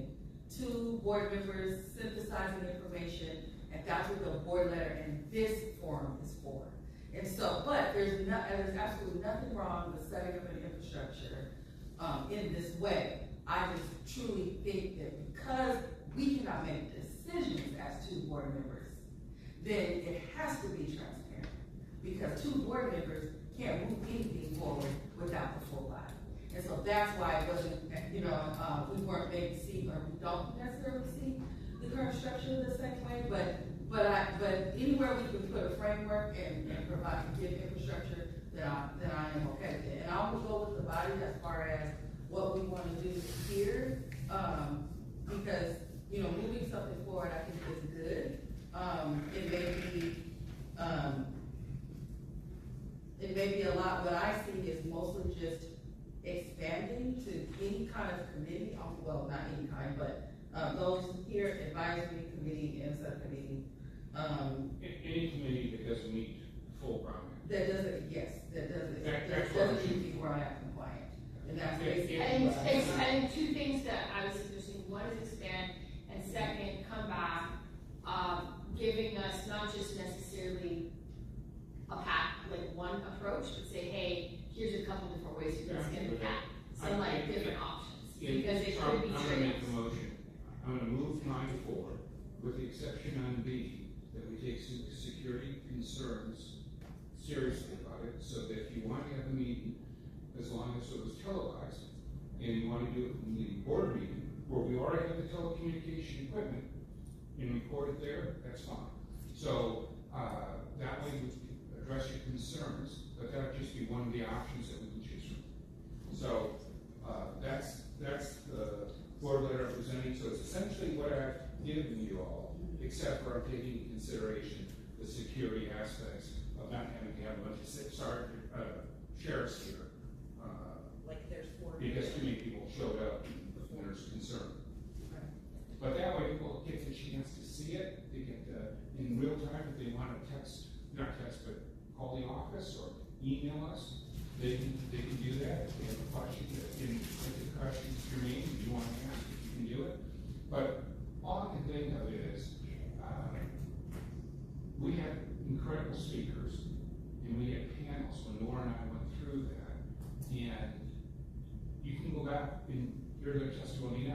tell you, yeah, you had to deal with AI, so it's pretty old.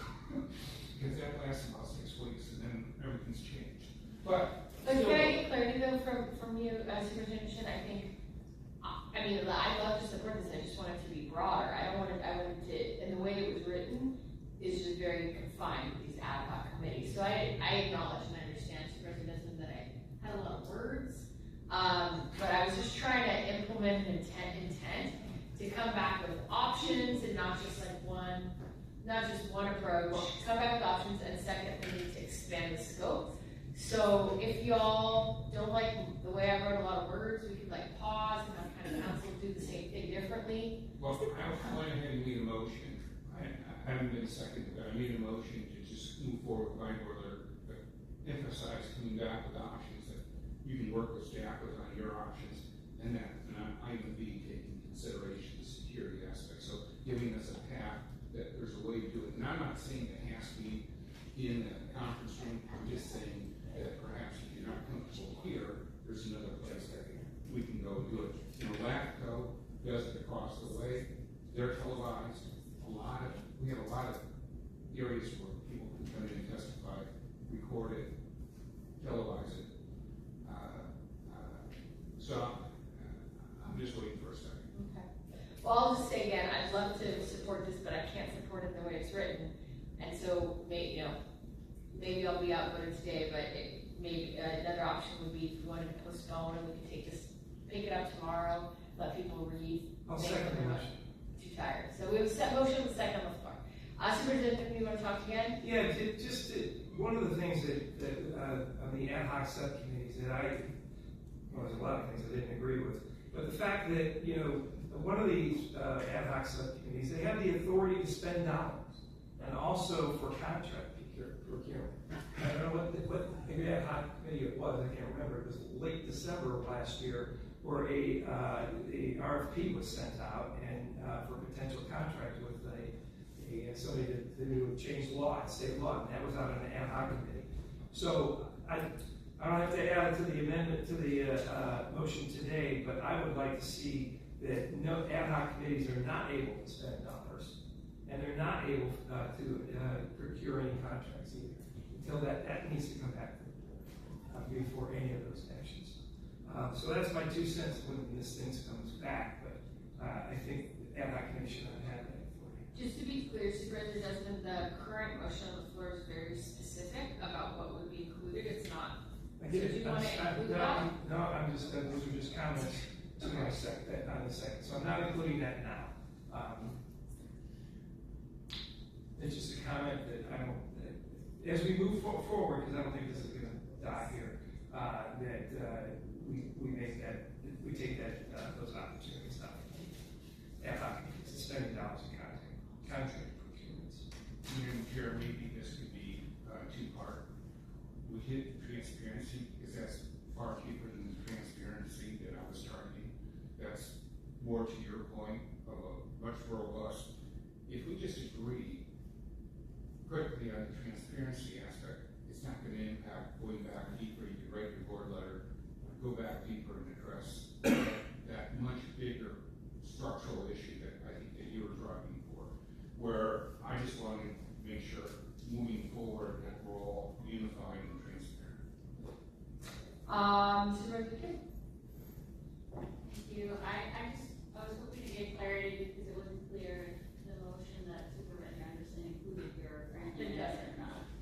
So I'm all for more transparency. I don't disagree with the concept of streaming it or recording it so that we can actually add more input. I think that's all good. I don't know specifically what Supervisor Desmond is referring to as part of the ad hoc and the contracting.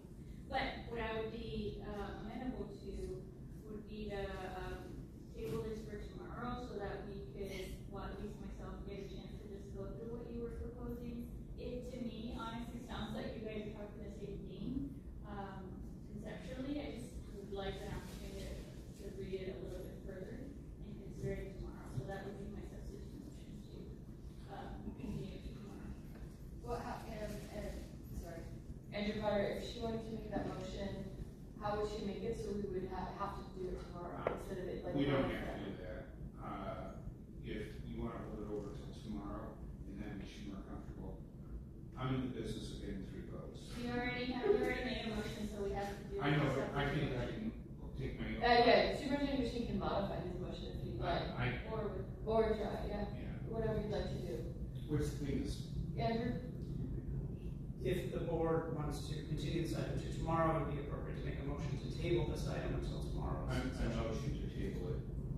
Okay, I think that's great. I appreciate that. Do you wanna accept that? Sure. I'll let somebody else second that one. Well, it sounds like Supervisor Perry wants to second it, so we have a motion. Just to be clear, you have to either amend your motion or withdraw and then say. He amended it. I just would, He amended his motion. I think we're all in agreement. Yeah.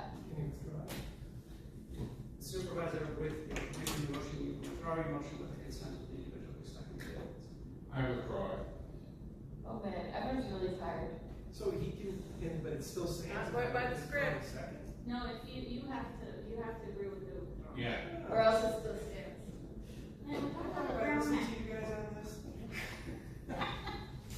I mean, you can take this. Hey, I will talk about this, and I can't wait to debate tomorrow when I'm fresh.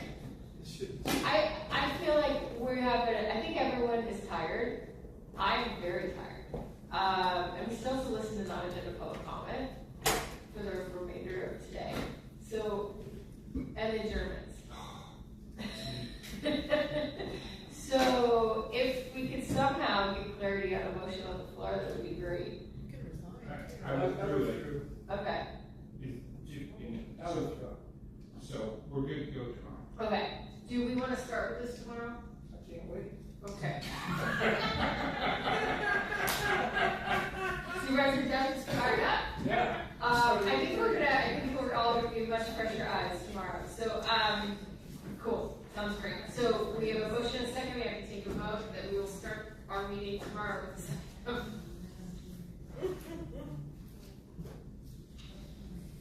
Chair Lawson Reamer, that motion passes unanimously. Call Supervisor to be present. Okay. Thank you. Thank you. Sorry. I started to throw a wrench in this. I didn't mean to, but I'm glad we will talk about it tomorrow. We're not tired. It's going to be 25 words or less.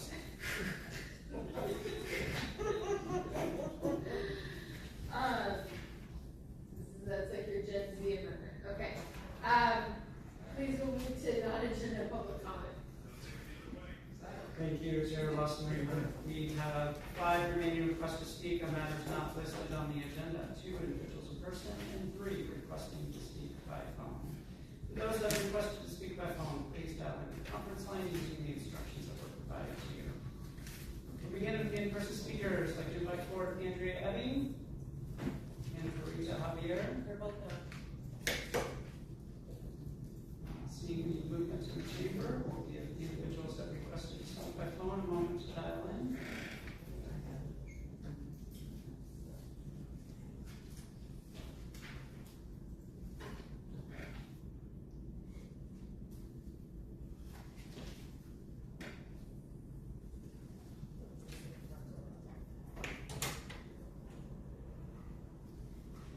And we'll begin with the first call.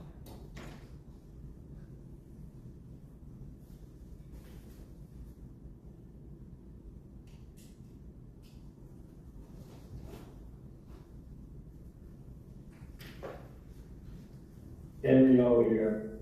Yeah, that was a crazy meeting today, man. Yeah, I had a question on the background. I was wondering why the Jewish DA or the lawyer was talking about the genocide in Armenia when Israel's got the genocide going right now. I was just saying, she's like a Jew, right? So he was talking about their genocide. Maybe she should talk about Israel's genocide. That would be a more appropriate topic to discuss. And then also, I would like to know if the one lady in the South County by the Tijuana River, was she an anchor baby? Was she like born in, you said she was born in the United States, but she grew up in Mexico? Is she like a dual citizenship, or is she American, or is she Anchor baby? I'd like to hear her explanation on that topic. That'd be kind of cool. Thank you. Thank you. And Chair Lester-Reamer, not seeing any additional individuals in the call queue. That concludes the request for non-agenda communication for this session. Okay, I guess our commenters are also tired. So we will go to the adjournments and commenters.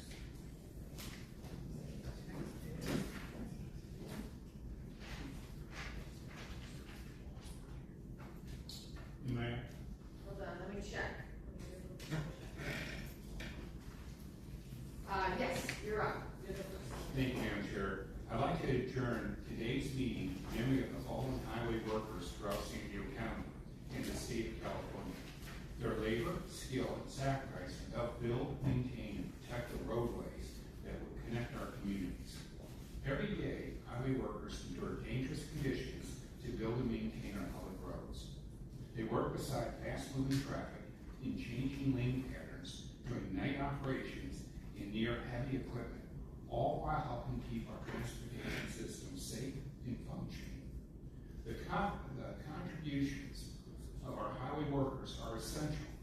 Highway workers repair pavement, improve bridges, install safety features, respond to emergencies, and preserve the roads that families, workers, first responders, and businesses rely on every single day. They perform this public service with courage, professionalism, and quiet dedication. Here in San Diego County, highway workers have helped shape and maintain major transportation improvements that ensure the safety and mobility across our region. Their legacy is evident in the work on I-5 North Coast Corridor, including complete improvements from Solana Beach to Oceanside, as well as major safety and infrastructure investments on I-5, I-805, and SR-78, and continued efforts to improve corridors such as SR-67, which are critical during emergencies and evacuations. Today, remember those who made the ultimate sacrifice in the line of duty. In this adjournment, we also recognize the work zone safety is a shared responsibility. The best way to honor our fallen highway workers is to drive cautiously, stay alert, eliminate distractions, reduce speeds, and carefully follow all posted signs whenever we enter a work zone. The fallen highway workers we honor today have left behind a legacy of service written into every safer lane, repaired roadway, and completed project that move our county forward. Each fallen highway worker is deeply missed by their family, friends, co-workers, and the communities they serve. Their sacrifice will continue to inspire all of us to honor public service in all its forms and to respect those who keep our roads safe. We express our deepest sympathies to those who have passed, and by this adjournment, memorialize them for a lifetime of contributions to San Diego County and state of California, and to all that have traveled our highways. And now I'd like to ask my colleagues to join me in closing this moment in silence, honoring all the distinguished highway workers we have lost. Thank you. Thank you. Our final adjournment and memory will be presented by Supervisor Desmond in memory of conference. Thank you. It's both gratitude and sadness that we adjourn today's meeting in memory of Thomas Curtis, a cherished member of the Lake San Marcos community who passed away last month. Tom was 88 years old and lived a full and meaningful life of service both to his country and his community. He proudly served as a captain in the United States Army and later dedicated 27 successful years to his career at AT&T. Even in retirement, Tom remained active playing tennis and golf and building lasting relationships through 50 years in real estate. Beyond his professional accomplishments, Tom was deeply engaged in the San Marcos Kiwanis Club, and especially he enjoyed the pancake fundraisers.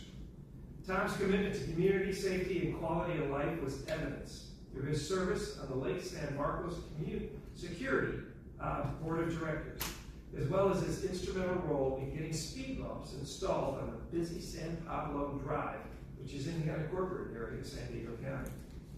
He will be remembered for his dedication, service, and positive impact. Our thoughts and prayers are with his wife of 34 years, Joanne, and his family. May he rest in peace. Okay, thank you all very much. We will reconvene tomorrow morning.